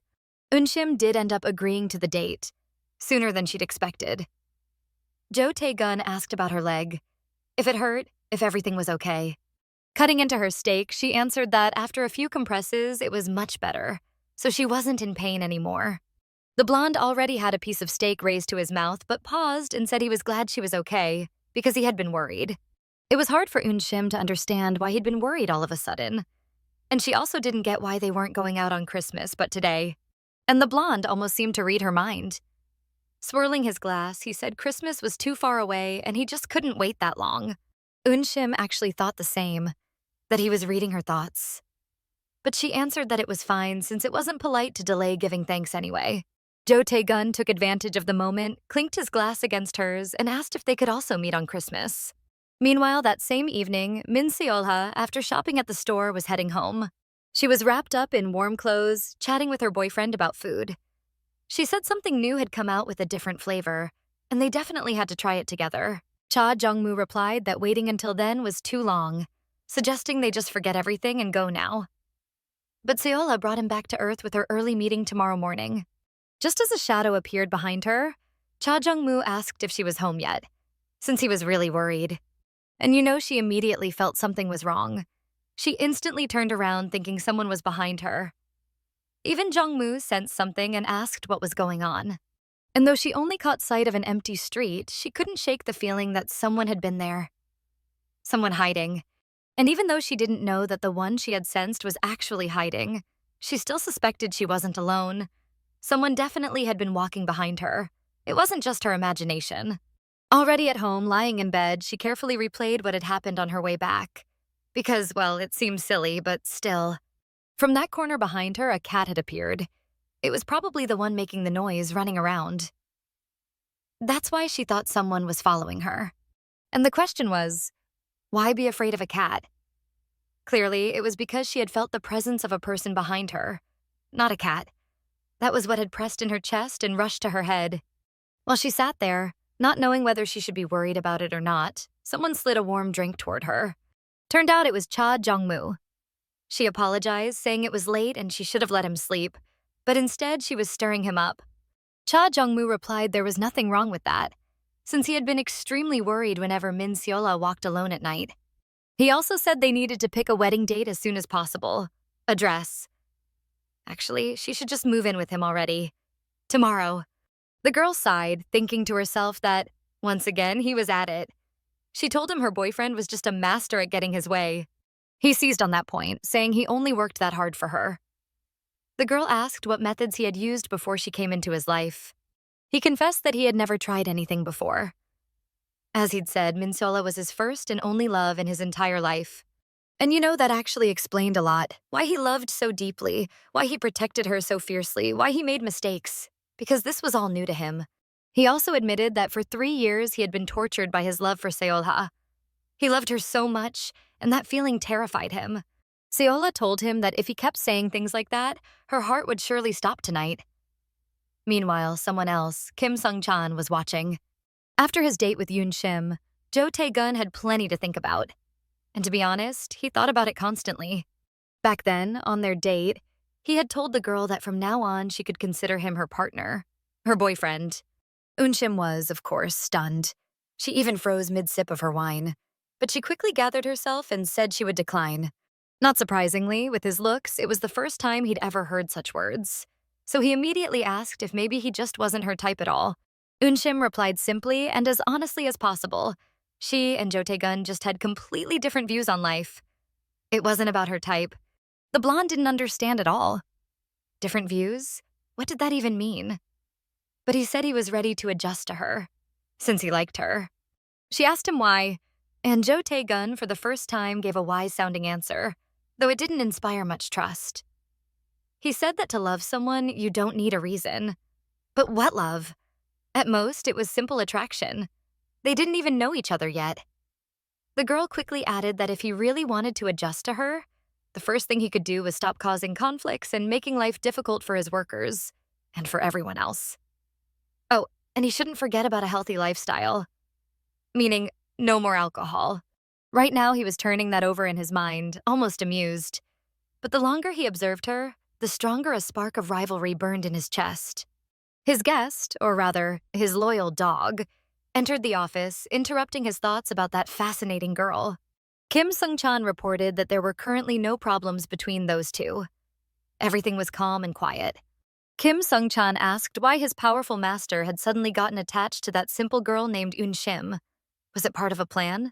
Jo Tae-gun replied that he was just curious, but didn't explain what about. The dog just couldn't figure it out. Maybe Eun-shim was one way of getting closer to Jong Mu? Meanwhile, Jo Tae-gun glanced over some papers and, setting them aside, said aloud, "Could those two really be friends? Like real friends?" Looking at all those photos, he kept thinking how very curious it was. Just how genuine and loyal their friendship really was. Speaking of Eun-shim, she had an especially hectic day today. Clients flooded in like crazy. Help everyone, answer questions, check them out. Her work was usually busy, but there were days like this one when there were way more people than normal. The question was, did she happen to know the reason why there were so many customers? For example, a certain familiar blonde-haired guest at their store. He had chatted with many people today, and it seemed like the girls practically spawned around him. Yet he only kept looking at Eun-shim. And why distract them with that pretty face of his, huh? Eun-shim forced herself to stay focused solely on work and ignore him. But fate once again brought them together today. Or maybe Jo Tae-gun was just too persistent and waited until Eun-shim finished work. They walked in silence for a while until the blonde suddenly spoke. He said he had found a reason. And then he suddenly began listing everything he liked about her. Her personality, her smile, her eyes, her confidence.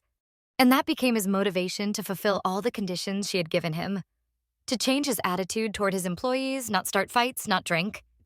Since the girl didn't respond, he asked sadly if even then she still found him disgusting. But Eun-shim didn't answer because she was deep in thought, comparing his words with what others said about him. She remembered how they had first met, how annoying he had been. Then he'd shown up with an expensive gift, clearly valuing her looks. But now she couldn't deny that after the incident with the client, something seemed to have changed in him. The whole atmosphere had shifted in a more pleasant way. She even considered that maybe all those rumors she had heard about Jo Tae-gun were just gossip. So she asked if he was serious about what he'd just said. Jo Tae-gun also stopped, turned to face her, and was surprised by what he saw. On her face was an expression, sweet, a little doubtful. He admitted he'd never expected to see such a look on her face. Yes, it was clear. This girl, like a little bunny, was debating whether to trust him or not. And for him, the game had just gained new colors, so he smiled. Then, leaning in close, face to face, he said every word of his was true. And now she had to agree. Meanwhile, over with Solha. Time to add some intrigue between those two. The girl, since morning, had fallen ill, probably a fever. She quickly texted Jong Mu, who was still at a meeting, that she was already near home. Then once again, she felt someone behind her. Honestly, the feeling hadn't left her for a long time. That someone was constantly watching her, following her. And now that someone reached out and called her name. Terrified and fueled by adrenaline, she swung her bag with all her strength and smacked her sudden enemy right in the face. And as it turned out, there was no robber or anyone who could threaten her. It was Mr. Wu Hui, who immediately apologized for scaring her like that. He said she probably hadn't noticed the street lamp ahead. And it was true. She had been too focused on who was behind her and got scared. After pulling herself together, the girl started apologizing for hitting him, admitting she thought it was someone dangerous. But Wu Hui said it was fine, and that even he would have been scared if someone followed him from behind and suddenly reached out. Even if he was supposed to be brave, he would have still been startled. The girl pointed out that she really had injured his cheek and it looked quite painful. Since they were going the same way, she said she would stop by the pharmacy. The man replied that it was great they'd walk together anyway because he had something to tell her, though she had no idea what that could be. Later, Solha held a bag in her hands, which she eventually handed to Wu Hui. What he had to say wasn't anything serious. It turned out that a friend of his had recently opened a shop nearby, and Wu Hui wasn't too familiar with the area. The girl helped him find the shop, and she also bought a bandage, which was now already on Wu Hui's face. Luckily, the pharmacy had been open. When they were about to part ways, Solha said she had to go, but Wu Hui insisted on walking her home since it was dark. The girl calmly replied that her house was close, so it wasn't necessary. She could go on her own. Thankfully, he didn't push the matter, agreed, and said they would definitely see each other again soon. He wished her a good evening. As soon as Wu Hui turned away, she immediately thought of Jong Mu. She needed to call him or at least send a message. But just as she was about to go, Wu Hui called out to her again. She turned back before walking too far and asked if something had happened since he still hadn't left. And then, Wu Hui, in a tone both mysterious and sorrowful, apologized to the girl. But for what? Now that was a good question. Surprised, she asked why he was suddenly saying such things. Apologizing? For what? He explained it was because tomorrow was a work day, and he had taken up too much of her time with the shop search. The girl told him it was nothing, and besides, now she had some snacks. Returning home, Wu Hui put his own bag of treats on the table. Strangely enough, either in his place or someone close to him, there was total chaos. Dozens of empty bottles left after drinking. Those snacks he had bought earlier weren't for himself, but for the person he went to see in the room. Inside that room, it was definitely a man, and he was crying, saying it was his fault, that he was the one to blame. And now, a small glimpse of Wu Hui's mystery was revealed, though without any details. For the first time, his face froze in such an expression. But that's not what we're supposed to learn yet. Instead, we shift to Solha, having lunch in the cafeteria. The girl was emotional. She banged her mug on the table in shock when she heard that Shim had a boyfriend. She kept asking who it was, when they suddenly started dating, and so on. She found out it was that client they had already talked about. And it was so funny to watch Shim. She was blushing so hard and seemed really shy for the first time. During the conversation, the girl also blushed a little, but she was genuinely happy for her friend. The way Shim looked suggested she was truly happy. She congratulated her friend on leaving the solo club and said they definitely had to meet him sometime. Heading back to her workplace, she thought they should celebrate. She was already excited at the thought of chicken and beer tomorrow when suddenly, looking at her chair, she saw something not too pleasant. Well, it was just an envelope. She didn't know what was inside. But that natural sense of danger crept into her heart. She felt that opening it would bring her unpleasant emotions. Still, she opened the envelope and pulled out photos. Photos of the girl her father had run over, the car that had hit her. And written across the photos was the question, "Are you happy after ruining someone's life?" The photos struck her right in the heart. Someone knew. But she couldn't even imagine who would do something like this. Who would leave those photos? She probably would have broken down in despair, gotten nervous, or cried. But she was at work. Someone called her name, though at first she didn't even recognize the voice. Turning her head, she saw Jong Mu. She quickly pressed the photos to herself. Her lover asked if she was okay, since she had turned pale. And no wonder. Anyone would go gray from sudden stress like that. But she had a unique ability, the ability to hide if something happened. She quietly slipped the photos away and said she was just tired from too much work. He double-checked, asking if it was really just that, and then mentioned she hadn't picked up his calls, and he needed materials for his meeting. She promised to send them soon and got right to it. Anything to distract herself. But no matter how hard she tried to hide it, love isn't always blind.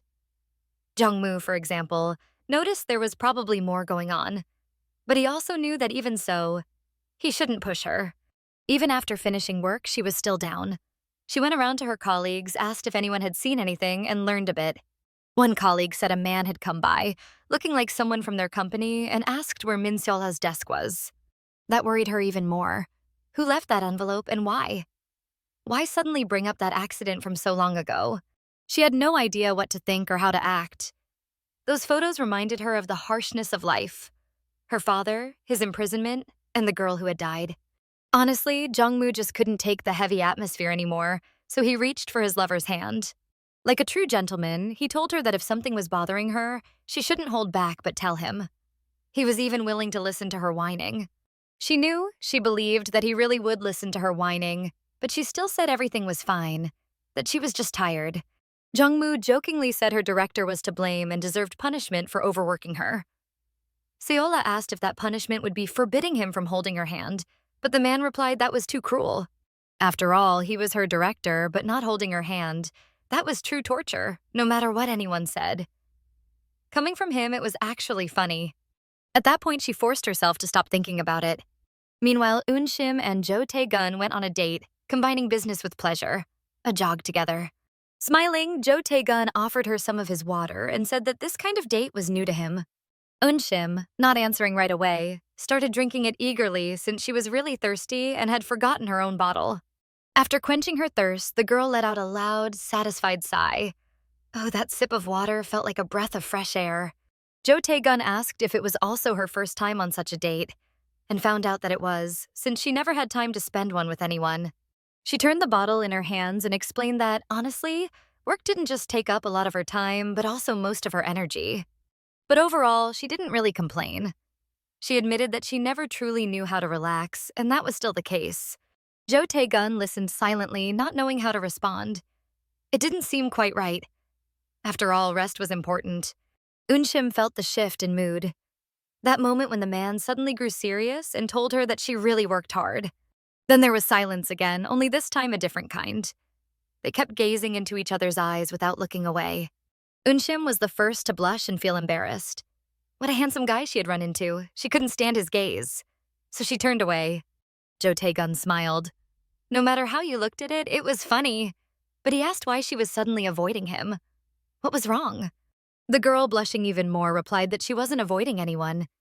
It only seemed that way to him. The blonde said that if she kept acting like that, then… He paused for just a second. Just enough to lean closer, look into her eyes, and say that then he'd want to kiss her.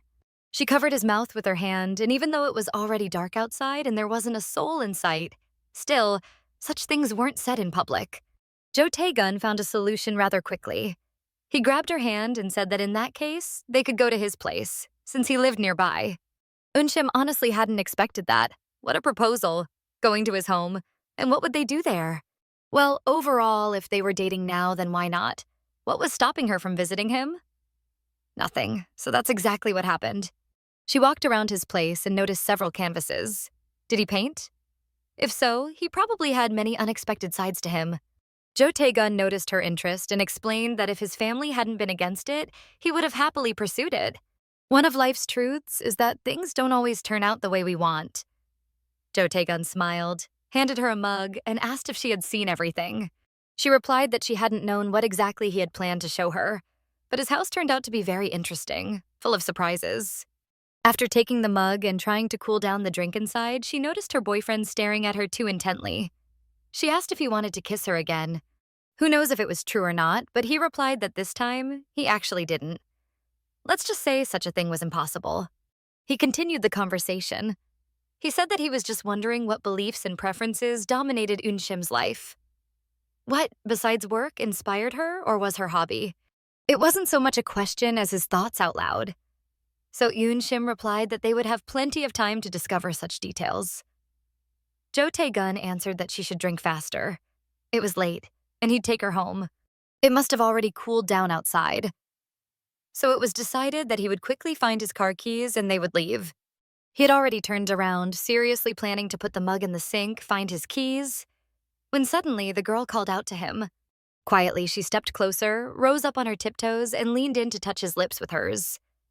That was their first kiss as a couple. A few seconds later, the girl pulled away, said that she had fun today, and started to say something about next time. But she didn't get the chance to finish, because the man suddenly leaned forward and kissed her on the lips again. After her initiative, after that sweet face she made afterward, after dreaming about this girl and wanting her body, how could he stop now? Of course, he still gave her the choice. Whispering in her ear, he asked if she wanted to take a shower together. If she wanted, she could refuse. But as we can see, the result was that Unshim fell asleep sweetly on Jo Tae-gun's strong chest after they spent a night full of passion. Like a real scoundrel, he told himself that he could have ended it all that very night, but with this girl, it was too much fun to play. Min Seola actually knew about the date. The next morning, she was walking with a cup of coffee and thought she should ask her friend about how it went. And it was quite possible that the following days could have been so much better, if only that damn dog of Jo Tae-gun hadn't run into Solha. Everything about him screamed that this man couldn't be trusted. Not to talk to, not even to look at. He greeted her so slyly. So damn cunning. Min Seola didn't know who he was, and it would have been better if she never did. Kim Sung-chan ruined everything Jong Mu had worked so hard to build. He babbled about how even if it was true, they had studied together. And then Jong Mu came across a very strange scene. That scene? Well, Seola's absence from her workplace. Her coworker said that she had an urgent matter, so she left. She hadn't told Jong Mu about that matter. He hadn't heard a thing, but he didn't think anything bad had happened. He even smiled. But then the other girl said that if even Director Cha didn't know, then the matter must have been really urgent. And those words made him worry. What if something had happened? Usually, no matter how suddenly things came up, she would let him know. And he couldn't have imagined the state his poor beloved was in at that very moment. It seemed like just a bit more. And she would collapse right there. It was probably something like a panic attack, since even breathing was hard for her. Tears streamed down her face, her body trembling like a leaf in the wind. That man said that he knew her father had killed someone. And according to him, she wasn't just an ordinary girl. That alone was frightening. He told her that her father had killed Cha Jeong-moo's younger sister. She must have at least heard of Cha Hyun-young once. That was who this girl was. He said he accidentally overheard that she worked here. He remembered her from school, so he decided to tell her.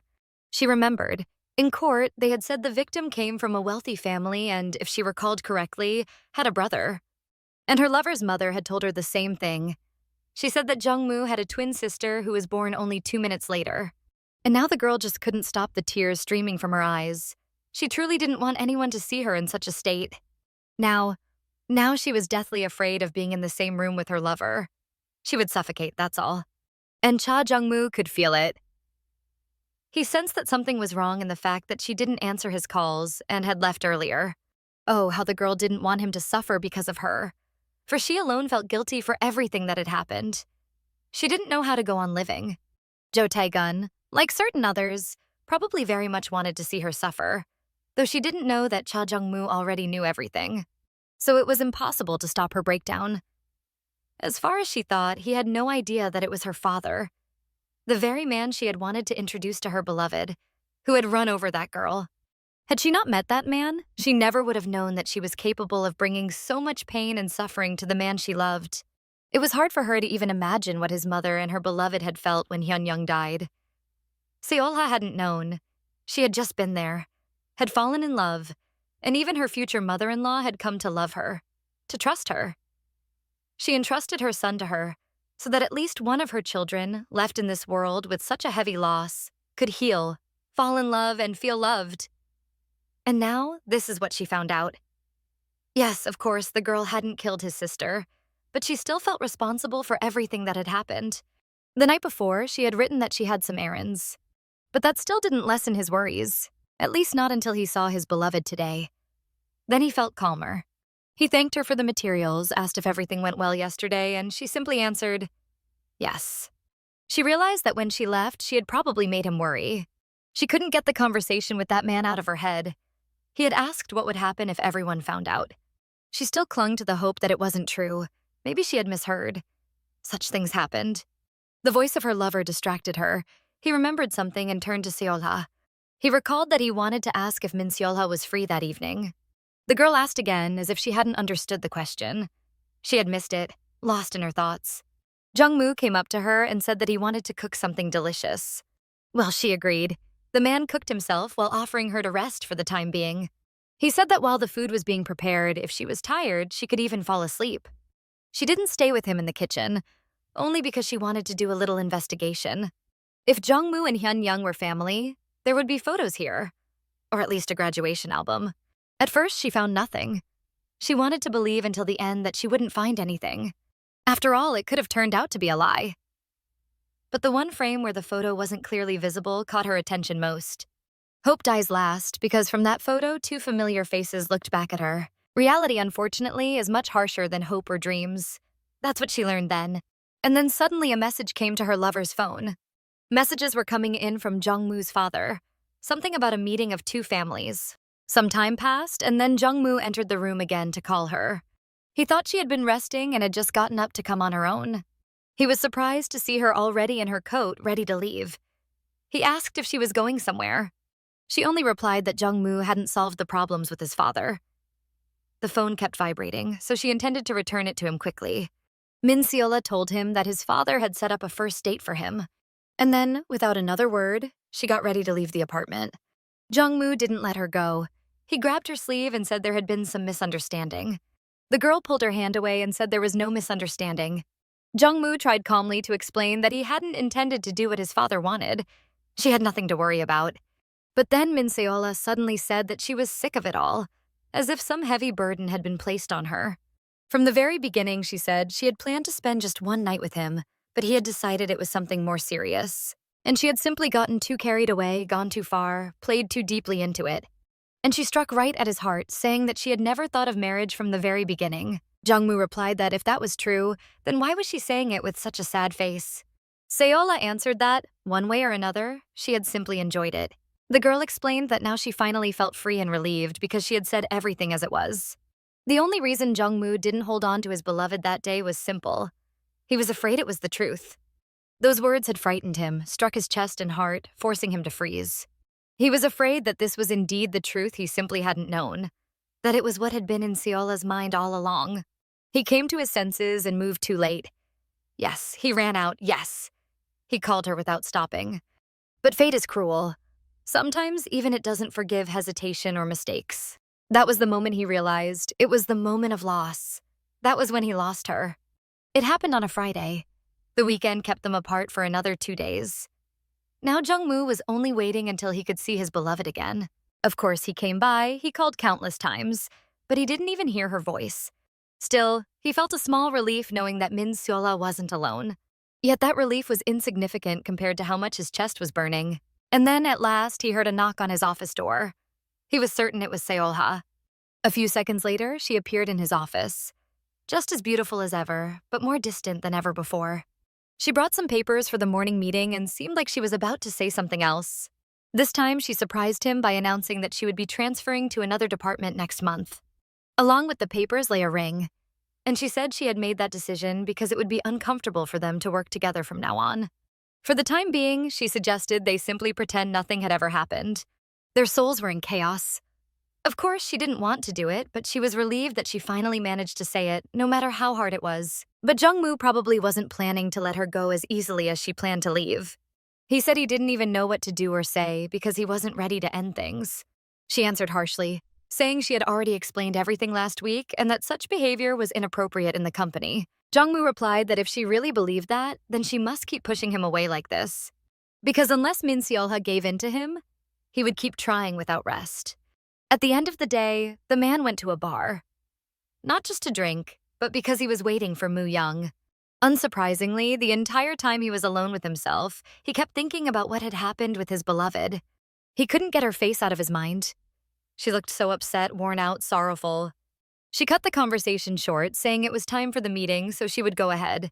Jong Mu seemed so lost in thought that he didn't notice Moo Young approach. His old friend immediately saw that something heavy had settled in Jong Mu's soul. He looked utterly sorrowful. Jong Mu asked if Moo Young had thought about Min Dong-woo and learned that he had shown exemplary behavior in prison for many years and hardly ever touched alcohol. So the investigation was still ongoing. The results would take about a month. Moo Young asked if he was planning to drink what was in his glass. Jong Mu replied that he was holding himself back so he wouldn't get drunk and go to Solha. Moo Young thought his friend was stuck. He told him he should just go and see her. Jong Mu smiled sadly and replied that if he did that, he might completely annoy the girl. Some time had already passed, and Seola still couldn't bring herself to say a word, as if her tongue was tied. They worked in the same company as secretary and director, so they often crossed paths, but it seemed like Jong Mu was avoiding her. And of course, that was the right thing. He shouldn't cling to someone like her, to someone who had hurt him. But when you've built love over nearly 3 years, when you finally had a chance to be with Jong Mu, and now everything is ruined, it's not that simple. Now Cha Jeong-moo seemed like an unreachable mountain, and their conversations were only official. Although, as soon as she thought of that, Jong Mu spoke to her. He said, strangely enough, that today he had a meeting with the parents of the lady his father had chosen for him. Min Seola didn't understand why he suddenly told her that. Cha Jeong-moo explained that he desperately wished she would stop him, refuse him, so he wouldn't go. And he clearly wasn't planning to stop there. He was definitely about to say more, but then the voices of their colleagues were heard. And so, strangely enough, the conversation ended as Jong Mu turned to greet some of them or say a few words. The girl suddenly felt herself blushing again, just like before, when he used to flirt with her. She couldn't take her eyes off him. Such a perfect, handsome, intelligent man. Feeling her heart racing wildly in her chest, she turned her gaze away, deciding to focus on work. So she chose to go back to her desk and concentrate there. She noticed that something was once again on her desk, but this time it didn't look threatening. On the table lay an umbrella and a note. The note said that a heavy snowfall was expected today and that it would be better if she didn't have to borrow an umbrella from someone else again. And the person who left it was waiting for her call in the evening. She knew it was from Jong Mu. He must have placed it there before going into the conference room. He still cared. It warmed her heart and, at the same time, hurt her even more. That evening, when the heavy snowfall promised in the forecast began, Jong Mu waited for her call. He worried if the girl got home safely, since there was still no news. But he didn't stand alone for long, because the girl his father had chosen for him suddenly approached. Solha was also already heading home. She told herself she had taken the umbrella only because she hadn't had a chance to return it. She remembered that the parents' meeting must have already ended by now. And then, as soon as she thought of the man, she suddenly saw him. But unfortunately not alone, he was with a girl she didn't know. So, the meeting place was near the company. How was she supposed to feel seeing this? Honestly, the pain hadn't gone away, even if she hadn't stopped him. The two of them were talking about what Jong Mu had done at that meeting, about how angry his father was, and she reassured him that this marriage could have helped the business. She didn't believe that declaration was serious. She said that if the problem was her, but didn't finish, because he didn't care whether it was her or anyone else. Then he left. He said the next meeting would be more official. And at the meeting, he said that although his father remained silent, there was already someone he planned to marry. And the only reason he had come there was to announce it directly. The girl felt miserable that the same situation from school was repeating. She was never the chosen one. After all that, Solha didn't go home. She sat alone on a swing. She even went by herself to another meeting, had a drink, and thought that maybe it was finally time to let everything go. In truth, she wanted to thank him for the umbrella and beg him not to leave. Very much so. But it was too late to regret. Better to just go home, have another drink, and go to sleep. And suddenly someone appeared. He said it was very dangerous for her to be there alone. It was a familiar, dear voice. The voice of the man she longed for, Cha Jeong-moo. She thought she must have drunk so much that now she was hallucinating. She was just about to stand up when her drunken head and shaky legs gave out, and she nearly fell. Or rather, she did fall, but luckily right into the arms of her beloved man, who was supposed to be just a mirage. Then she thought that if he caught her, then he wasn't a mirage, but maybe a dream. But even if this was a dream, even if she woke up now, it was worth doing, kissing him, because she had missed those kisses and embraces so much that she was willing to surrender to the dream. She truly surprised her beloved with this, and then they kissed together, her tears mixing into it. And even then, neither of them wanted to let go. It was the most longed-for kiss for both. Jong Mu tried to hold her as tightly as he could. They couldn't pull away from each other for a long time. Solha couldn't understand why everything felt so real. And Jong Mu suggested aloud that she had confused dream and reality. That was like a bucket of cold water poured over her head. She pulled away and asked how he had even ended up there. Jong Mu surprised her by saying that she was the one who had called him. The girl didn't believe it and grabbed her phone to check if it was true. It turned out she had called him about 10 times, if not more. Since he was already there, Jong Mu offered to walk her home. He explained that he hadn't seen her calls because he had been in the shower. At her building, she apologized for bothering him and hinted that it was time for him to go. Jong Mu looked at his beloved silently for a few seconds. Then he asked if something bad had happened, since she had been crying there alone. The girl said that when she was drunk, she was always like that. She said she didn't miss him at all. She had just called because she was used to it and forgot herself. Jong Mu didn't reply. Suddenly, he touched her hair, gently brushing through it. Or at least it seemed to her that he brushed gently. In reality, he had only flicked off a leaf. Then he told her to get home safely. He was already about to leave. But then he suddenly remembered he had one more thing to say. And with a smile, he said that if she ever wanted to kiss him, she only needed to call. Solha didn't answer. She just blushed all over. And for a few more seconds, she watched as Cha Jeong-moo's figure walked away. And she regretted so much that she couldn't take him home with her and kiss him all night long. Entering the hallway, she realized just how sober she had become. She decided to call Unim and invite her to grab a late-night snack together. Her friend picked up the phone, but hearing moans, she realized something was off. Probably her friend was busy with her boyfriend at the moment. Unim had picked up the phone unintentionally, leaning on the table. At that moment, they were indeed having a great time together. The next morning, Solha, as always, made coffee for herself. She thought about how she hadn't had a chance to see Jong Mu because of the morning meeting. When her thoughts about him went too far, she tried to stop herself. but she was stopped by the question of whether she had gotten home safely. She replied that thanks to Jong Mu walking her home, she had arrived safely. With a smile, he said that he hadn't gotten home so well himself. He asked if she wanted to know why that had happened. The girl answered that she wasn't interested at all. Jong Mu thought that she had indeed left quickly. Later, he suggested eating together since he had no one to eat with. Even later, when she was holding a box, he said that she could use a boyfriend to help with it. In the end, the girl admitted that a breakup with a colleague was a difficult thing. As soon as she tried to stop thinking about him, there he was again. Only this time, the coffee wasn't brought by Jong Mu but by her colleague, who said she looked tired. Solha politely asked how Minho's health was, since he had been sick. Suddenly, the man felt a chill run down his back and looked up. At the door, he saw Director Cha and was nearly scared to death. Minho quickly said goodbye, mentioning that he still had important matters to attend to. Then the girl noticed Cha Jeong-moo standing behind him. She turned away, deciding not to pay attention to him. And Jong Mu, trying to catch her attention, said that he was sick. When he mentioned having a high temperature, she immediately placed her hand on his forehead. Then, as if burned, she quickly pulled it away. Jong Mu caught her hand with his. He pressed it to his cheek and said that if she was still worried, when would she come back? The girl immediately looked away, not knowing what to say. Then she admitted that her tastes in men had changed. Now she liked men with soft facial features. She said this because Jong Mu was the complete opposite. While he was distracted, she quickly ran off, saying that she had recently bought new medicine, so he should take it and get well.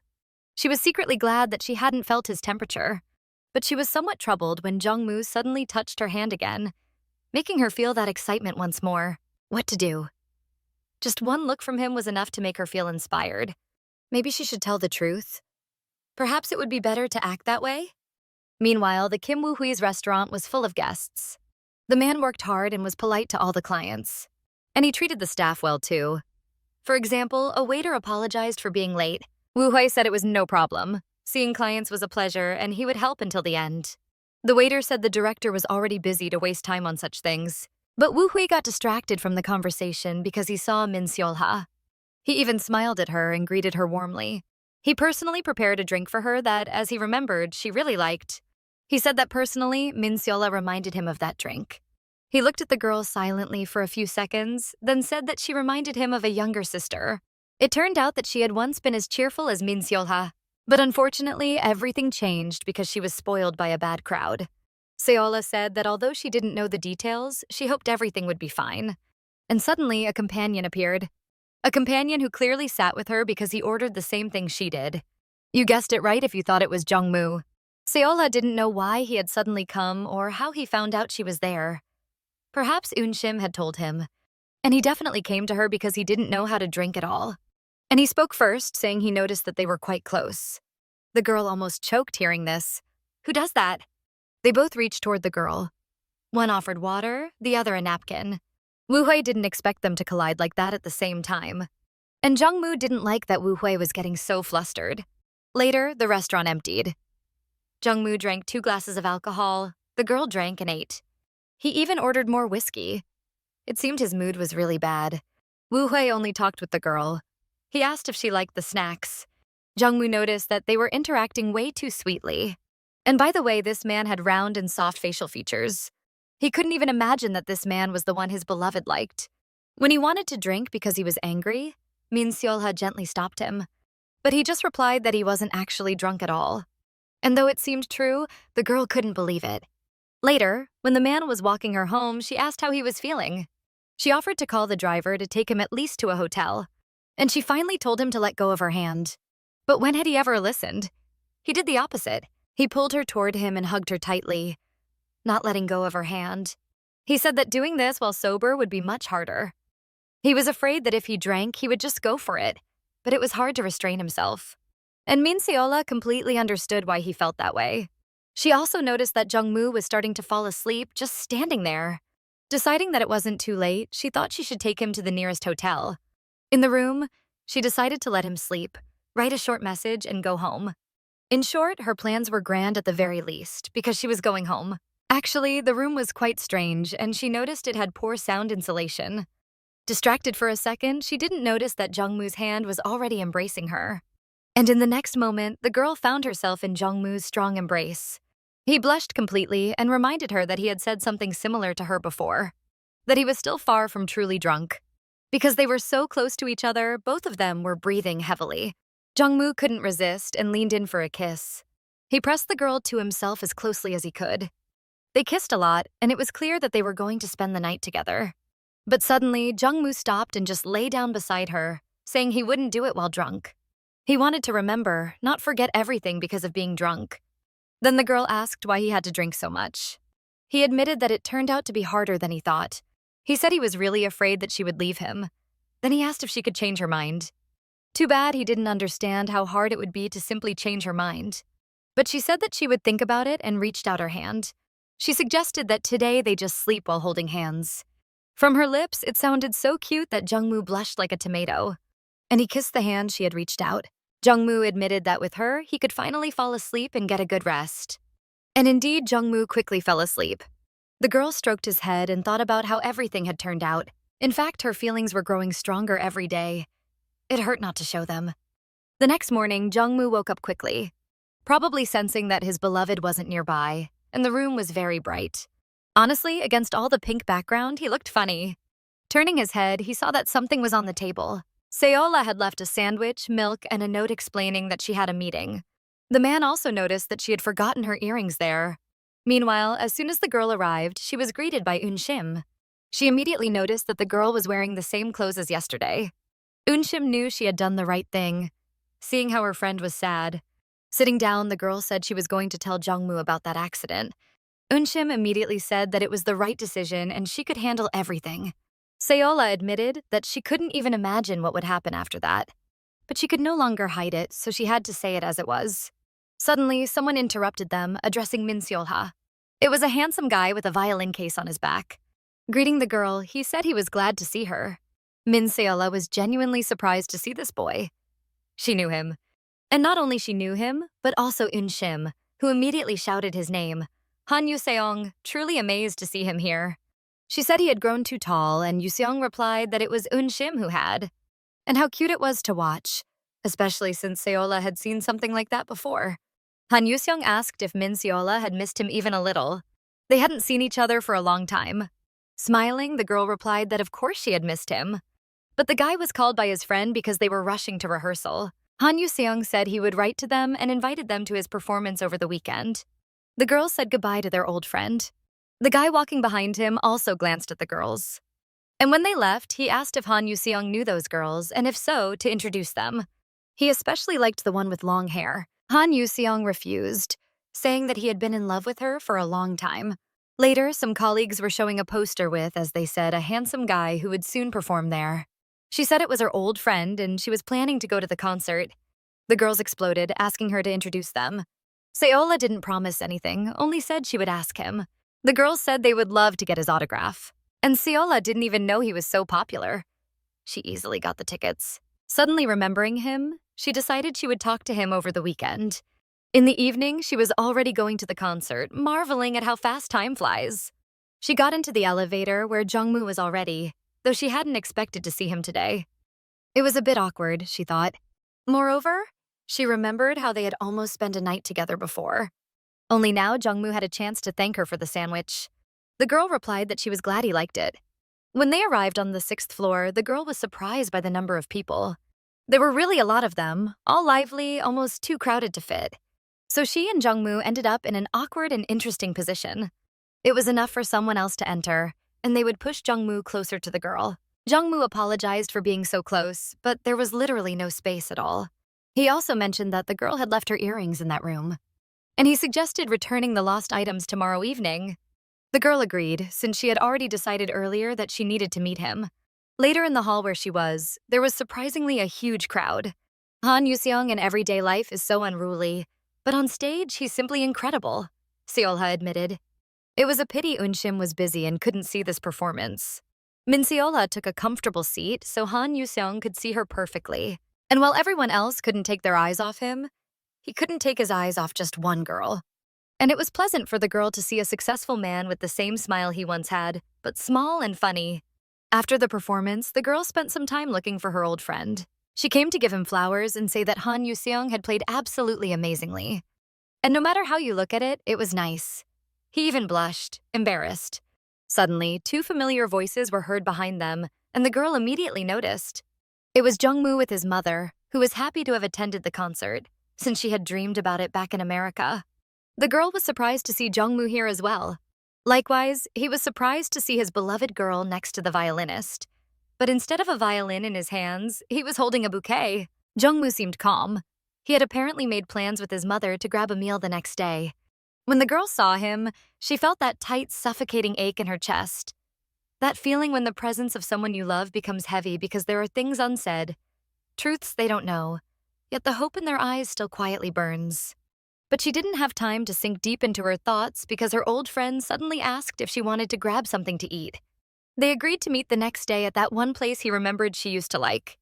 The girl said she had free time, but she wasn't sure if Unshim would be free. But the guy took her phone so she wouldn't text their mutual friend and said it wasn't necessary to invite her. Turns out he preferred to meet with the girl alone, without Unshim. Meanwhile, things weren't great for Jong Mu either. He was behind the wheel, unable to stop thinking about Solha all day. It had seemed like there was finally a chance to make things right between them, but then everything turned bad again. And just one look at it all, that was enough to ignite a fire of anger inside him. Why did that guy have to show up now of all times? It even seemed like they'd been spending time together before, secretly, behind his back. Today he ran into them by accident. The thought that there might not be room for him in Min Solha's heart anymore terrified him. It hurt more than he wanted to admit. Without his beloved, he didn't even know how to distract himself. Besides her and his mother, he really had no one. Well, except for Moo Young, they had agreed to meet up later. Moo Young said he didn't really need to rush. They could have just met the next day.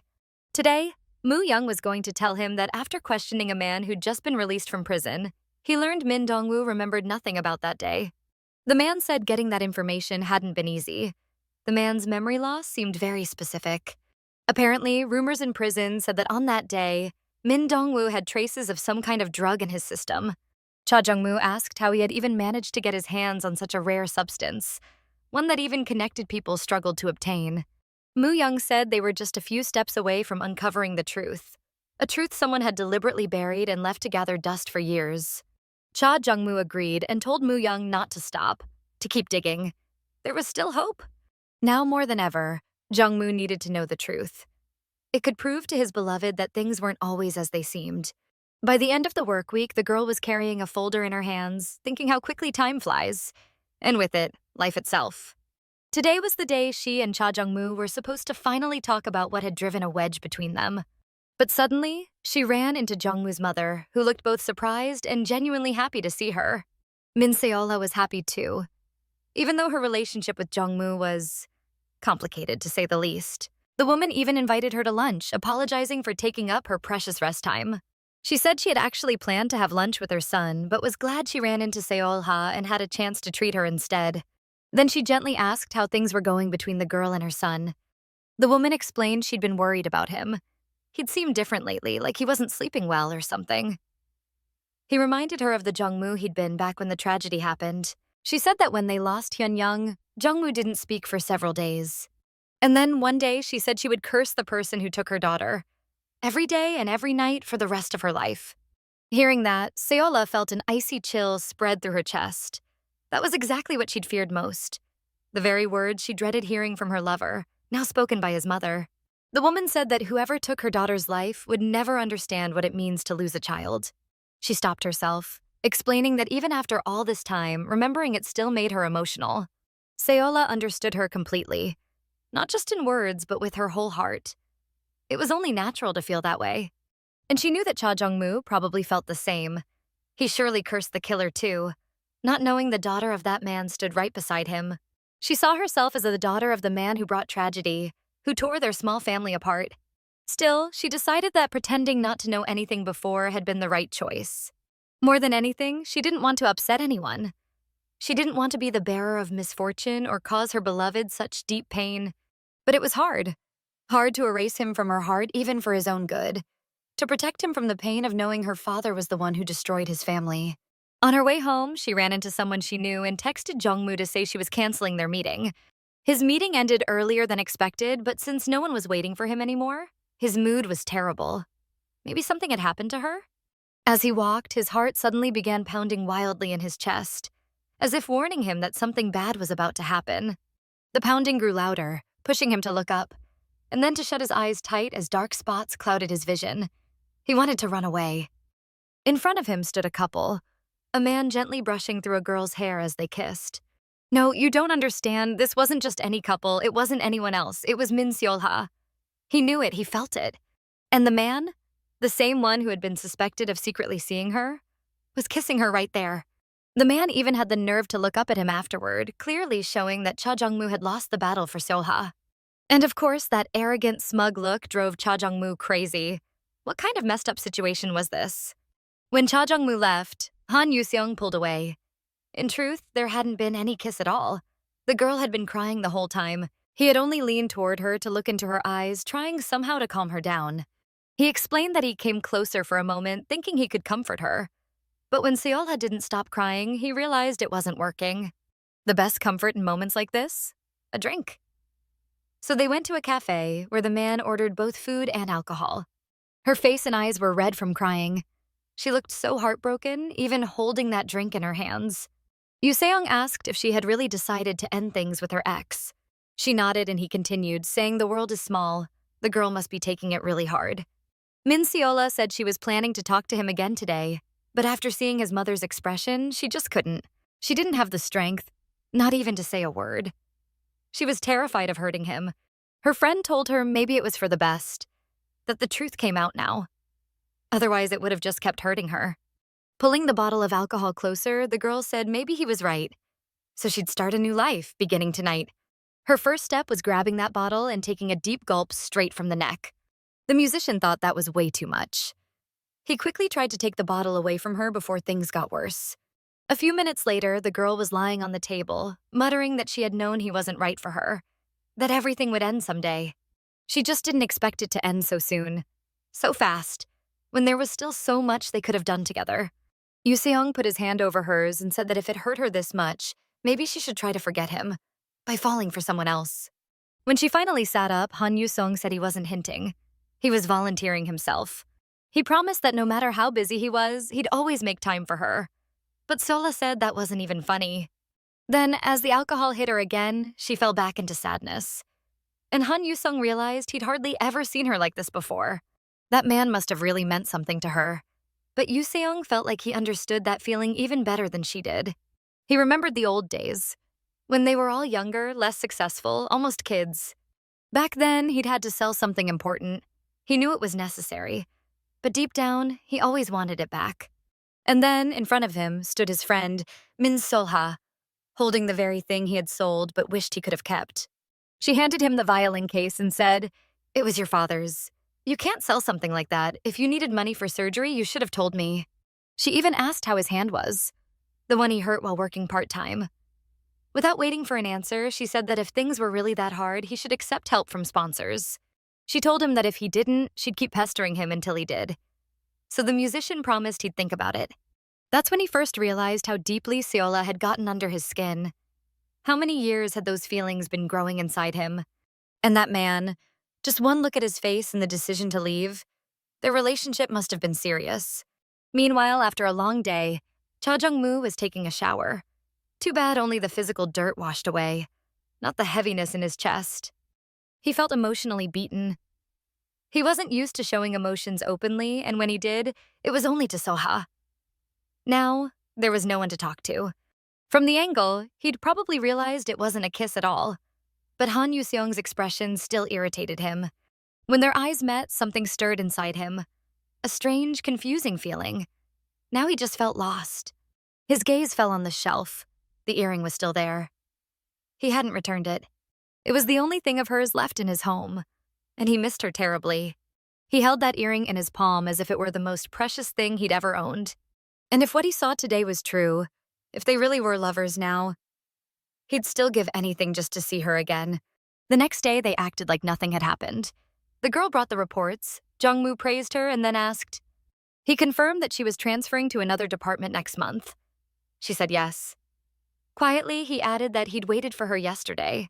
He still hadn't given back the earring, and they hadn't discussed anything about them. The girl replied coldly that if that's the case, they'd meet after work today and settle everything. Without waiting for a response, she bowed and walked out of his office. So cold, Jong Mu thought. But she was hurting too, knowing it would all end today. Sooner or later, it had to. There was no other way. Lost in thought, she bumped shoulders with a man as she walked down the hall. They both apologized politely and were about to go their separate ways. And they did, except the man headed straight toward Cha Jeong-moo's office. Solha stood there for a moment, wondering who he was. A new employee? Everyone else had gone to lunch. Suddenly, her phone buzzed. It was work-related. She was surprised to see that the meeting had been moved up by 30 minutes. Why hadn't anyone told her sooner? Even half an hour could make a big difference, so she had to head back to Jong Mu's office. She was about to knock, but the door wasn't closed. It creaked open on its own. She heard her name coming from the office, then her father's name, and many other strange things she couldn't quite process. Her tablet slipped from her hands when Jong Mu asked that man if Solha knew he was digging into Min Dong-woo's case. Only then did both men flinch and notice the girl standing in the doorway, realizing they weren't alone. But Solha wasn't even worried about being caught. She was frozen in shock. Did he really know everything about her father? Her face went pale as a wall as she asked Jong Mu if he truly knew it all already. Jong Mu, too, seemed stunned by what had just happened. The only thing missing was some dramatic movie music in the background. Solha felt like her heart was about to burst out of her chest. She couldn't believe what she'd just heard. Jong Mu carefully walked up to her and said they'd just found a lead, and she didn't need to worry. She replied that what happened 10 years ago had never been questioned until now. How could that be? What you just said. Meanwhile, her coworkers were coming back from lunch, joking about how much they'd overeaten. One of them spotted Solha and called out, asking how things were going with the meeting materials. As they got closer, they noticed the director and quickly apologized, saying they hadn't realized he was there. Solha exhaled and said it was fine. They hadn't interrupted anything. She'd hand over the documents right now. Of course, that was just an excuse. She only wanted to escape the conversation, calm down, and distract herself. Anything but talk about that. That evening, Yoon Shim was texting Jo Tae-gun, telling him he could pick her up once she closed the shop. She was already planning to cook him dinner. But things weren't that simple. Someone approached her, greeting her and asking for help. It turned out to be Cha Jeong-moo. Surprised, Yoon Shim asked why he was here so late.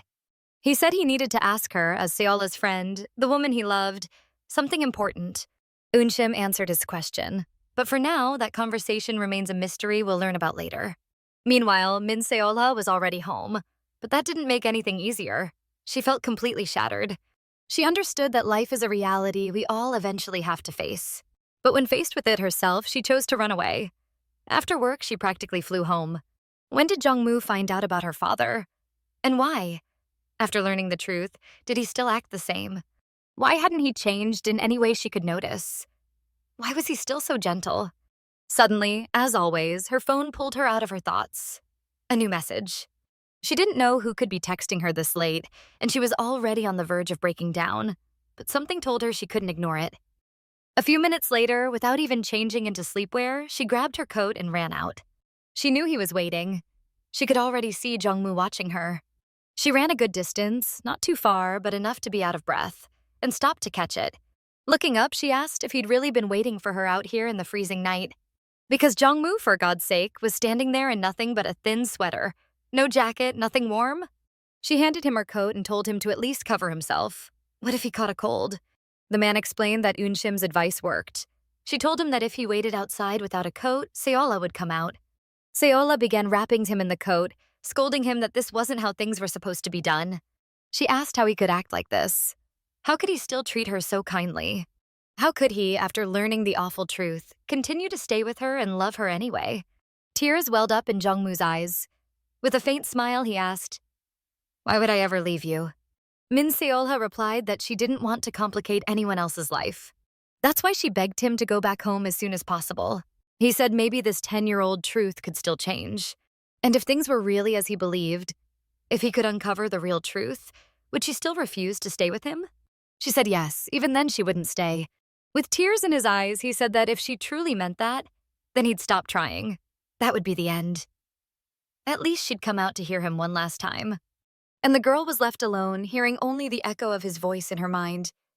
Yes, this was the end. How could the accident that happened 10 years ago suddenly seem so meaningless now? And how could he still love her, even after everything? Still search for proof of her innocence? Despite everything, he kept loving, holding, caring. Even after learning the truth, he proposed to her, begged her to talk to him. No, that wasn't right. He'd gone through all that pain alone. He kept loving her, and that was the only thing that saved him.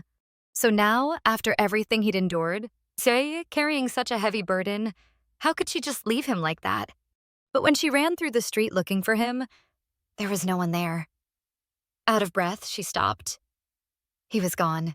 She thought she was such a fool for hoping he'd still be there, waiting for her to finally realize everything. Tears were already running down her face when she heard someone approaching, saying, "If you're gonna cry here, then why'd you lie?" And then, as if she was given a second chance, Cha Jeong-moo appeared in front of her once again. He was still there. Naturally, seeing him brought even more tears than if he'd actually been gone. Without waiting a second longer, she threw herself into the arms of the man she loved more than life itself. Crying against his shoulder, she refused to let him go, apologizing over and over for the pain she'd caused him. And more to herself than to him, she promised she would never, ever hurt him again. Only protect him and love him above all else. From now on, no matter what happens, no matter what the future brings, no matter how hard it gets, they'll face it together. Cha Jeong-moo agreed. He cried too, tears of happiness, because his love had finally returned to his life and his arms.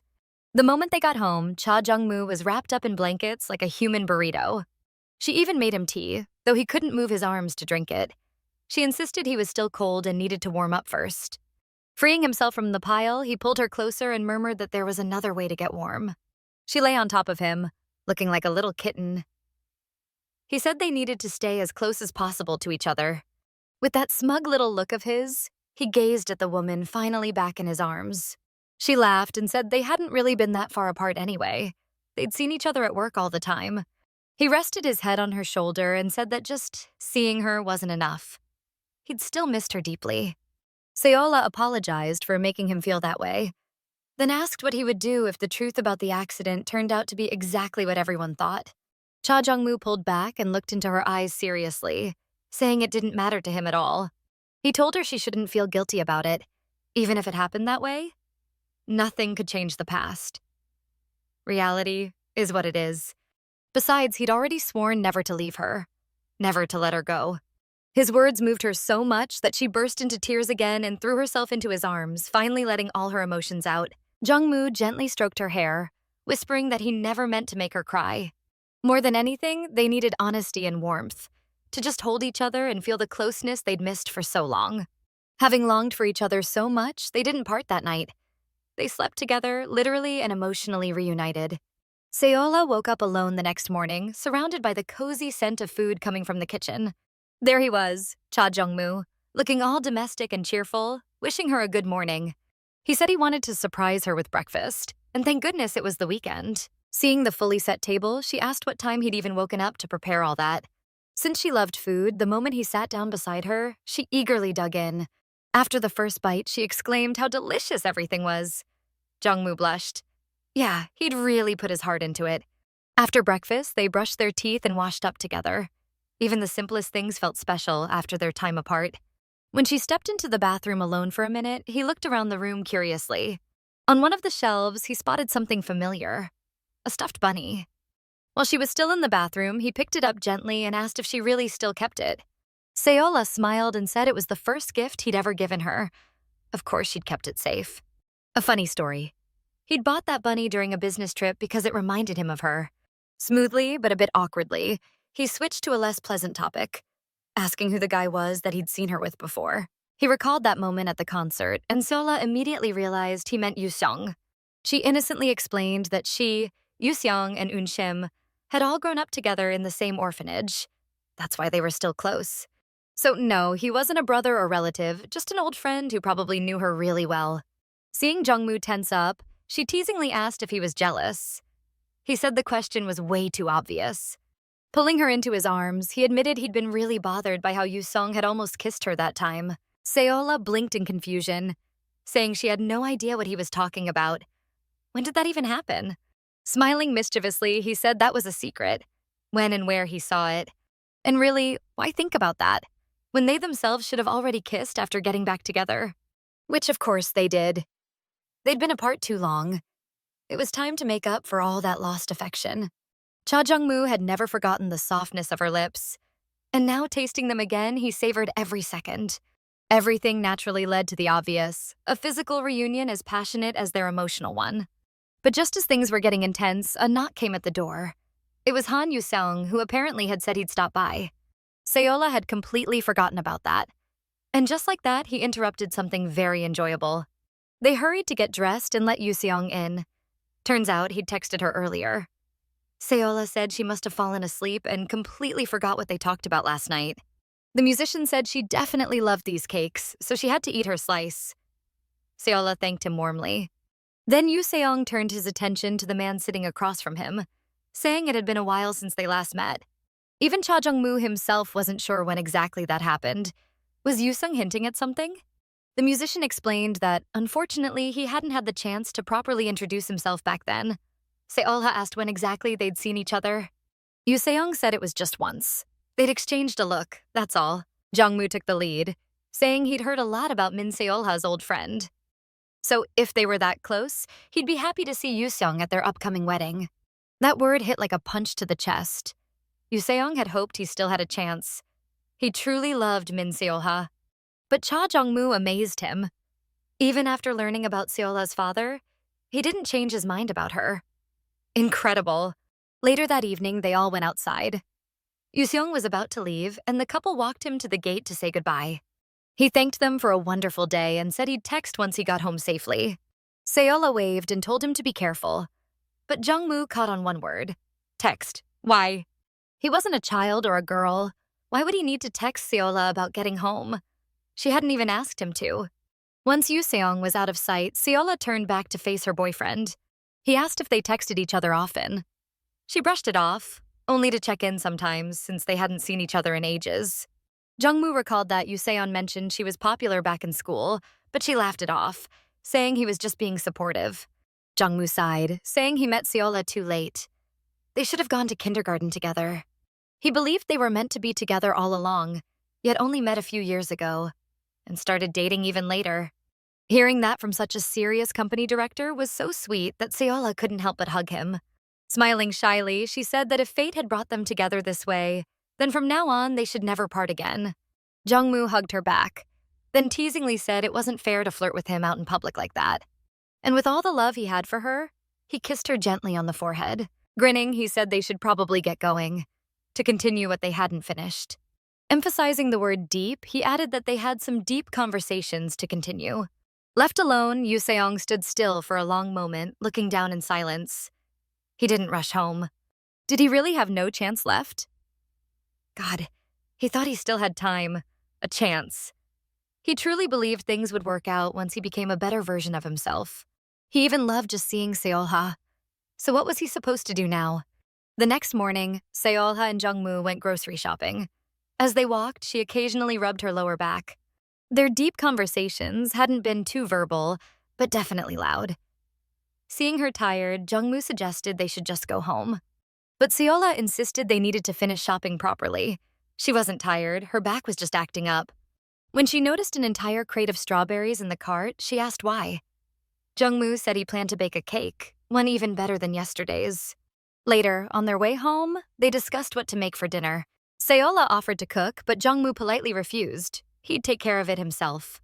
She suddenly remembered how her father used to cook delicious rice, just like they were planning today. Thinking about her dad, she asked if it was really possible he might be innocent. Jong Mu said there was always a chance, especially with his memory issues, but she shouldn't worry. No matter what, they'd figure everything out together. And Solha truly believed him. She knew he was also trying his best to believe in a better outcome. Out of the crowd, she spotted Unshim's familiar hair. And interestingly, she was with a guy. Solha decided not to disturb them. Jong Mu distracted her by asking if the bag she was carrying was too heavy. He told her that if her wrist started hurting, she had to say something right away. She promised she would, and then blushed hard as she glanced over his shoulder. Naturally, Jong Mu got curious. What was that about? Simple. There was a hotel nearby that brought back some very pleasant memories for both of them. He smiled too, instantly understanding her reaction. He wouldn't have forgiven himself if he didn't take the chance to tease her, saying maybe they should stop by and rest a little. Meanwhile, Jo Tae-gun and Yoon Shim had also finished shopping and got into the car. As she was about to fasten her seatbelt, Tae-gun stopped her, saying he'd do it. So he did, smiling with quiet satisfaction as he buckled her in himself. She blushed and thanked the man for taking care of her. It was really sweet of him. Adjusting the mirror, he suddenly said, as if just remembering, that he had a small favor to ask. He mentioned he'd heard that Venus was about to sign an exclusive contract with a certain brand. He said that the Taikang company was also very interested in that brand. What he wanted to know when their meeting with Venus is going to be. Since Eunshim's friend works as Cha Jeong-moo's secretary, Tae-gun figured that his own girlfriend might know something about it. His plan was simple: get the information first and strike before they could. He pressed her a little, saying it probably wouldn't be that hard to find out. Meanwhile, Solha, blushing, said her hand really was starting to hurt, and that it was getting cold. Teasing her, the man replied that in that case, they should hold hands to warm up. Of course, the girl was hinting about taking a break at the nearby hotel, but their conversation was suddenly interrupted by a call. To be exact, Cha Jeong-moo got a message. There was a burst pipe at the office, according to his supervisor. The girl thought their plans were ruined, but Jong-moo suggested she come along with him to handle the issue. It seemed they'd have to go back home afterward anyway, so they decided to head there together. Meanwhile, Han Yu-sung was practicing his violin. But once again, he messed up. Playing an instrument requires full concentration, and he just didn't have it. Again. He tripped on the same part as before. It frustrated him because he knew exactly where his thoughts kept drifting. Dropping onto the bed, he silently admitted he couldn't focus at all. It was Seola's fault. Thoughts of her kept invading his mind nonstop. How could he focus like this? He couldn't even confess his feelings now. Not even the smallest thing. Suddenly, he felt a gentle touch. Someone brushed the strands of hair off his face. It wasn't just anyone. It was Min Solha. She leaned over him, saying he was burning up. The musician almost choked on his own saliva when he saw her. Blushing furiously, he asked what she was doing there. Seola tucked a lock of hair behind her ear and said she missed him so much. She just had to come. Yu Seong was in shock. Just recently, Jong Mu had invited him to their wedding, and now his fiancé was saying things like that? And as if that wasn't enough, she unbuttoned his shirt. The poor guy turned as red as a tomato. What was she doing? But she didn't explain anything. She simply leaned in, intending to kiss him. Yu Seong couldn't believe what was happening until she actually pressed her lips to his. Then he responded, kissing her back. He had dreamed of kissing her at least once in his life, and now Seolha herself had come to him. Even though it all felt unreal, he found no reason to resist anymore. But whatever he thought, it didn't last long. He woke up with a thud after falling off the bed. Brutal. It was hard for him to believe that such a vivid scene had only been a dream. He must be losing his mind. Seriously, what kind of dreams and fantasies were these? He hated himself for it. How could he be like this? He wasn't even a teenager anymore, yet he was having daydreams about Min Solha. Meanwhile, Jong Mu and Seola had just arrived to deal with the situation at the office. Seola asked if he managed to reach someone to check whether anyone could come in today. Jong Mu replied that the problem was in another building, and most likely no one would answer the phone there today. Instead, he suggested they finally make use of all the groceries they'd bought earlier. They decided to bake the cake together. It'd be more fun that way. But there were some problems with the whipped cream. Since Jong Mu insisted on handling it himself, he squeezed the can, and it worked. Just not in the right direction. So there he was, the handsome man completely covered in whipped cream that was meant for the cake. Seola apologized and grabbed a towel to carefully wipe him off, but it didn't help. She only smeared it more, and now Jong Mu was even more of a mess. Of course, only one thought came to his mind. He suddenly stopped her and took one of her fingers into his mouth. Startled, she pulled her hand back a little. Jong Mu smiled and said the cream actually tasted pretty good. But in his opinion, it wasn't just the cream that was sweet. Someone else here was too. A moment later, she found herself sitting on the table, and Jong Mu, placing his hands beside her, leaned in for a kiss. Thanks to him, she was now covered in whipped cream too, and he couldn't take his eyes off her. Taking two of her fingers into his mouth, he murmured that he really loved sweets. All things sweet. And when he said that in such a tone, he looked even more irresistible, making her blush even harder. Honestly, how did it even get to the point where he suddenly decided to lick her fingers? What a man. And so assertive. But she didn't really feel like stopping him. In fact, she was kind of enjoying it. She told him she loved looking at him. She did it every day, and it still wasn't enough. Jong Mu covered her hand with his and said he felt exactly the same way. While they were having a wonderful time together, as always, there were others plotting to destroy everything. Jong Mu's father was just playing music alone. Everything could have been peaceful. Dark clouds were gathering. Rain was about to fall, but he didn't want to stop. He only paused when a familiar voice called his name. It was Cho Tae-gun. He greeted him with a bold smile, saying how glad he was to finally meet the chairman again after their last encounter. The older man replied calmly that if a grown son has chosen his own path in life, no one can push him off it. Cho Tae-gun nodded, saying he understood, and his younger sister was really hurt by what happened. The older man's expression darkened instantly. That remark hit a nerve. He turned his full attention to the guy who clearly had a plan. The blonde man politely asked if he could share his brilliant idea. In truth, his only goal was one: to take down Cha Jeong-moo and finally get his revenge. And while dark schemes were forming behind their backs, the couple lived peacefully, blissfully unaware. The next morning, the girl woke up after a wonderful night with her beloved, startled by a noise coming from downstairs. She found his shirt, threw it on, and went looking for Jong Mu around the house. And would you believe it? She found him early in the morning, finishing the cake they'd forgotten about last night. Seeing her, Jong Mu wished her good morning and apologized if he'd woken her up. He'd tried to stay quiet. She came closer and asked if he wasn't tired. They hadn't slept much, and yet he still had the energy to get up and bake a cake. He smiled and said his girlfriend really wanted that cake. He knew it, and he regretted not letting her enjoy it last night. Those words made her heart flutter. How could he say something so sweet this early in the morning? In that moment, all she wanted was to hug him. So she did. Then she asked if he believed people really change. He'd become so kind and gentle toward her. What was she supposed to do now? Jong Mu smiled and repeated her question teasingly. Why would she need to do anything? He said he had no plans to change, so there was no need for her to worry about that. As Jong Mu put it, she could do whatever she wanted with him, and with his feelings, as much as she liked, without exception. Meanwhile, Eun-shim felt a little awkward. She couldn't stop thinking about Jo Tae-gun's strange request. It was odd, to say the least. Back in the car, she'd told him it wouldn't be easy to do, and decided to think it over before giving him an answer. She kept wondering if he really planned to steal the brand deal from Venus. But a friend's voice pulled her out of her thoughts. He asked what she was thinking about, but Eun-shim quickly changed the topic, asking if Yoo-seong had picked out a gift for Solha yet. She teased him, saying that after all, he was choosing a gift for a friend, not a girlfriend. Yoo-seong got flustered and said it wasn't that he was slow, it was just that Eun-shim was too fast. Smiling, she said she was only joking and told him to take his time. As for the main couple, they were about to part ways for the night, wishing each other a good rest. And even though they'd spent the entire weekend together, it still didn't feel like enough. Jong Mu explained that he was holding her hand because it was so cold. She was freezing. He added that he just wanted to stand like that for a few minutes, to warm her up at least a little. A cute excuse, really. The girl could tell he simply didn't want to say goodbye.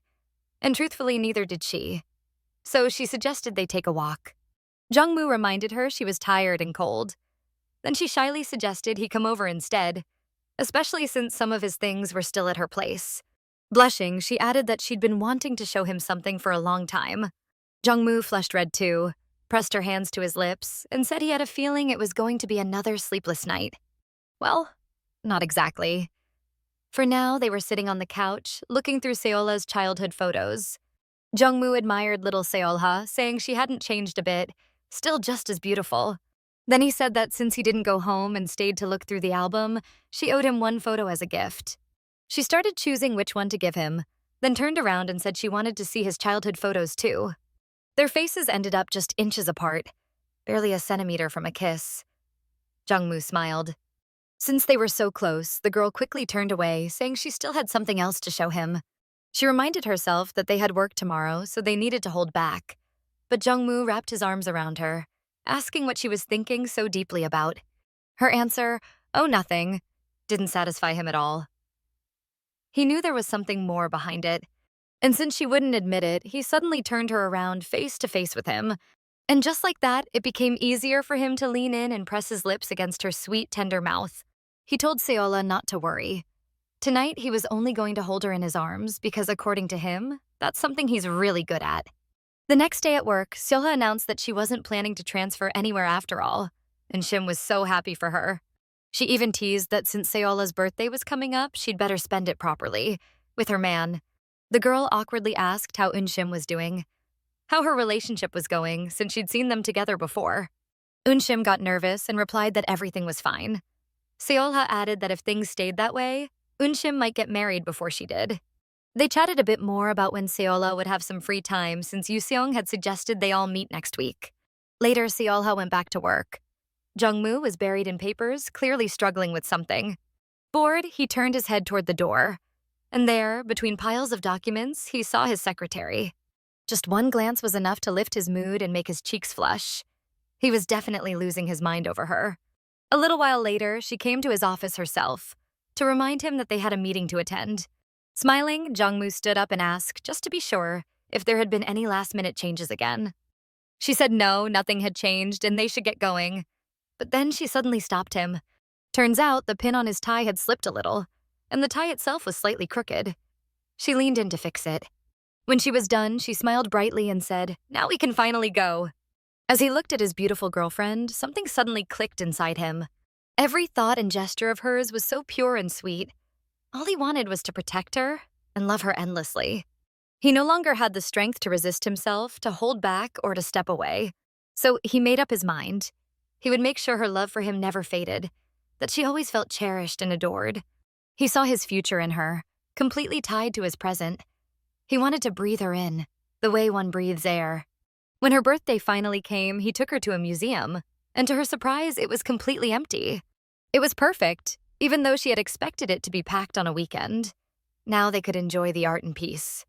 Jong Mu mentioned that he'd seen some souvenirs on the first floor, but before she could answer, his phone rang. He pulled it out, trying to decide whether it was worth picking up. Then, frowning slightly, he realized he had to. He told her it was a friend calling and that he'd step out for a few minutes to take it. So she was left alone with the paintings, and wow, what masterpieces they were. Words couldn't describe them. She stopped in front of one particularly original piece, thinking she had to show it to Jong Mu. Just then, a girl carrying 2 boxes stumbled nearby, not seeing Solha standing there.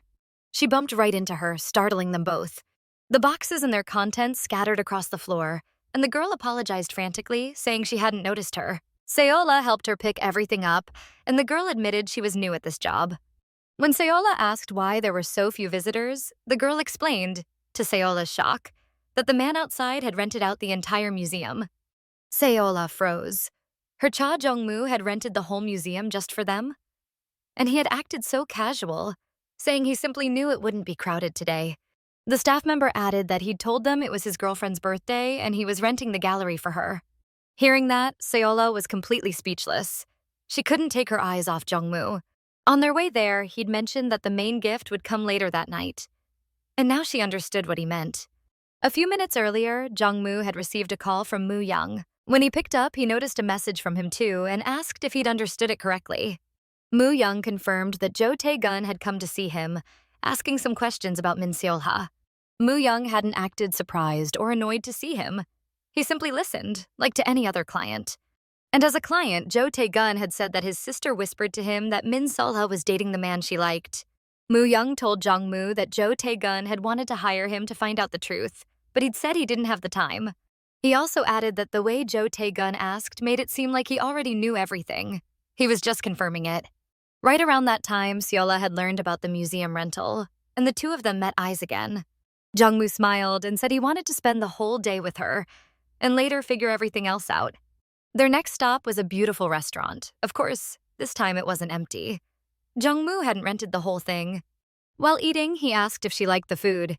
She answered that she loved everything, the food, the museum, and she was truly grateful. Jong Mu said that next time, for her next birthday, he'd make it even more special than this one. Because right now, he felt like he hadn't done nearly enough for her. Maybe just because they hadn't been together for very long yet. And for the future, he'd already decided. He was going to spoil her with everything he could and even things he couldn't. The girl replied that she didn't even know what to say. Well, actually, she did. Jong Mu was such a hardworking man, even though he admitted he hadn't always been that way. He got a little shy at first, but this time their conversation was interrupted. They suddenly heard a child's voice nearby. They both turned toward the family at the next table. A little kid was begging his dad for a piece of meat. For the second time, Jong Mu saw how captivated his beloved was by children. Just how much did she love kids? Smiling, he said that honestly, he'd be happy to have both a daughter and a son someday. Then he added that he'd be just as happy even if it was just the two of them forever. And she agreed. She even added that she'd be thrilled if their kids looked like Jong Mu and they could all go on picnics together. And that's when Jong Mu blushed. Not surprisingly. No one had ever said such things to him before. A smile bloomed across his face, his cheeks still pink. He loved Solha so much. Her words, her actions, her heart. Since he went quiet, the girl thought maybe she'd gone too far. But then he said he was already thinking about where the nursery would go. Later, when they got back to the apartment, she looked out the window in awe. The view was damn incredible. Jong Mu said he had to step out for a quick call and asked if she needed anything. She told him she'd start unpacking. She meant the suitcase they'd brought along. The girl dragged it to a more convenient spot. Then the landline rang and she picked it up. Turned out someone just needed to confirm something. The girl didn't really understand what it was about, but decided to finish unpacking anyway. Everything felt so new to her. She used her card, wondering if everything would be okay. After all, she'd already told Jong Mu about it. When she opened the door, she was completely stunned by what she saw. The whole room was decorated with flowers, candles, and presents. God, it was unbelievably beautiful. And on the table sat a strawberry cake, her favorite. Jong Mu remembered everything. Speaking of him, he was right behind her, clasping a necklace around her neck and wishing her a happy birthday. He said he'd been worried about feeling lonely without her, but she found her way back to him so quickly. Overwhelmed, the girl asked when he'd even managed to decorate everything so beautifully. Without waiting for an answer, she hugged him tightly and said she loved him so much, that she didn't know what she'd do without him. Jong Mu told her she just had to say whatever she wanted, and he'd make it happen. Pulling back slightly, Solha asked if she could wish for one thing, for Cha Jeong-moo to stay with her forever. The man replied that she didn't even have to ask for that. Of course, he planned to be with her always. Then they kissed, sealing that promise with their lips.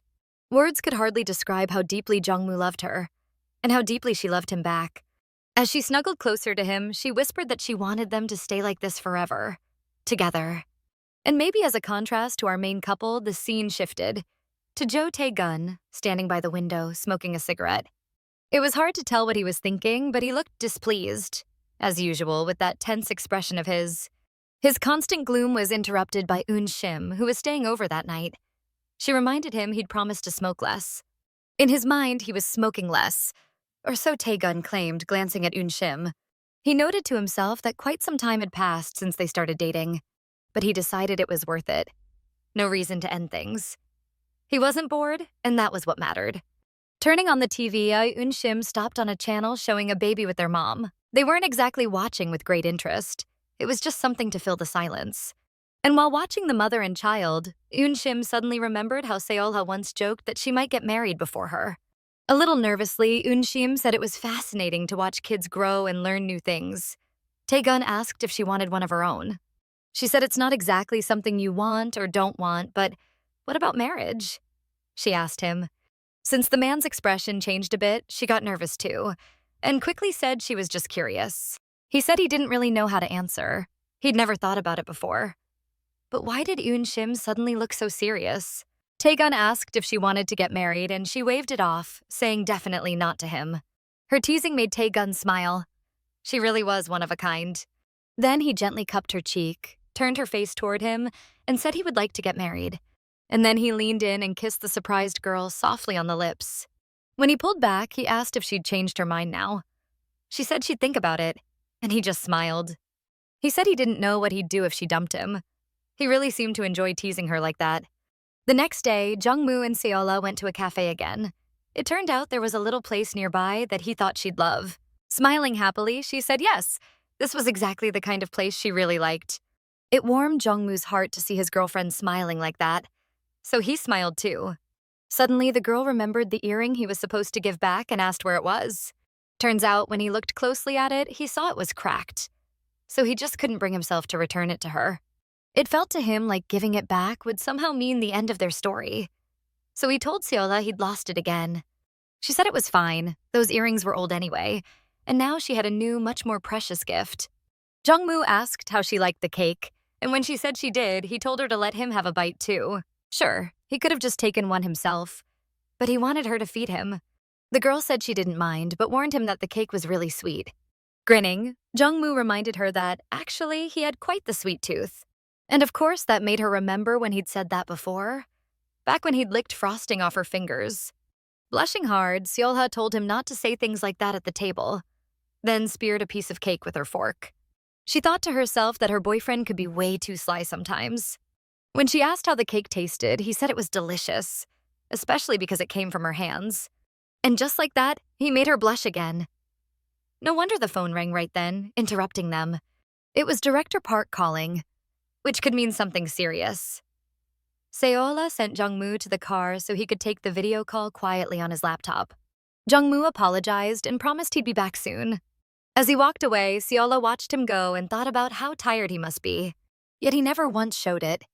He even worked late just to make sure they could have weekends off together. He never really rests, Solha thought. Even in his free time, he was still taking care of her. A little while after her boyfriend left, she suddenly felt someone approach. It was a handsome man who said he'd come over because she looked exactly like his ideal type. He handed her his phone, asking for her number, but just then, Jong Mu appeared out of nowhere and snatched the phone. Typing in his own number, he said that if the guy wanted to meet up, he could call him. The man quickly apologized, saying he hadn't seen her boyfriend, and rushed off, deleting the number right away. Rubbing his head, Jong Mu said he couldn't take his eyes off her for even a second. Solha quickly explained she'd never have given her number anyway. Jong Mu said he knew, but the fact that someone looked at her or talked to her still annoyed him. And if that ever happens again, he said, you have to give them my number. And if they actually call, he added, I'll scold them. Solha laughed, saying he didn't even know how to scold anyone. Once they got in the car, she asked if he was okay. He'd done so much already, and now he was driving again. But Jong Mu said he was fine, as long as he was with her. Since he kept staring at her, Solha asked what that look was for. He pointed to his cheek and told her, someone here's feeling lonely. Smiling, she asked if he wanted her to help with that. Of course, Jong Mu, who was clearly hinting at a kiss, wasn't about to refuse. But instead of his cheek, she kissed him right on the lips. Well, that's not my cheek, he thought, but it's just as nice, and kissed her back. In less than a minute, Solha was sitting on his lap, her coat slipping off her shoulders. Jong Mu said he'd only planned to kiss her once, nothing more. Then he laughed and added that apparently he'd fallen right into a lovely little trap set by his girlfriend. Resting his forehead against hers, he quietly asked if she could stay and not go home. Solha teasingly asked what he'd do if she said she had to go. Jong Mu replied that he wouldn't miss his chance. He'd keep her there anyway, sealing his words with another kiss. What they started in the car, though, never got finished, because the next day at work was chaos. Way too much to do. She knew she'd have to stay late, but suddenly Jong Mu appeared and told her she could take a break. He said she must have piled up a bunch of vacation days, but Solha told him it wasn't necessary.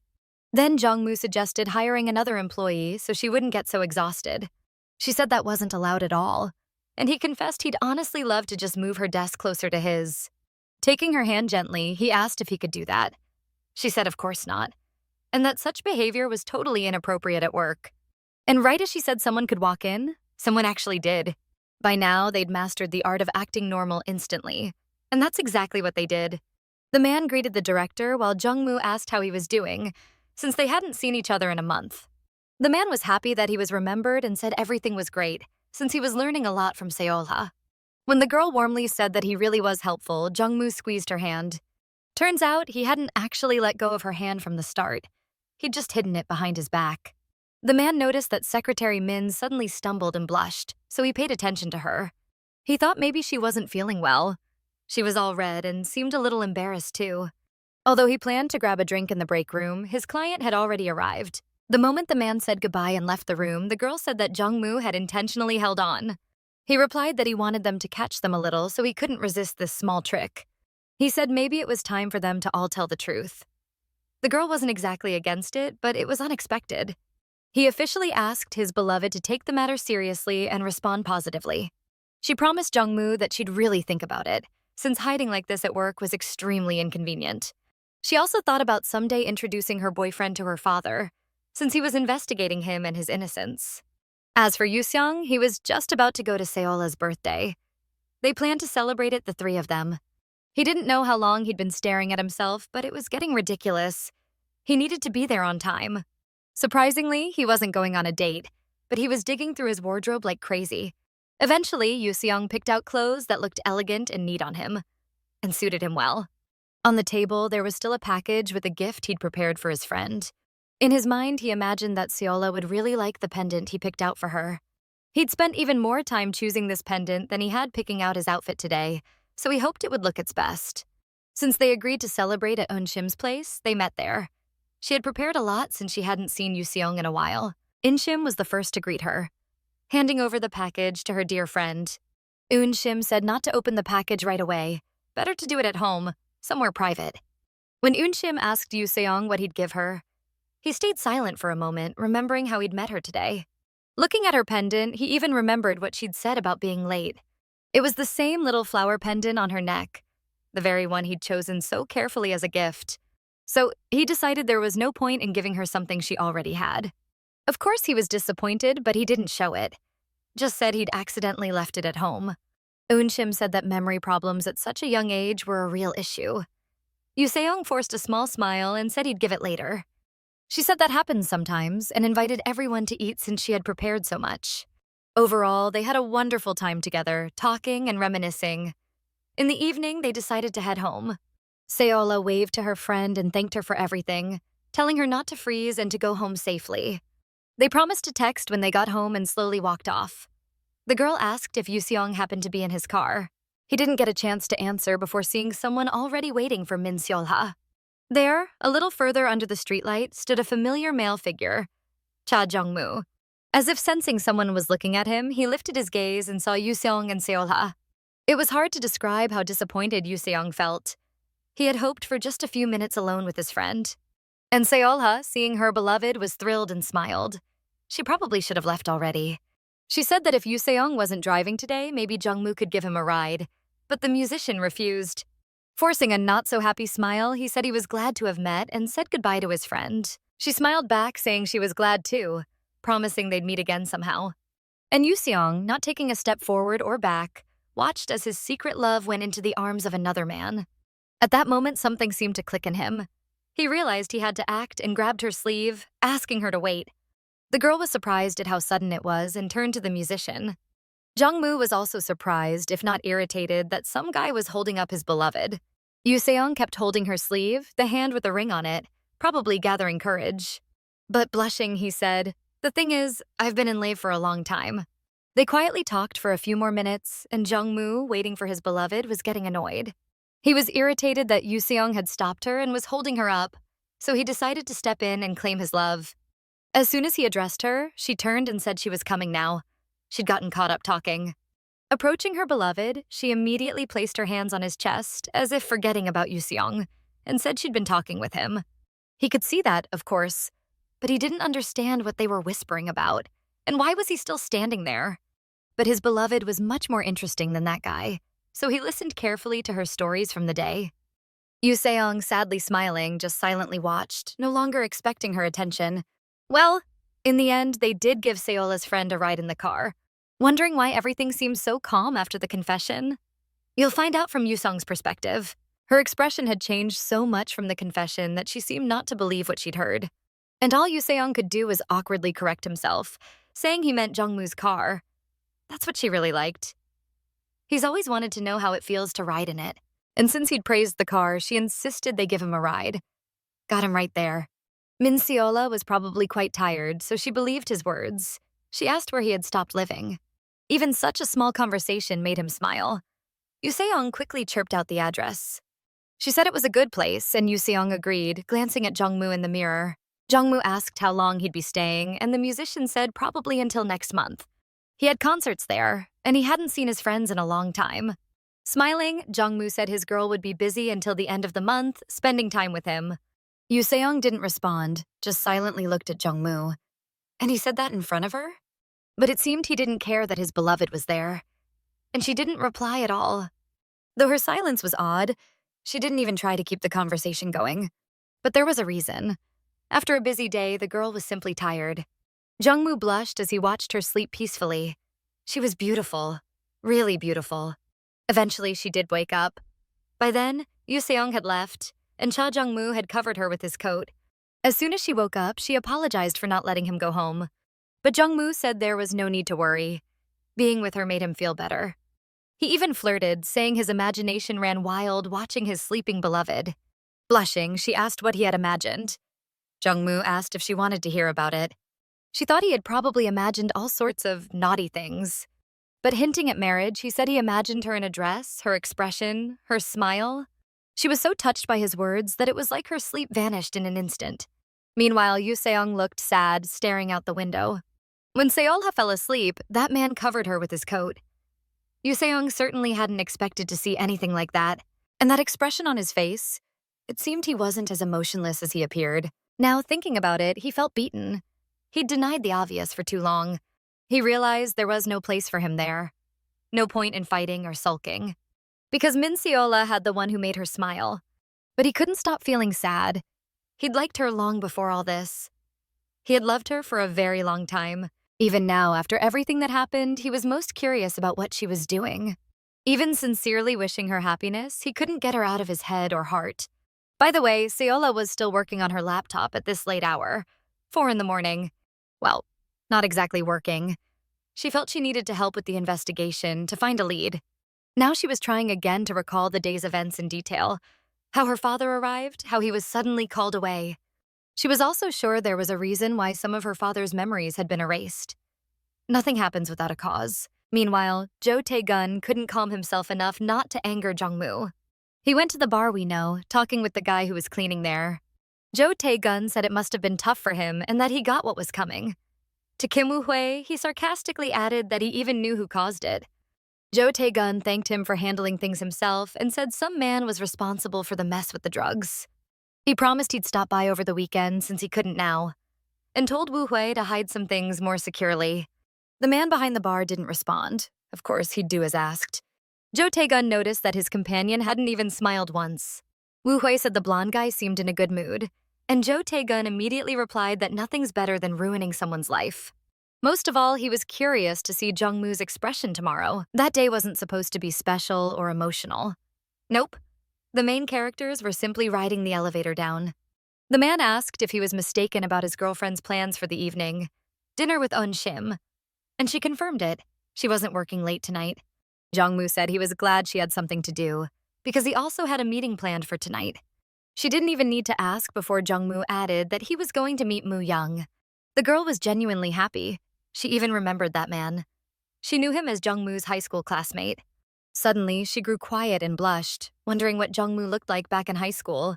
She stared at him for several seconds straight, trying to imagine the cool high school version of her boyfriend. And then, she finally succeeded. She couldn't change his face in her mind, but she easily pictured him in a school uniform layered with casual clothes. She grabbed his hand and told him he looked even cuter now than in her imagination. With every passing second, she loved him more and more, and she squeezed his hand a little, completely forgetting where they were. Not noticing that the elevator had already arrived and the doors were opening, she kept asking him what he was like in school, what he liked, what he used to do. Only after a few seconds did she realize there was no elevator noise, and that her boyfriend was smiling way too happily. It turned out one of the company employees had been waiting for this elevator, and froze on the spot when he suddenly found the CEO and his secretary inside. Instinctively, he felt the strange atmosphere in the elevator, and his eyes glued themselves to their tightly interlocked hands. The girl looked at him out of curiosity. What exactly did he see that left him standing there with his mouth open? And then she realized she and Jong Mu only held hands because he had squeezed hers. Not to let go, but to make her understand why the guy was staring. She practically yanked her hand away, scratching her head awkwardly as if that would fix the situation. She couldn't believe she forgot she was still holding him. She politely greeted the colleague and rushed past him, mumbling something about suddenly remembering something important she had to do.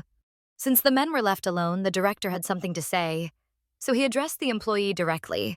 And no, he wasn't even angry. Can you imagine? With a happy smile, he told the man he was absolutely free to go spread rumors. And even though Jong Mu meant it completely seriously, the employee decided this was one of the scariest, most threatening warnings to keep his mouth shut. The girl sank into her seat with relief. Good thing the day was almost over and the office was quiet. Work at work. That was the rule. Jong Mu didn't make her wait. He showed up instantly, saying he never imagined his girlfriend would reject him so harshly. She didn't expect him to appear so soon and called him director. He immediately said he liked hearing her use that title. They would have kept flirting or chatting sweetly if a woman's sarcastic voice hadn't cut in, saying, "So you finally showed up."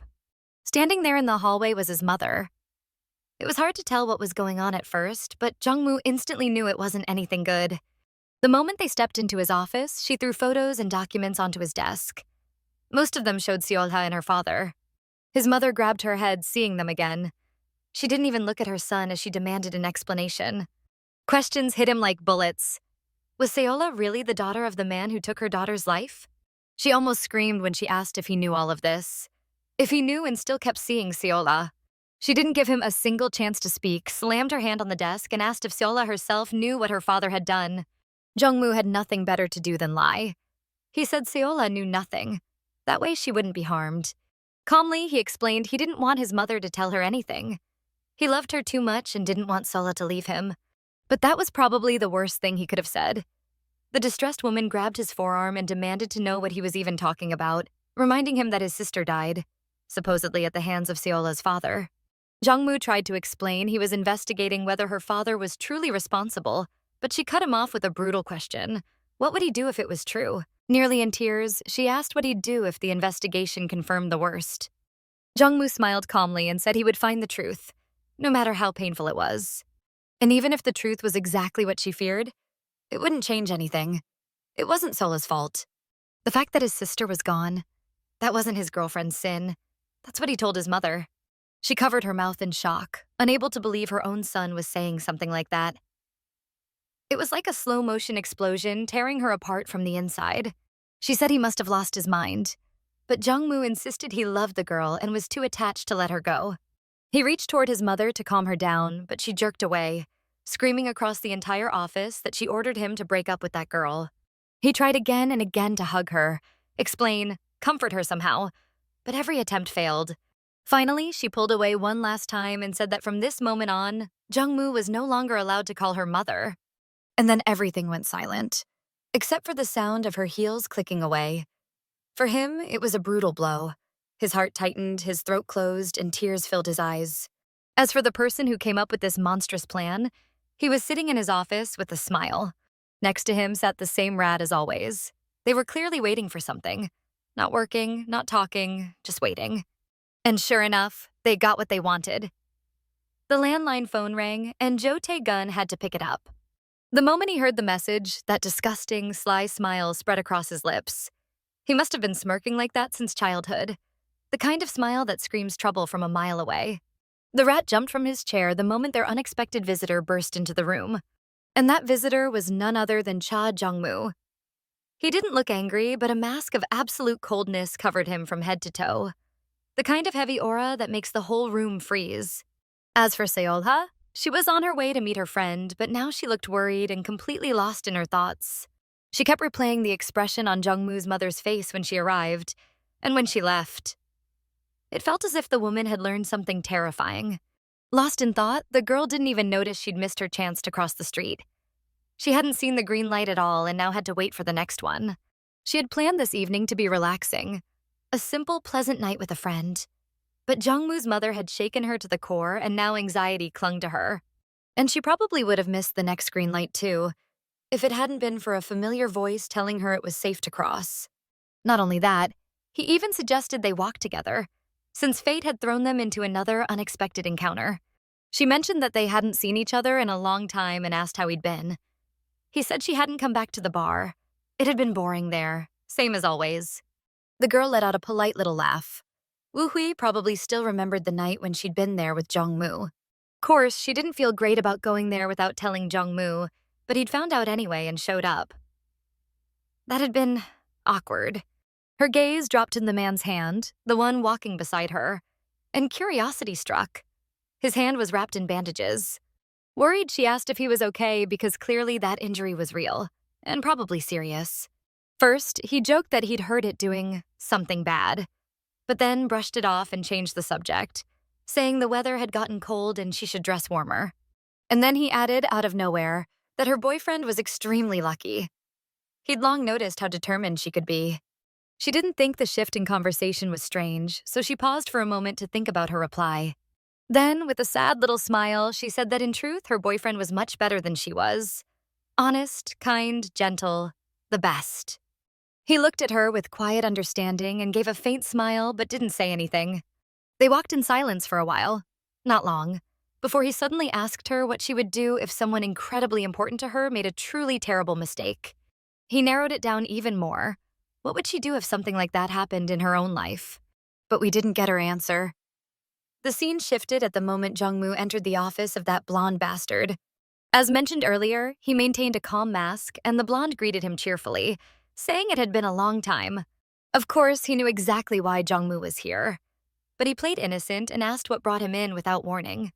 Jong Mu looked at that rat with zero emotion, and the coward instantly flinched, truly a sneaky, spineless man.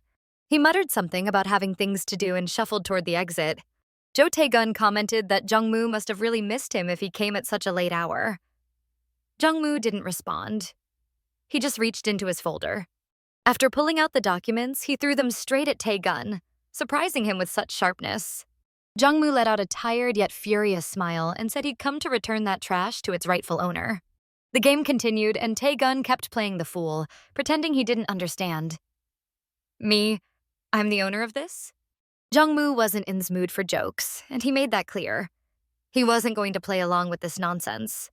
When Tae-gun approached, Jong Mu told him coldly that even if he tried influencing his father or mother or whatever pathetic tactic he had, nothing would change. The only thing Tae-gun should not do was touch her. No clarification needed.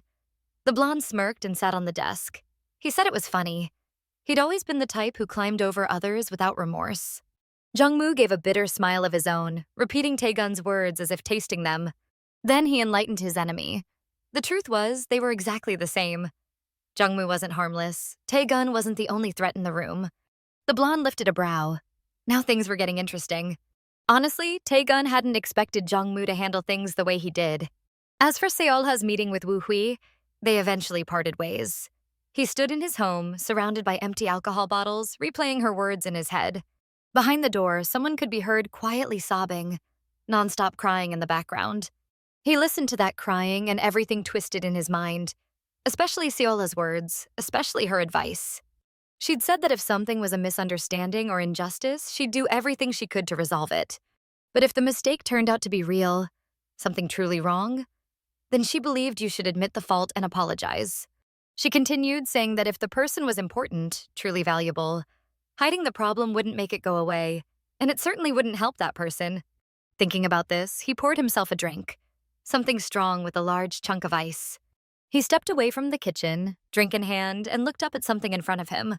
It was a board covered in photos, notes, documents, and markings. Familiar faces stared back. Tae-gun, his assistant, Jong Mu, Solha, the accident. Taking a sip, he admitted to himself that denying the unknown any longer wasn't possible. The next day, Jong Mu woke up sick. He'd slept for hours and got up with a splitting headache, feeling like his skull might crack. He wondered briefly if his girlfriend had eaten. He'd decided she should rest today so she wouldn't get sick too. And just as he thought of her, she appeared at the door of his apartment, smiling sweetly. She apologized if she'd woken him and said she came over for just a minute because she was worried when he didn't pick up the phone. He told her that was exactly why he'd given her the door code. He wanted her to be able to find him anytime. He hadn't heard the calls because his phone was dead. She said she finally relaxed once she saw he was okay. She was afraid he'd gotten sick. Jong Mu smiled. It felt nice to be cared for. He said she came at the perfect time because he'd just started missing her. Hearing that from him sounded so sweet that she immediately rushed into her lover's arms. Hugging him, she asked if he felt at least a little better now. But he was worried she might catch whatever he had. That's why he stayed home today. The girl teased that maybe she should get sick too, just so she could stay here with him. It would pass eventually anyway. He shook his head. Bad idea. She'd get a fever, even though the thought of being together was tempting. Meanwhile, he really was starting to heat up. Not from the illness, but from how close she pressed against him and the things she was saying. She told him that even when he's sick, he still gets those questionable thoughts. He agreed. He just can't help it, especially when Solha is around. He pulled her closer by the waist, warning her not to cling to him like that unless she wanted consequences. Then he gently brushed his thumb along her cheek, still amazed by how beautiful his girl was. He already imagined leaning in and kissing her. softly, slowly. That would be the best thing right now. His thoughts were getting less and less innocent, and she even asked if he was okay since he'd gotten so red. He cleared his throat to switch the topic and said he'd go get the car keys so she could drive home and rest. But she didn't let him leave that easily. She had something else to do, so she called out to him to stop. When he turned around, he saw her holding out food. She'd made it for him so he wouldn't stay hungry. While setting the plates down, she explained that she had some free time today, so she went home for a bit and cooked. Usually, Jong Mu is the one who cooks for her, cooks for them, so she wanted to return the favor. Still red, he watched her and couldn't believe how much she cared about him. It even reminded him of something. Looking at her, he saw how eagerly she waited for him to try it. He actually got nervous seeing how excited she was. He thanked her sincerely and said he'd gladly try what she made. Last summer, when Jong Mu was struggling with gastritis, something very similar happened. She came to his office, asked him how he was feeling, and since he couldn't even eat properly, she'd cooked something for him. The food she brought looked simple, nothing special at first glance. He didn't refuse, though it might have seemed a little odd. But he was shocked at how delicious something so simple-looking could be. And this time was the same. He tasted that plain-looking porridge, and his whole chest fluttered from how good it was. The moment he put the first spoonful in his mouth, she anxiously asked how it tasted, if he liked it at all. He smiled and said it was really delicious, that he genuinely loved it. The girl was thrilled, and when Jong Mu reached for some water, she added that Unshim always says her food is too salty, which made him freeze for a second. She even offered to come tomorrow and cook for him again. Jong Mu asked if it wouldn't be too hard for her, but she said not at all. Not if it's for him. Jong Mu smiled at her answer. Meanwhile, about Unshim. That evening, she went for a walk with Jo Tae-gun, but he was glued to his phone the whole time. She asked why he was so deep into it, but he just muttered something about work and ended the conversation. Since when does he work this late? She tried again, asking about their weekend plans, but he stayed silent. She stopped in her tracks. Unshim snapped that if he was that buried in work, they could have met another day. Tae-gun sighed and said he just hadn't picked a place for their weekend yet, so he asked where she'd like to go. Any preferences? Completely the wrong question, and it irritated her even more. What did the weekend have to do with anything right now? She didn't even want to argue. He clearly didn't care. She dropped his hand, told him to forget it, and headed home. He asked why it was so hard to just wait a minute. He'd been distracted before, too. What was the problem now? Unshim didn't answer and just kept walking. Tae-gun concluded she was just like all the other girls he'd known. She fumed. She always picked their date spots, and she was sure the reason was that he simply didn't want to spend time with her. What hurt most was that Jo Tae-gun didn't understand this at all. He didn't see that she put in more effort than he ever did. That night, Jong Mu couldn't sleep either. It was already late and he was still awake. He got up and rubbed his forehead. It still hurt a little. Next to him, his beautiful girl was curled up, sleeping soundly, not even thinking of waking up. Just the fact that Solha was right there beside him made him smile. The truth was, he loved her so much, but he felt a bit down because he'd fought with his mother. It hurt to remember how quickly her opinion changed, not only about him, but about Solha too, even though they'd supposedly had a good relationship. What hurt even more were her words that she was no longer his mother, cruel and painful. He didn't want his beloved Solha, who had already been through more than enough, to find out and get even more upset. Since he'd been lying next to his girlfriend for several minutes and couldn't kiss her, he decided to step out before he tortured himself any further. With one last soft look at her, he gently closed the door behind him. The next day, holding hands like a pair of teenagers, they headed to work together. She was a little worried he'd gone back to work too soon, so she asked how he was feeling. Jong Mu said she'd taken such good care of him that he practically healed overnight. He really did look healthy, so she believed him and said she was glad if he felt that way. Jong Mu added that since he felt much better today, he wanted to give it his all. She asked what exactly he meant, and he explained that he meant giving his all in kisses. That's where he's strongest. When he went to grab them some coffee, everyone around turned to look at him. And he, being the handsome guy he is, didn't even notice anyone fangirling over him. He was smiling at his phone because Solha had texted. She wrote that she had tons of work today and added a sad but cute emoji. That made Jong Mu smile. He remembered how she blushed when he said he'd make up for the workload with kisses. He put his phone away and hurried back to his gorgeous girlfriend.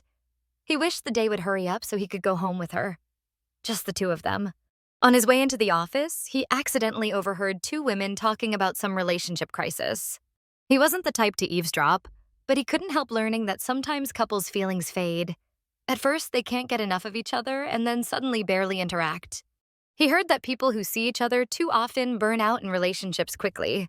The thought that Solha might get tired of him if he became too clingy followed him all the way back to her with the coffee. She thanked him sincerely and said he didn't have to, but it was really sweet. Jong Mu told her she shouldn't overwork herself so much, but she promised she'd try to finish earlier. Then she took a happy sip of her coffee. As the noise level suddenly rose, she figured everyone must have returned from lunch. She said goodbye to her boyfriend and headed back to work since she also had tasks after lunch. He said goodbye too, already wishing for the end of the day when they'd meet again. But the talk he overheard kept circling in his mind. He really should have told her about it right away. Working nonstop, the girl didn't notice how much time had passed, though her back was starting to ache. The last two colleagues wished her a good night as they finished their shift and left. Then one of them suddenly remembered to warn her that the elevator was being inspected today and wouldn't work for a while. They just wanted her to know, just in case. She hurried to finish her work before time ran out. And though she did finish, quite a bit of time had passed. She stretched and yawned tiredly. Naturally, Jong Mu was still waiting for her, so she quickly packed up and said they could finally head home. But as soon as they reached the elevator, she remembered the warning. And of course, it was already shut down. Jong Mu quickly contacted building staff and learned the maintenance would last until morning. He thought about suggesting they use the escalator, but she waved it off. No need to turn anything on, they could just take the stairs. Her enthusiasm didn't last long. She heated up, got tired, and was out of breath almost immediately. Jong Mu was totally fine with the stairs, but she struggled, so he suggested they stop and rest since they'd been walking for a while. She remembered a similar situation 2 years ago, though back then her stamina was better. He asked if she was hot back then too, and she said yes, and also pointed out he'd asked the same thing. That was 2 years ago. She'd been tired, Jong Mu noticed, and offered to rest. But she didn't even think of stopping. She kept rushing up the stairs, even though it was hard and obvious. He told her she didn't even look back. She just ran ahead. She explained she'd been embarrassed and touched by his concern, which only made her more embarrassed. Jong Mu said he didn't ask for no reason. He asked because she's her. Saying that, he leaned closer to her in a romantic way, almost like he was confessing again. She smiled, blushed, and said she wanted him to keep saying things like that, and only to her. Just as she got ready to continue walking, he admitted he wanted to ask her something. Actually, it wasn't even a question. He just said that if she ever felt tired of him, she shouldn't bottle it up. She should tell him right away. He said he could hide anything except his feelings for her. So if something was wrong, they needed to talk about it. He said he'd even hold himself back if needed. That included late-night messages. Hearing that shocked her. She would get tired of him? Solha hugged him tightly and said that was nonsense. She could never get tired of him. Impossible. She gave him a soft kiss on the cheek to prove it. Still holding him, she added that someone as wonderful, warm, and gentle as him could never annoy her. She loves him so deeply, and when love is real, there's no such thing as getting tired or worn out by someone. She said it so sincerely that he could hardly believe he ever doubted it himself. Impossible. Good thing he wasn't afraid to say what he felt. But now, after hearing all those sweet words and compliments, it became incredibly hard to hold back. And they were still at work with several floors left to go. But all of that went straight out the window the moment her bag hit the floor, followed by the kiss they both desperately craved. They couldn't hold back anymore. Their kisses were so hungry, like someone was trying to pull them apart. He grabbed her leg and squeezed it firmly. He could touch her forever. In his hands, she melted, soft and responsive. They both knew they weren't at home, but stopping wasn't an option anymore. Sliding her sweater aside, she told him he could finish what he refused yesterday so he wouldn't infect her. She wanted him. Honestly, Jong Mu was shocked that such a quiet, modest girl could say such filthy things. And that's exactly what turned him on. So now he had no right to stop, even if they were damn it, in the middle of the company staircase. They sealed that decision with a heated kiss. He grabbed her legs while she wrapped her arms around his shoulders. But of course, things never go smoothly for them, because they weren't alone. Obviously, someone had to be checking the elevator. Right nearby stood a security guard doing his routine inspection. And he wasn't alone. The girl didn't just get scared, she started shaking. She never imagined something like this could actually happen. And then the guard said he needed to go upstairs to check a noise he thought he heard. Her face flushed even more from the adrenaline. She had no idea what to do.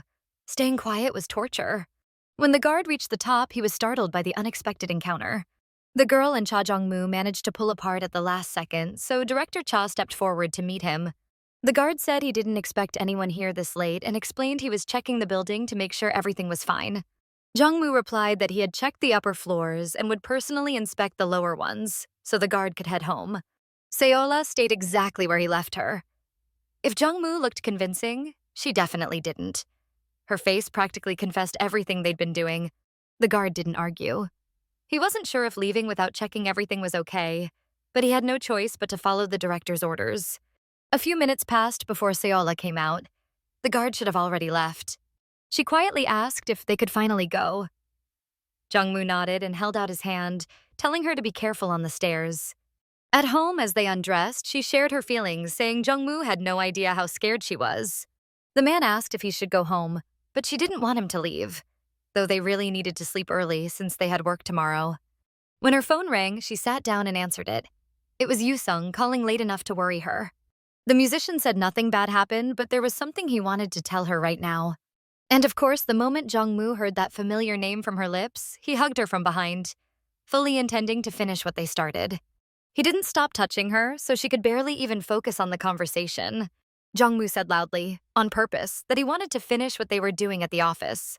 Still touching her, he added that he wanted to go all the way, to sink into the woman he loved and never let go. Yoo-seong didn't hear his words, but the strange sounds and heavy breathing alarmed him. Solha quickly made up an excuse, saying she'd been working out before he called. That's why she was out of breath. He didn't really understand why she'd work out this late, but he didn't get the chance to ask. She hung up quickly, promising to message later. Yoo-seong told her not to overwork herself, but she hung up before he finished. He had no idea what just happened. Jong Mu, however, seemed very satisfied with himself. He didn't let her talk on the phone at all. He wrapped his arms around her waist and said he couldn't take it anymore. He wanted to be not just her boyfriend, but her husband. He squeezed her hands and admitted he was constantly worried and jealous. That's why he was acting so impulsively. He believed that to fix all this, they needed to get married as soon as possible. Jong Mu then asked if her friend Han Yoo-seong couldn't just date Eun Shim. They seemed like a good match after all. The girl answered that of course they couldn't. They were practically like siblings. They didn't fit together at all. Suddenly, Jong Mu grew uneasy, and she noticed immediately. She asked what was wrong.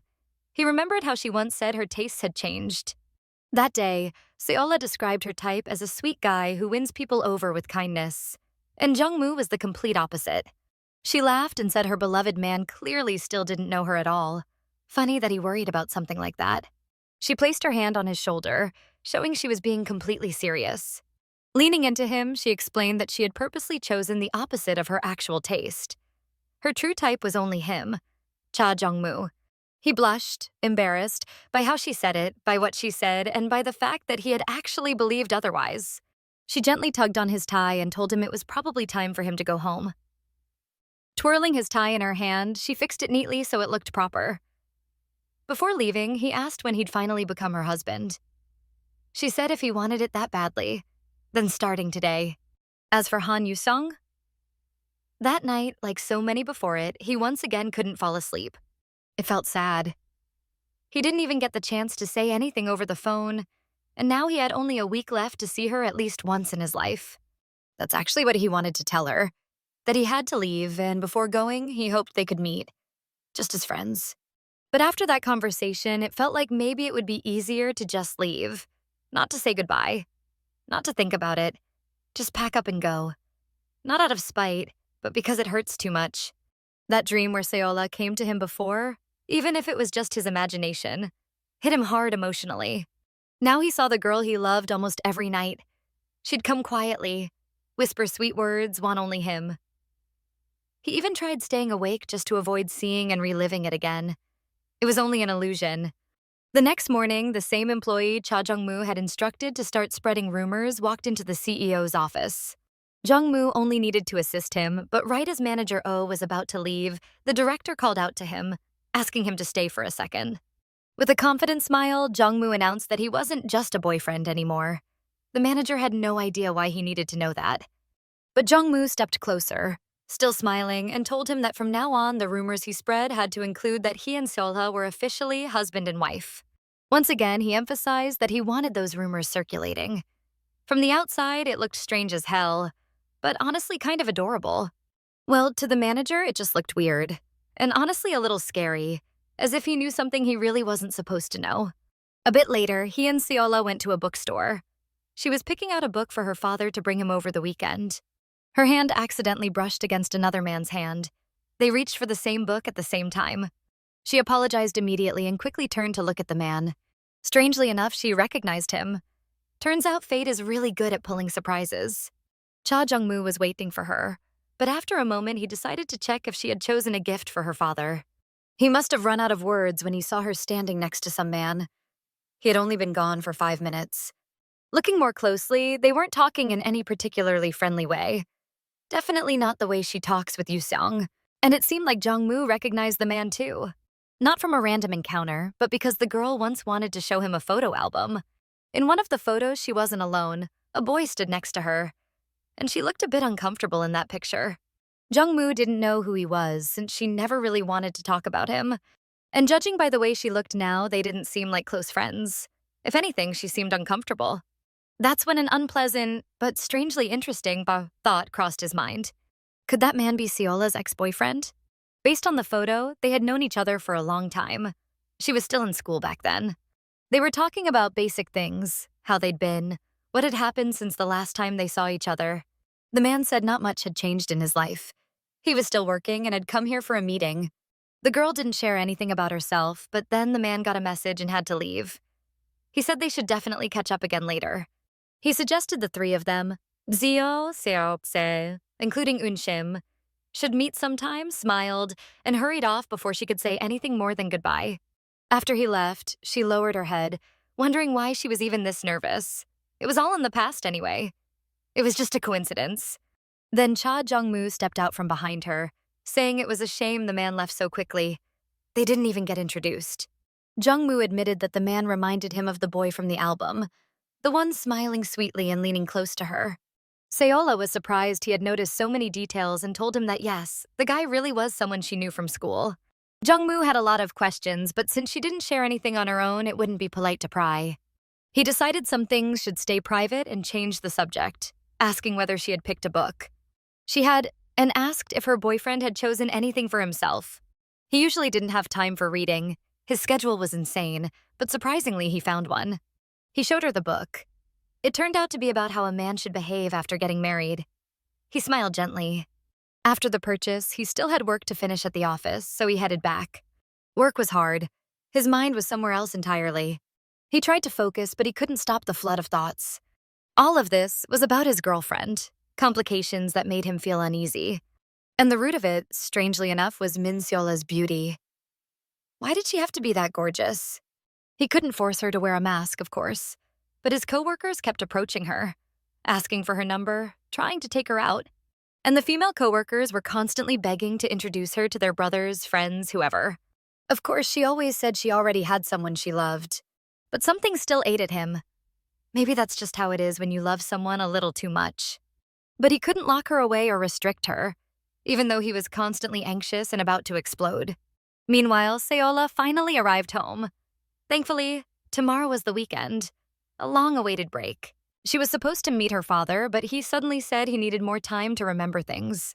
It made her a little sad, though she hoped at least something would come back to him. After coming home, she filled the tub and went to take a bath to relax her tired body and clear her mind. But not even a minute passed before her phone, she had taken it with her, started ringing. Her boyfriend's name lit up on the screen, so she answered the call right there in the bath. He asked if she got home safely. She replied she did, thankfully. Truthfully, he didn't really have a reason for calling. He just missed her. He desperately wanted to hear her voice, so he called. She blushed instantly. She reminded him they had literally just seen each other and he had definitely heard her voice. But he said that when you miss someone, you can't tell your heart to stop. She smiled and admitted she missed him too. She told him they'd definitely see each other tomorrow, so they just needed to wait. Then the call ended. Jong Mu forced himself to give her some rest. She must have been exhausted today. But the moment he thought about her, she called him again. Apparently, they couldn't go even an hour without each other now. But this time she wasn't at home. She asked if he was still busy with work. When he said he wasn't, she asked him to look out the window for a second. To his surprise, Solha was standing right outside his building, smiling sweetly. She said since he missed her so much, she decided to come. Jong Mu couldn't help smiling back. Three things made this night perfect. Solha herself, the fact that he could see her, and the fact that she came. He threw on his coat and rushed downstairs so she wouldn't stand outside freezing for too long. He called out to her since she was facing the windows and had her back to the entrance. She turned around with a smile. She was just as happy to see him. Jong Mu's whole face was flushed like a teenager's. Whenever she did things like this, he fell for her even harder. Without a word, the first thing they did was hug. Tight. As if they hadn't seen each other in years instead of just a few hours. Jong Mu said it was late at night and not exactly safe for her to walk around alone, but she told him she'd really wanted to see him. Adjusting his scarf, she said she had a present for him. Whispering, she told him she was wearing the gift she got from Unim for Christmas. That was her present for him. He froze for a moment, remembering exactly what that gift was. A very vivid image of that lingerie flashed through his mind. Solha panicked and turned bright red when he suddenly went silent. Was that a bad sign? But Jong Mu finally spoke, saying that in that case, they should hurry inside. Pulling her closer, he wrapped both arms around her and, blushing, said that if they stayed out here any longer, she'd lose all her clothes right on the spot. No wonder they burst into the apartment, kissing and holding on to each other, completely lost in passion. Jong Mu reached to move her hair out of the way so he could kiss her more easily. And suddenly he realized it was still soaking wet. He pulled back and asked why she didn't dry it before leaving. She placed her hand over his and said that after their call, she missed him so much she couldn't bother with drying her hair. He just smiled. She sounded so sweet saying that. If she could see herself from the outside, she'd melt too. So Jong Mu leaned in for another kiss. Lifting her as if she weighed nothing, he carried her to the table, still kissing her. She ended up on the table and they spent a good part of the night there, unable to pull away long enough to make it to the bed. At least she woke up not on the hard table, but on the bed. Though the morning was rough, her back hurt. Jong Mu was already awake. He'd quickly prepared a small breakfast for her and warmed up the car.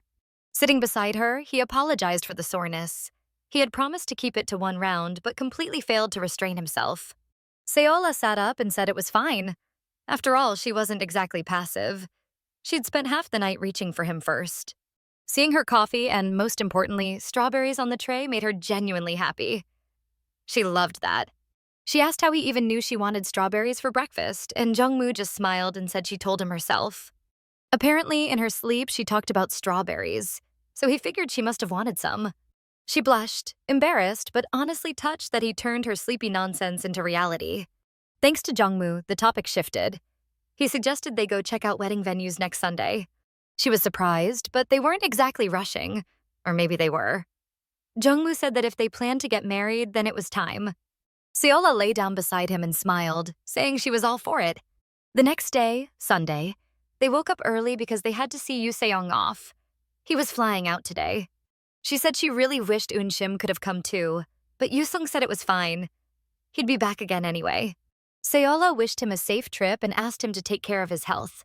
Eat well, sleep enough. Useong thanked her, then looked up with a suddenly gloomy expression and thanked Jong Mu as well for coming. It made the musician feel better knowing his friend wouldn't have to head home alone. There was something else he wanted to ask her, so he took his hand off his suitcase handle. Blushing, he said that before leaving, he really wanted to shake her hand. They weren't going to hug, so at least this, even if only in his mind. Solha looked at Jong Mu almost as if asking for permission. He nodded, of course, like, why wouldn't old friends shake hands? Honestly, it was strange she even asked.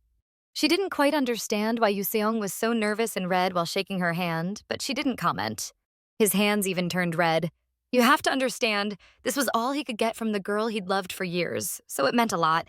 He even decided he wouldn't wash his hand after landing. At this rate, he might as well have it cast in resin as a keepsake. Before the musician seriously committed to that idea, Jong Mu decided to save him from that terrible fate and called out to him. Then he held out his own hand to Yuseong, completely surprising him. Why was he suddenly doing this? Jong Mu smiled with satisfaction. Yes, he had officially saved the guy from losing a hand. He asked Useong to shake his hand too, right in front of Solha. After that, the musician finally understood why Jong Mu had so easily agreed to let Solha give him a handshake. The man had a plan to balance everything out. And he asked in this upbeat, cheerful way if Useong didn't mind this sudden request. I mean, how could he say in front of the girl he respected so much, "No, I won't shake your hand because you stole the woman I love"? He practically grimaced while shaking Jong Mu's hand, and that one he would definitely have to wash. Seola gave an awkward smile watching all this, and then Jong Mu added that they would definitely invite Yoo Seong to their wedding. After they finally said their goodbyes, Jong Mu and Solha got into the car and headed home. Jong Mu was very pleased that the musician had flown out. She asked whether he actually liked Yoo Seong or not. Jong Mu answered, "Of course." But since the guy held his girlfriend's hand, he obviously felt jealous. Seola didn't respond, but silently noted that her boyfriend was really cute when he got like this. A few seconds later, Jong Mu looked at her. Stared, really. Like he wanted to say something. So she asked what it was. Jong Mu said that they'd actually never traveled abroad together. Then he asked if she wanted to go overseas. Just like that, suddenly, even tomorrow. No overthinking, just go. Seola said she didn't really see the need to rush. They were going on their honeymoon soon anyway.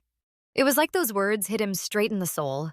Jong Mu warned her that she shouldn't say stuff like that when he's the one driving.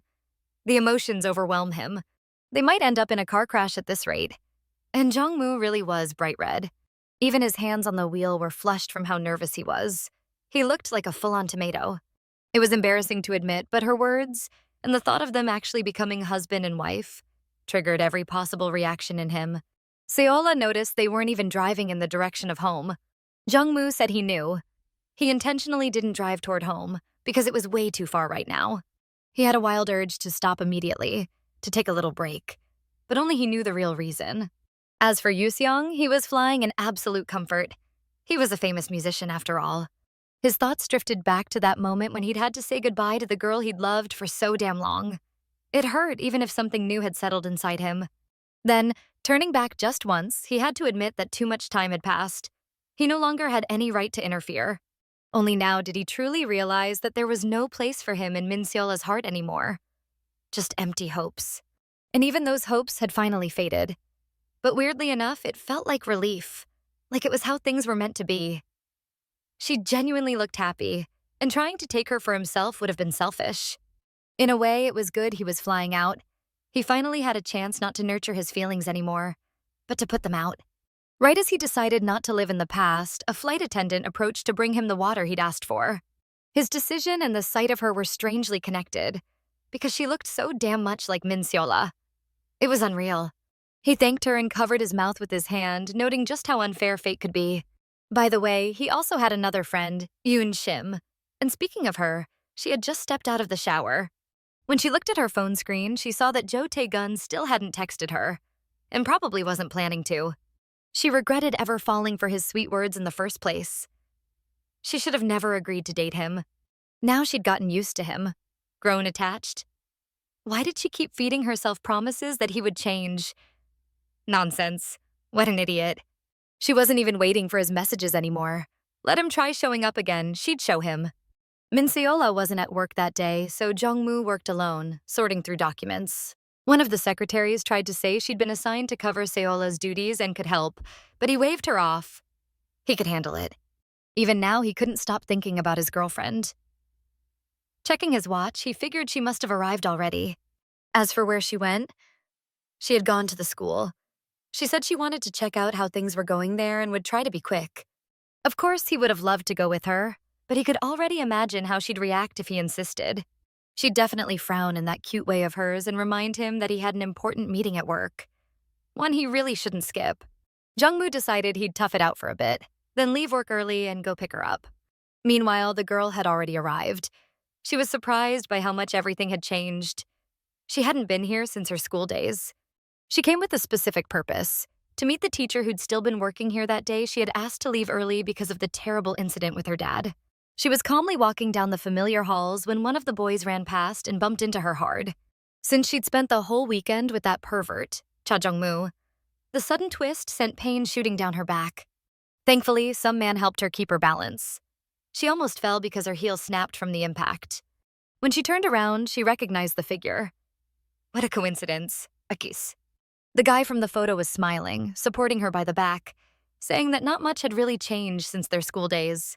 When she faced him, he eventually noticed the red marks on her neck, probably from kisses or something. So first hesitating, then thinking it over, he asked if she was seeing someone. The girl went to wait behind the school building for her acquaintance. He went to get drinks, and when he returned, he apologized for taking so long. She shared how shocked she was by how different everything looked now. She never would have guessed he worked here as a teacher. First, he joked that she was just too busy to ever come to alumni reunions. Then he casually asked how long she'd been in a relationship. She was about to tell him something about it, but then she froze. She suddenly realized she hadn't said anything about being in a relationship, so she asked how he even knew. He'd just assumed because of the marks on her neck, which even an idiot couldn't miss. But admitting that felt awkward, so he stumbled nervously and said it was just obvious. Then he made up some nonsense about male intuition. Like he just sensed she had someone, so he asked how long they'd been together. He said she should trust his intuition. She replied that she actually did. He looked thoughtful and said she reminded him of the past. They had first met right here, as Solha herself said, when she ended up in the nurse's office. Smiling, the teacher said he still remembered that day in detail. It had been incredibly hot. Everyone had gathered outside. An older man was giving a long, boring speech while the students were overheating. They couldn't take it anymore and had zero interest in listening to the same thing for the 100th time. But what could they do? A teacher is a teacher. A few girls behind Solha were complaining about the heat, and her body decided to agree with them. A minute later, she was lying on the ground, red-faced, breathing hard. Everyone panicked, calling for the doctor and the teacher. A few girls screamed that she must have gotten heat stroke. That's when he appeared. He picked her up on his back and carried her to the nurse's office. He didn't just stand there. He actually acted. While carrying her, he couldn't help noticing how beautiful she was. She said she was still grateful for that heroic rescue. Things could have turned out much worse. He simply replied that the principal's speech had gone way too long. He asked if she still couldn't handle heat, still liked snacks, and still adored kids. Smiling, Solha said yes. Looking at her from under his brows, the teacher admitted he was jealous. Some man got to see her like this every day. Got to see her at all. Having taught for years, he immediately recognized the rustling behind them. Kids, they never give you peace. He exhaled heavily. Turning around, he told them to stop hiding and spying behind the corner and to come over. The boys mockingly asked if she was his girlfriend or maybe his first love, since she fit the description, a sweet girl with a bunny face. Since they said exactly what they shouldn't have, the teacher promised that someone would be running laps around the stadium during the 5th period.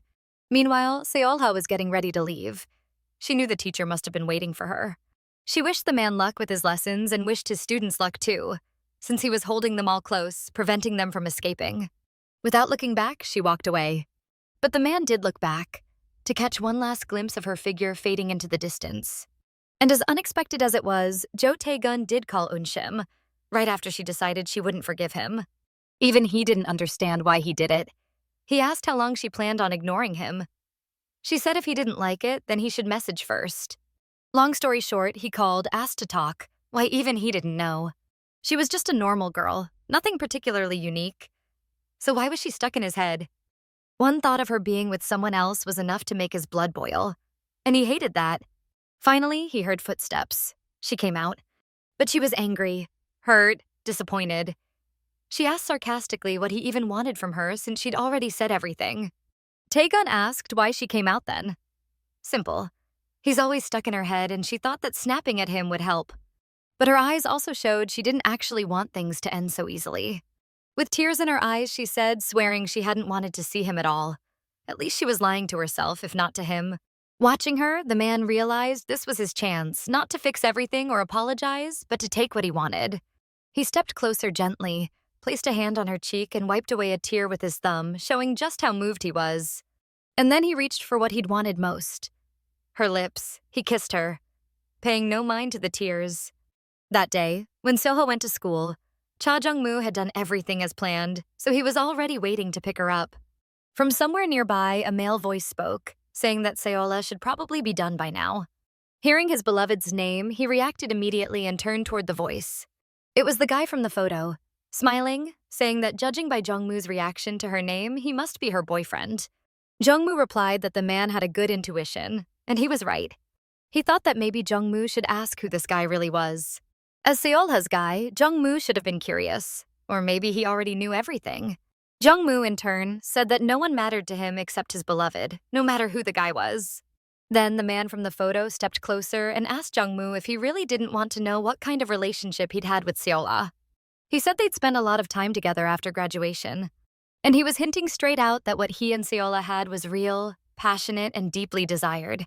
The story is far from over. So don't forget to like, subscribe, and hit the notification bell so you never miss the next chapter. Thanks for watching, and stay tuned for more.